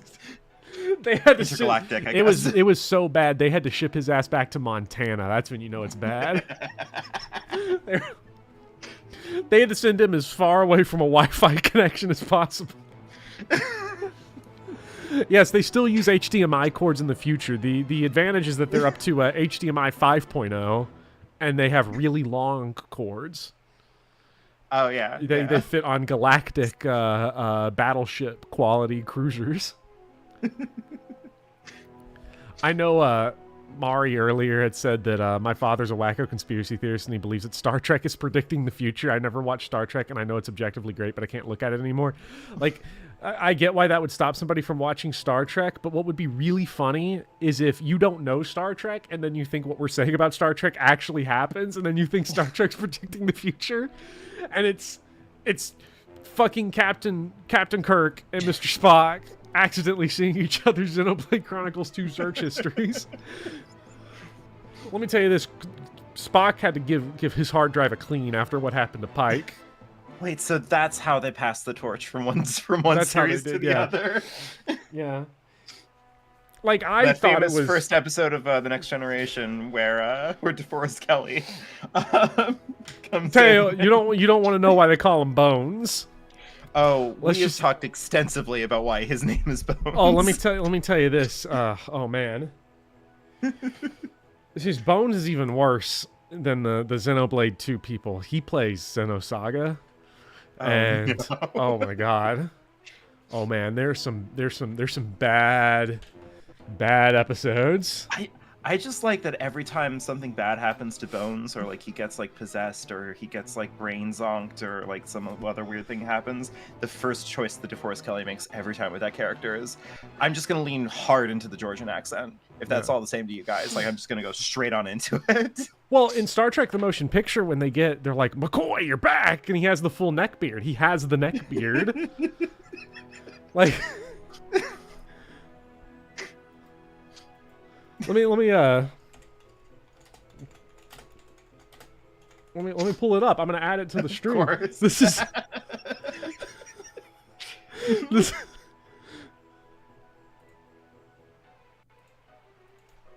Like it's crazy. I love Star Trek: The Motion Picture, although like I will be the person to admit that I do think it is weird, at least like a little bit, that the way they introduced McCoy was after his Xenoblade 2 sabbatical, and he came on ship, and he was looking like this, and you're like, come on, man. That's the image of a man who has not left his bedroom in many years. They sent him. They called him. Geek Squad was all tied up, and so he had to go fix.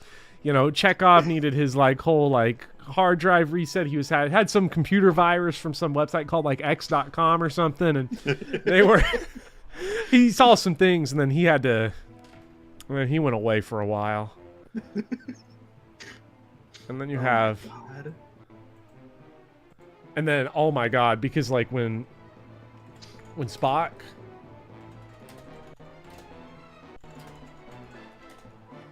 when they find V'ger, and Spock starts mind melding with it, oh man.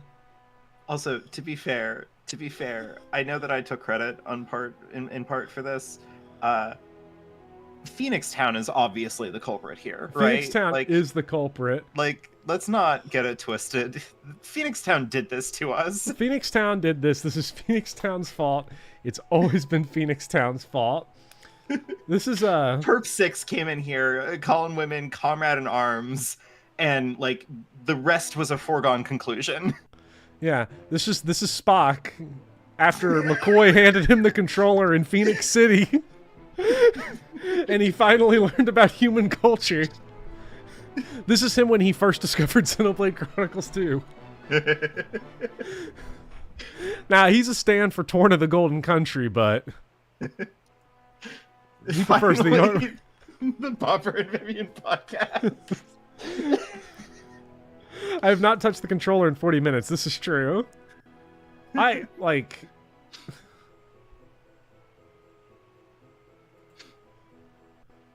You doing okay? No, I'm not. I'm looking at Spock mind melding pictures right now. Oh man, I actually can't post this one. I'll get demonetized because Spock is looking straight into the nudity of V'ger blasting onto his IR screen. Let me remove neckbeard bones here. Every time Bopper whinges, the American healthcare system makes an extra $1. We are dripping out all that ad revenue. It's true. I'm making my surgery money by my headcanon. It makes me feel a lot better imagining that my father's been unknowingly exposed to the homoerotic tensions of Kirk Spock. God, it's great. I don't have a disdain for anyone's sound sleep. I only have disdain for myself. This is very different. Waffles 150. Listen, I don't want to come in hot with a take here, but like, I feel like you cannot have a good self-image and be a YouTuber. I feel like those two things are antithetical to each other. I've never met a YouTuber that's like mentally healthy. I'm sorry. Okay. Hold on.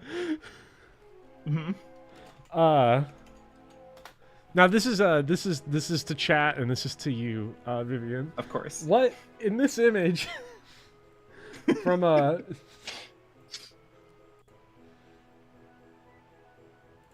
me see, why is it not pulling up here? Where is it? Ah, here we go.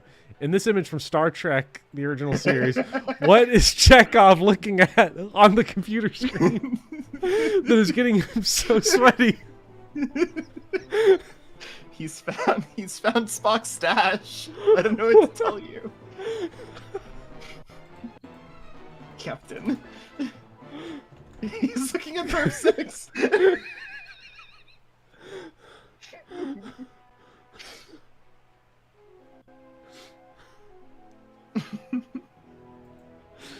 Pooh 6. Oh no, Ayrton, no! Please. You can't do that to me. No, oh my god. I am here for sweaty Chekhov.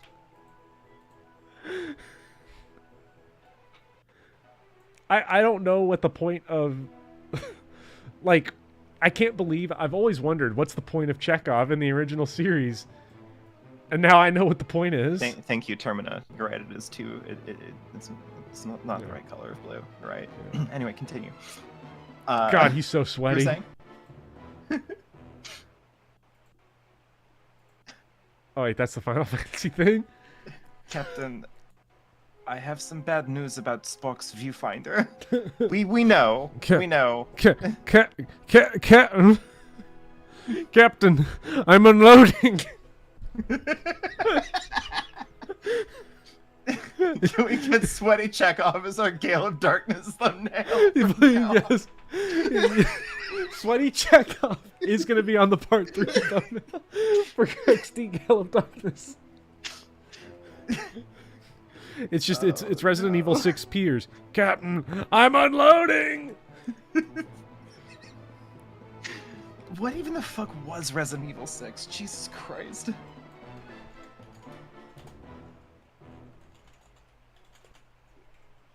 Okay, so like... Mm-hmm.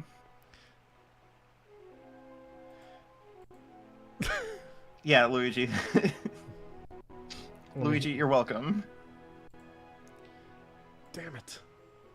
I'm having an issue here acquiring the photograph that I need for the picture, because I think this is the one to end on right here. Is this question, this sort of poll question is who wins in the in this fight right here between Sweaty Chekhov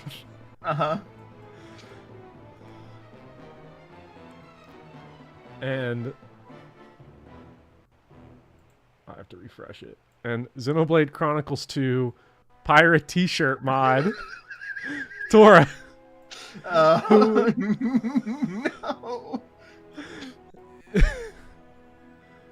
Who wins this cage match? Because they are both about to try to fight over Pyra, their comrade in arms. Oh my god. Oh, it's not even a mod. It's an actual DLC Tora costume. Oh. Uh-oh. That's unfortunate. All I'm hearing is down bad for Pyra Mithra, but why not green-haired Pegasus Knight? Oh my god. I'm trying to think of which Star Trek character would get the sweatiest playing Fire Emblem.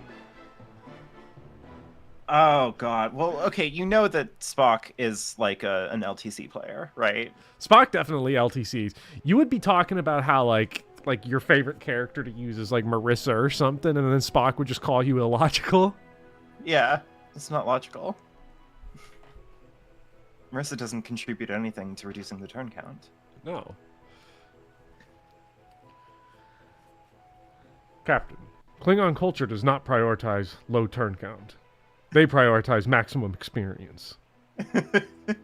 Greatly illogical. Using units other than Seth is simply illogical. You be trying to like math out some Rev chapter, and then Data and Spock would like already have that shit beaten in like 10 seconds. They'd already have. Like, how quickly would Spock get like the world record on like a LTC of Fire Emblem? I feel like he'd just do it on the first playthrough blind. Yeah. like he doesn't even see the number. He sees beyond the numbers. The one thing we can all relate to with Spock, though, is that he's looking up the fan art after he plays.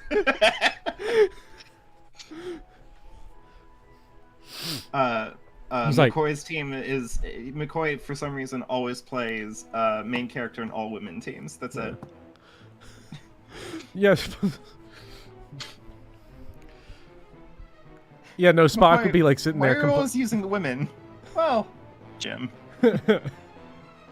That's exactly how that would go. Then Spock sees Chekhov playing, and he's like, Captain, I just saw Lieutenant Chekhov playing Fire Emblem Awakening on the Nintendo 3DS. That ancient video game? Yes. All right. Currently, he's stuck on the Tharja recruit chapter. Unmoving. He's been muttering words such as down bad and Riz underneath his breath the whole time. Oh, God. He hasn't clicked off of the Tharja Robin B support in over 3 hours. He's been reading it from the extras menu all night. He recently discovered that you can unlock special S support art with a Versa. Oh my god.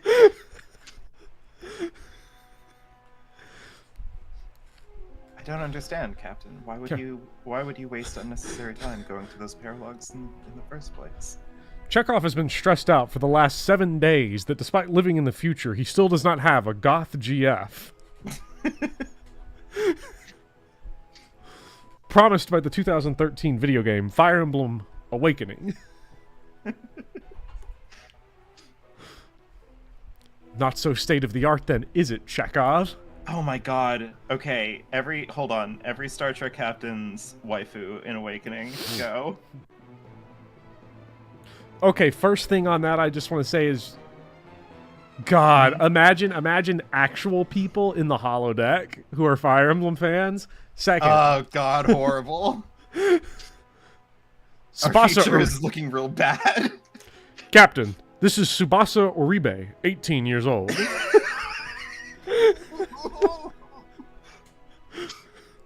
Permission to beam aboard. Did you ask what would their waifu be of the original cast? No, every Star Trek captain. Oh, every Star Trek captain. Their Awakening waifu, go. Picard would like, let's see. Oh, this is a good question.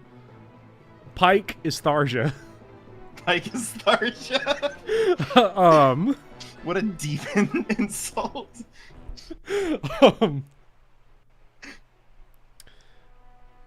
Picard is Muriel. Yeah, that makes tracks. Sense. You know, I'm gonna respect the man.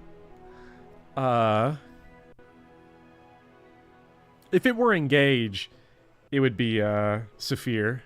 Oh yeah, because Picard is cultured. Yeah, the refined choice. Yes.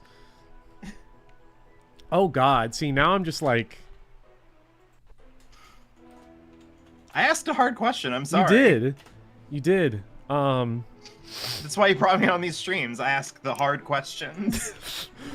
Let me pull up the Awakening cast. I have to, because I have to remember Awakening characters, Fire Emblem, because I don't want to forget anybody. List of characters in Fire Emblem Awakening. Kirk, I don't know who Kirk. I feel like Kirk, which would be the character most likely to tie Kirk down to a spinning table. Yeah, that is the requirement, isn't like, it? I feel like we're talking if Flavia is an option. He has to. It's a girl who is like initially very violent with him, but also he has to teach the meaning of love. So, like, wait, so so Kirk could be Tharja. No, Tharja wouldn't tie you to the table.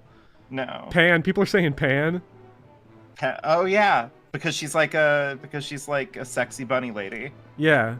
Oh, and that fits with distrust for humans. No, that's a great note, Terminator. You got it. Like, actually, this is really good. Oh God, and that fits with so many of the fucked up furry episodes. The actual I'm not making them up furry episodes of Star Trek TOS.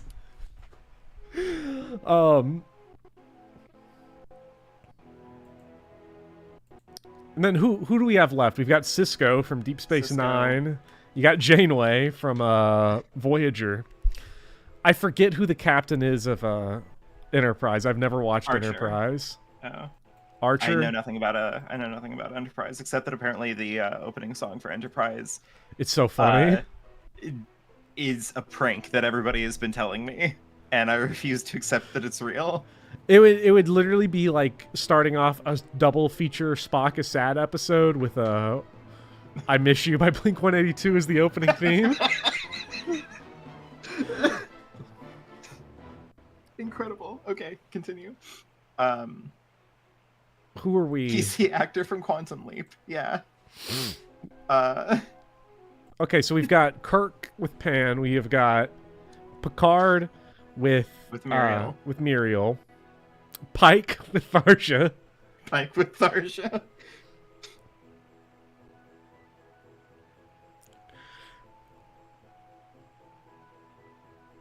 Or Pike with Noah, or Noe, because he got sent to the hellscape of Montana, away from his Wi-Fi. But we're gonna stick with Tharja. Oh, hi, Daniel. Cisco might be maybe Shershi or Sayri, maybe. I don't know.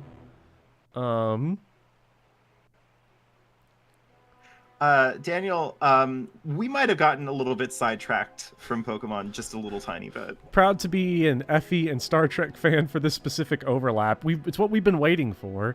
Yeah. Well, we're not shipping people, Daniel. We're guessing if they played Fire Emblem, who would their waifus in Fire Emblem Awakening be for the Star Trek captains?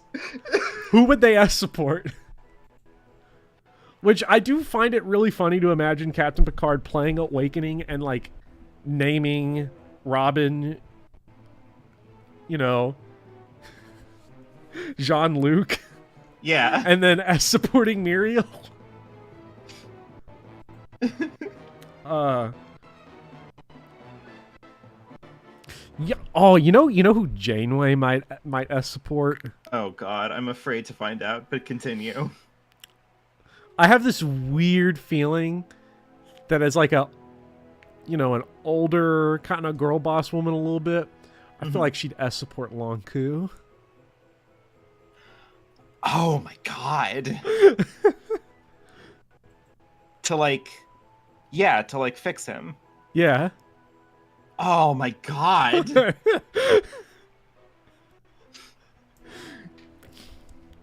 Ike fan, you raise a good point. It's only a stun lock if you don't like the topic, then it's just content. Yes. Janeway. The Lonk. The Lonk. Janeway's the most underrated captain. Janeway's underrated. Voyager came out at a bad time, I feel like. Voyager suffered from the same stuff I think most of the Star Trek shows right now suffer from, which is I will say, in all honesty, and this is coming from somebody who's watched most of, at this point, the original series, I'm up to date with Discovery and nothing else of the series. The one Star Trek series that I'm actually the most interested in seeing is Voyager. Like, I am genuinely, like, because I've heard so many deeply polarizing things about it. And you know me, right? You know that I have bad taste. You know that I like bad things. So whenever anybody tells me about any piece of art that, like, people are kind of just, like, in kind of, like, a divisive hell over, I'm drawn to it. I'm helpless. I think...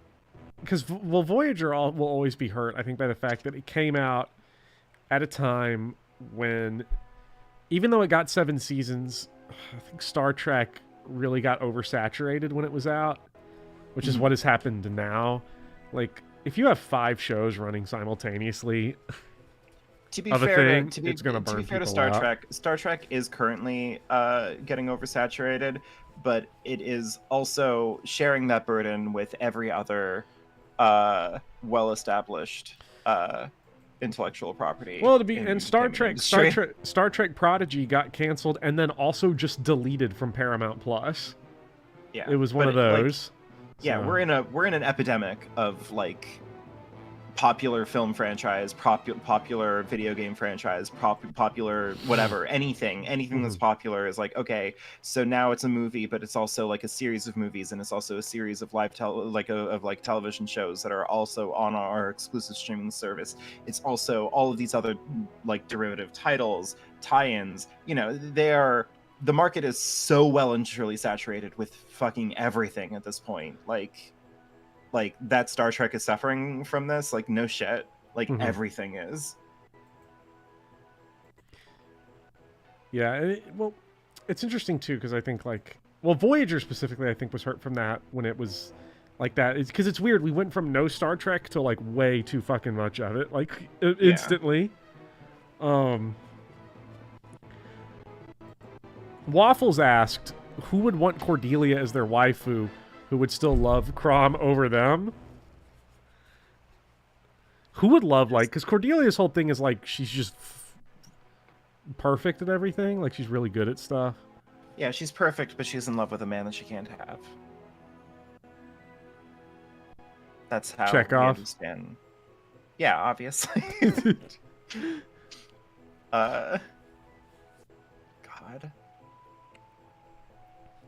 God. I don't know. I'm really trying to think. Like, I want a legit answer to that one. I'm trying to think of, like,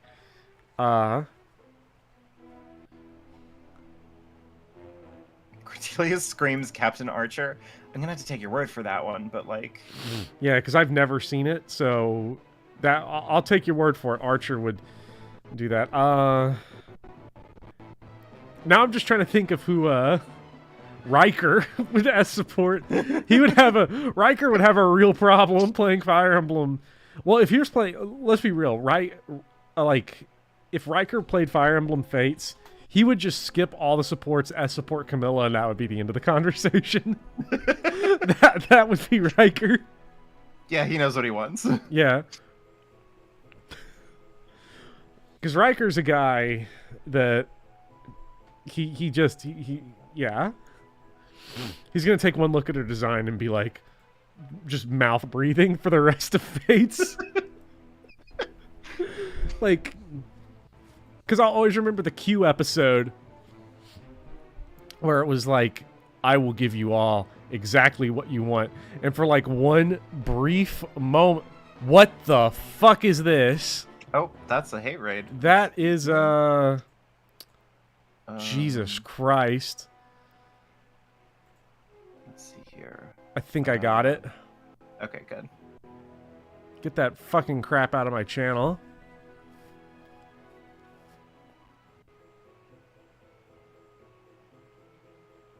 God damn.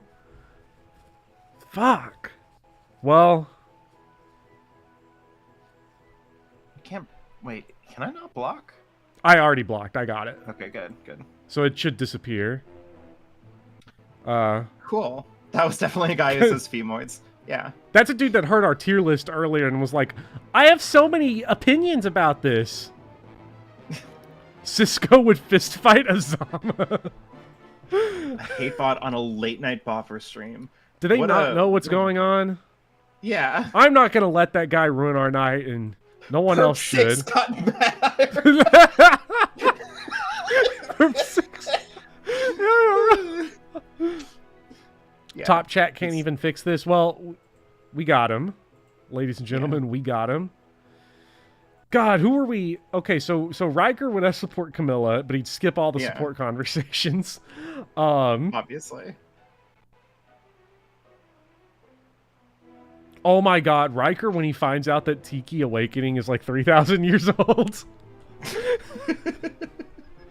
Well, yeah, there's the Q episode, though, where Q's like, I'll give everyone exactly what they want, and, like, Picard's like, I just want to relax by the pool and read a book on a little vacation, and then, like, Riker just has, like, 4, like, bikini girls just spawn right next to him for, like, 3 seconds, and then they disappear instantly, and then he's, like, on his hands and knees, no! Ah! Screaming into the ground, Chainsaw Man style.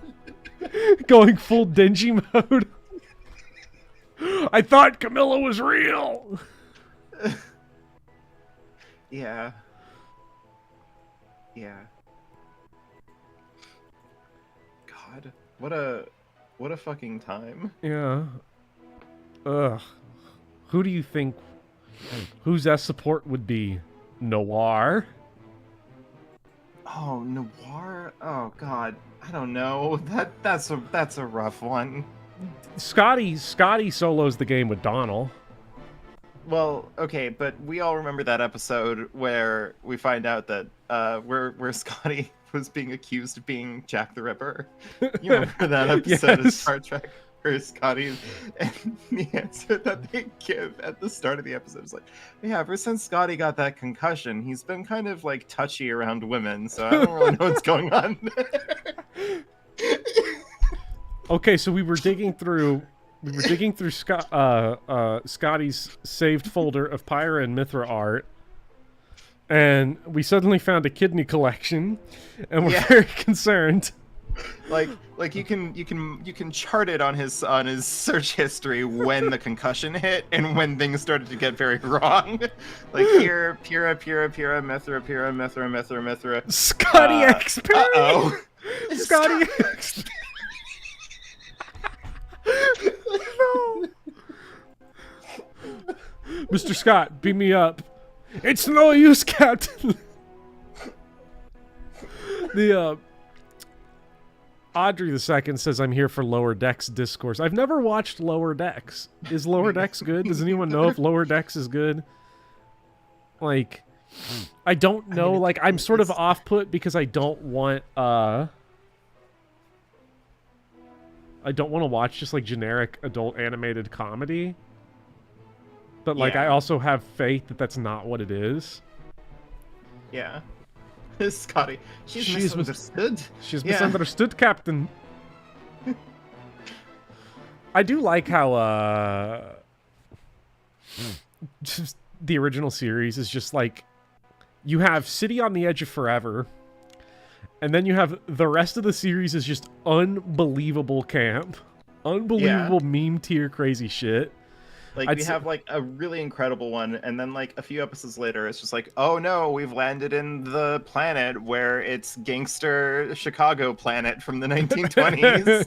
It's like, really? You didn't even, like, think of, like, okay, alright, fine. And then we've got the season 7 episode of Next Generation where you got Worf walking around Western Town. The town ain't big enough for the two of us. And we're like, oh man.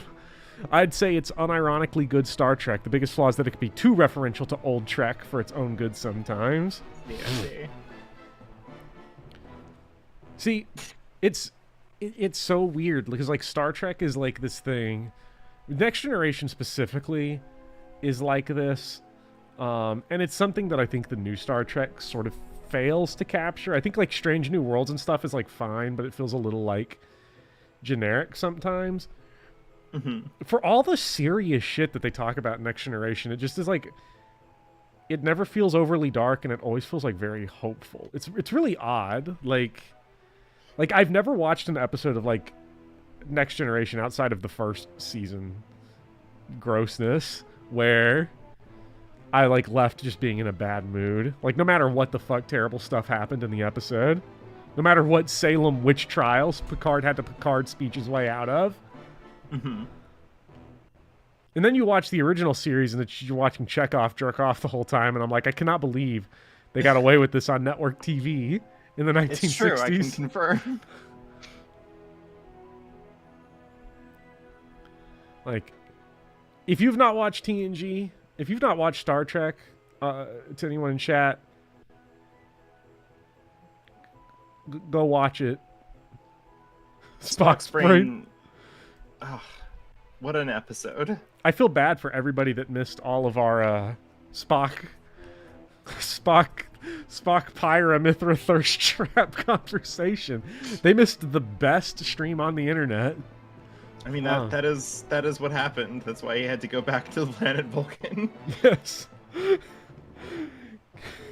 He dug too deeply down from R34. God, Star Trek's really fucking good. Does Spock really be browsing on 4chan boards? No, Spock, no. I always feel bad. You wonder what a lot of the red shirt guys and that get just blasted away immediately by whatever like monstrosity they run into every week. Like,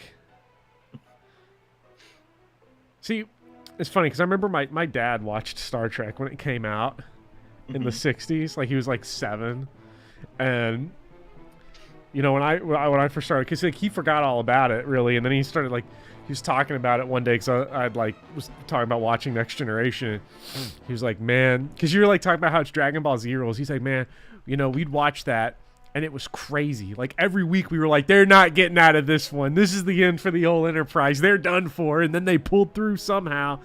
And like, I just think it's remarkably inappropriate that they'd let a 7-year-old watch a TV show about digging through Spock's tax return folders. Yeah. But yeah, it's fucked up, honestly. Yeah. My mother was there when Dragon Ball first dropped in Japan. No, little Vulcan boy, don't open the 4chan boards. Fuck is Musker? Yeah, that's what I think it should have been renamed to. You know, I should get in touch with Elon Musk and I should just say, listen, you're having a lot of legal problems and really calling it X because you're not the only, like, very, very quietly miserable tech bro in the industry who thought it'd be cool to rename their website into X. So now everybody in the world is fucking out for your blood. You should just rebrand it. You should just call it Musker. Just go for it. Tweets? No. It's all Musks now. Yeah. Musks. Remusks. It's exclaims, okay? You Yeah. exclaim X on videos. Twitter? Yeah. And you post X videos on there? Quietly miserable. Well, Mary, I should clarify. Other tech bros are quietly miserable. He removed the quietly part of that. He posts about how he's attracted to like fake AI girls. So, God, did you see the one Musk fanboy that like did an AI art thing of like, oh God, what if he fell in love with like a robot woman with like an artificial brain and a fully functioning uterus? And it's like, dude, he is not going to fuck you, man. Like, I am so sorry. that is like, okay, that's good. First of all, fully functioning uterus is crazy. It's a crazy thing to say about your robot fantasy waifu. Like,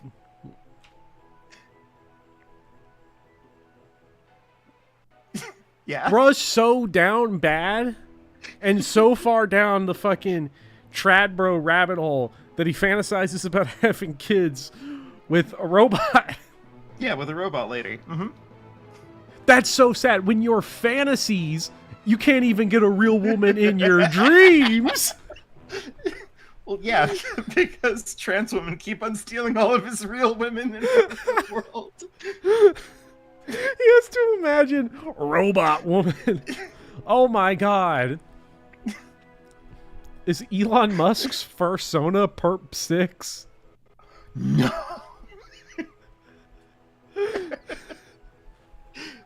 Don't put that evil on us, please, okay? I can't remember. Elon Musk in the studio, like, yeah, that's the most divorce shit I've ever heard. Drop it.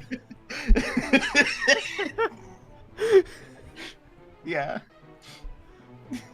Listen, the furries are already trying to, like, quietly remove Jared Leto from our community, okay? Like, we don't need this added onto it, No. please. Do not let Elon Musk think that there is any room for him in furry culture. Look, We don't claim him. just imagine. Do you think I could get Elon Musk on the stream chat right now? You think we could get him in the call? I mean, what is he doing right now? It's I mean, like 2 o'clock. he's up just like us. He's probably having a manic episode on X.com right now. You think if I invited him on, he'd get on? I don't know, Oh. probably. God, that Elon, would be the buddy. nightmare. Elon, buddy, let's talk about Pyra and Mithra. My town hosts biggest little furcon, and I swear to God, if I run into Jared Leto at some casino, you're gonna see Jared Leto rehearsing for his role as Chekhov in the new Star Trek reboot. God, I hate it. Well, I mean, he's probably gonna be. Well, no, actually, he's not British. Never mind. Oh. Because I was gonna say he's probably gonna be busy being one of the few actors that J.K. Rowling could get on the Harry Potter reboot, but he's not a Brit, so Oh. it's fine. They just have to staff that entire thing with his- gender critical women, I considering his guess. I don't know. Considering his accent in House of Gucci, they just have to just cast him, and he'll run through the whole movie toy like. Yeah. Oh, there's only magical Professor Snape, and he's shooting his little dingly, little laser beams out of his little magical wand. Yeah. The dude named his son X and then tried to rename PayPal X. Now he's successfully named Twitter to He X. also renamed his wife X. Ah, shit. Space X. X. Yeah, he likes putting X's on things. You know, everyone was like, what are they going to rename Twitter Blue? What are the odds he renames it like X Black or something? Because Elon Musk is definitely the kind of 52-year-old man that wishes he was called the Man in Black and thinks black is such a cool color.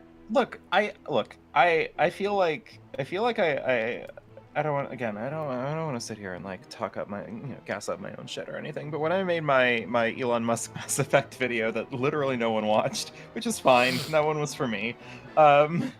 I feel like I correctly labeled him as the guy who played through Mass Effect 2 and went like, I could be the elusive man. Like, I could be the elusive man, but cooler. I could do it. I could save the galaxy, and I could like wear a cool suit and have like cool bionic eyes and stuff like that. Like, that's exactly how he'd think of himself, but he's just Miranda's dad. Like, he's just the kind of out of touch billionaire that would use his own like cell like genetic information to create like a hot girl version of himself. Like, that's what he would do. Oh my God, he would do that. Oh my Like- God. Oh my God, he's even cringier Riker. It's all coming back. Like, and that's the problem with it, right? Yeah. I hope, look, optimistically, I hope that Elon Musk destroying one of the most popular social media websites it like sings the death knell of the myth of the tech genius. I really like, best case scenario out of all of this is that like we kind of largely as like a culture recognize that the idea of like the tech genius was false, has been false this entire time, and we need to move on. Because Yeah, you hope that. I listen, what are the odds that it's going to happen? Infinitesimally small, because he still has fanboys. Like, he still has fanboys. Yeah. And they're so sad too. I saw somebody put it as like Twitter Blue, because it pushes you all the way up to the top of all the replies. Twitter Blue is paying to lower the height of the basketball rim and then forcing everyone to watch you still miss anyway. Yeah, exactly. This is Riker's face when he transposes his head onto Mithra's body in the holodeck. Fuck, man.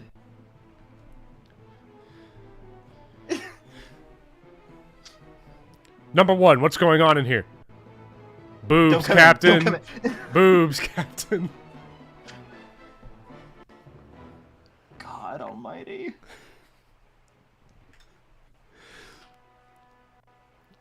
That's Yeah, a Camilla that's a stand. Camilla Yes, he is a Camilla stand.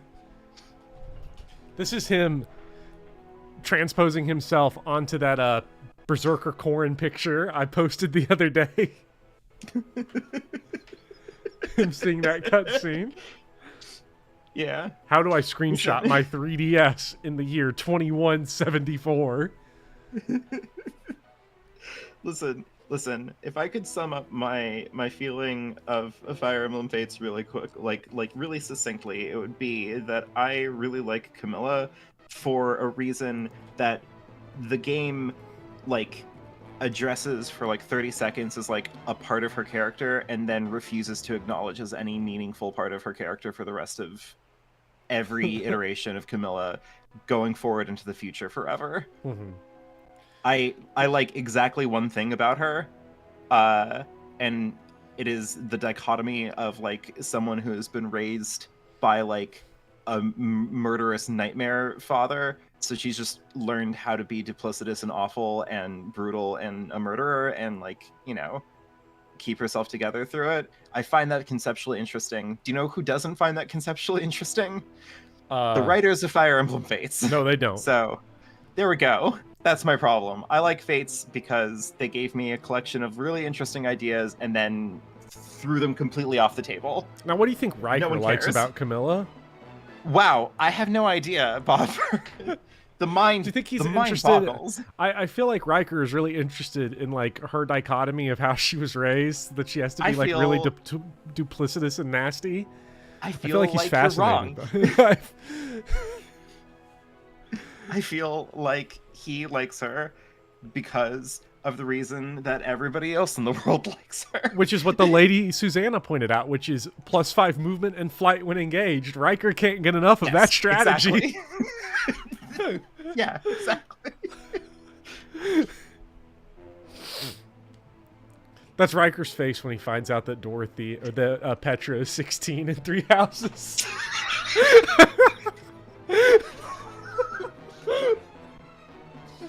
Captain Picard has come to arrest him on the holodeck.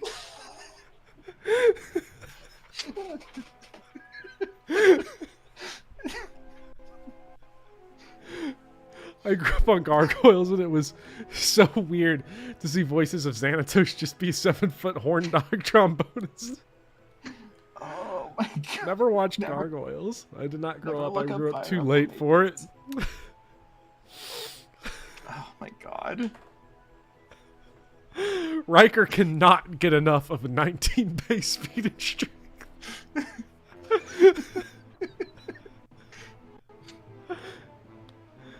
That's it. The stream broke me like 30 minutes ago, but now I'm calling it for the night. Good idea, Termina. I should probably do the Yeah, same. it's 2 o'clock in the morning. It is 2 a.m. and don't my get me wrong, screen- I'm having a blast. it has been over an hour since I have touched Pokemon XD Gale of Darkness, and the entire game screen is covered up by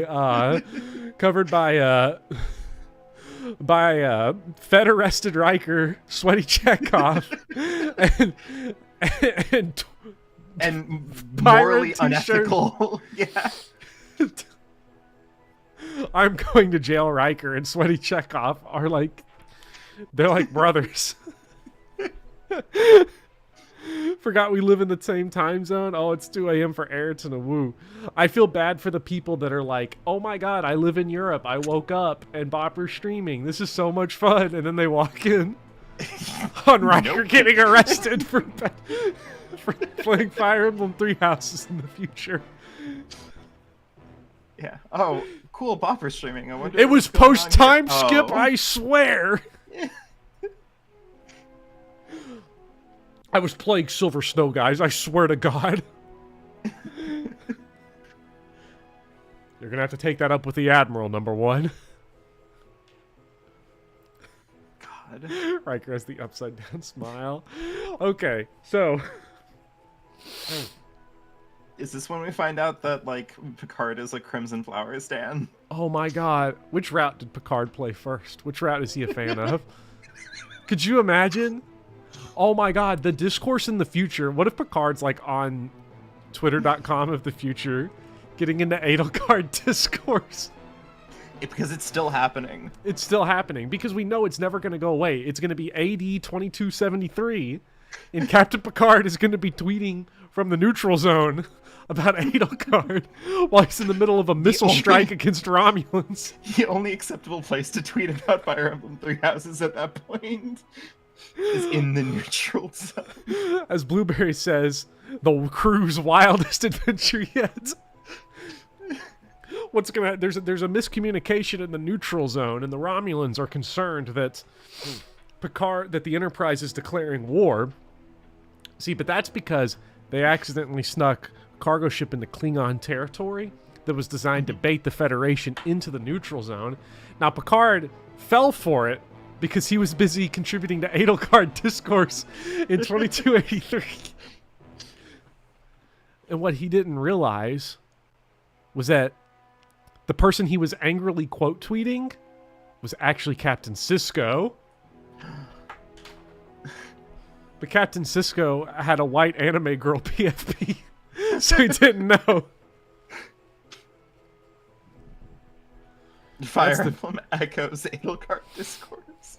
Yeah, by then Three Houses is going to be remade like 17 times. Yeah. Picard's going to be angrily tweeting about FE 136. God, by that point, you know, fucking skills will be endemic, growth rates are going to have imaginary numbers in them, and Spock is still going to one-turn every map. Yeah. Spock is going to one-turn seas maps that don't have warp staves. He's going to go absolutely insane. Shit you never thought was possible. Yeah, 4-dimensional Fire Emblem. Yeah. All while Riker's involved in an international scandal because of playing Three Houses in the holodeck.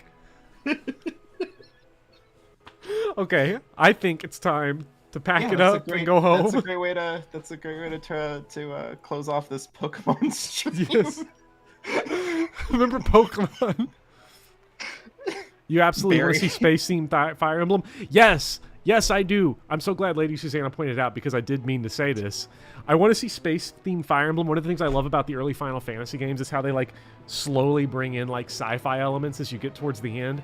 I want to see that in Fire Emblem. I want to see Fire Emblem slowly bleed into like a sci-fi setting as a game goes on instead of just like shitty Vol marks. Like if you're going to have a shitty Vol mark, at least have it be in space.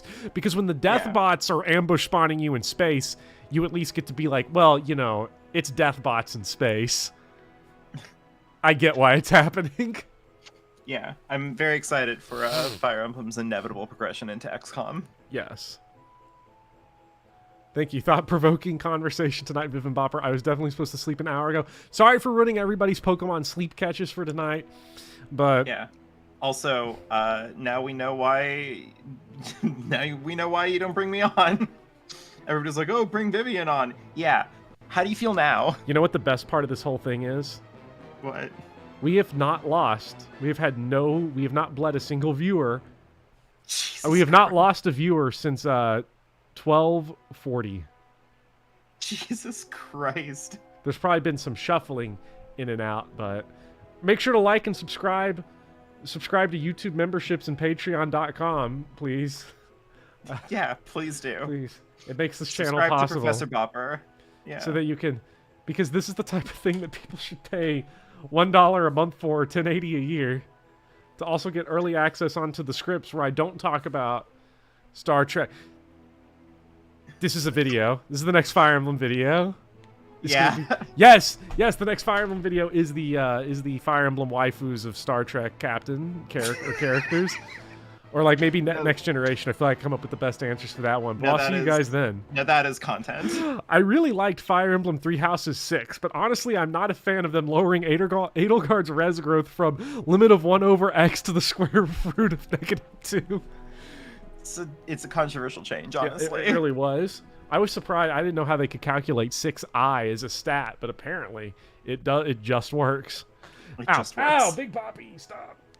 Big Poppy is here to end the stream. Big Poppy's here to end me. All right. Thank you, everybody, for joining. It was a blast. I'll see you next time, and I don't know when next time is going to be because we've just played Pokemon XD Gale of Darkness for 3 out of the 5 hours of the stream. What a time to be alive. Thank y'all, Yeah. and we'll see you Have soon. a good one.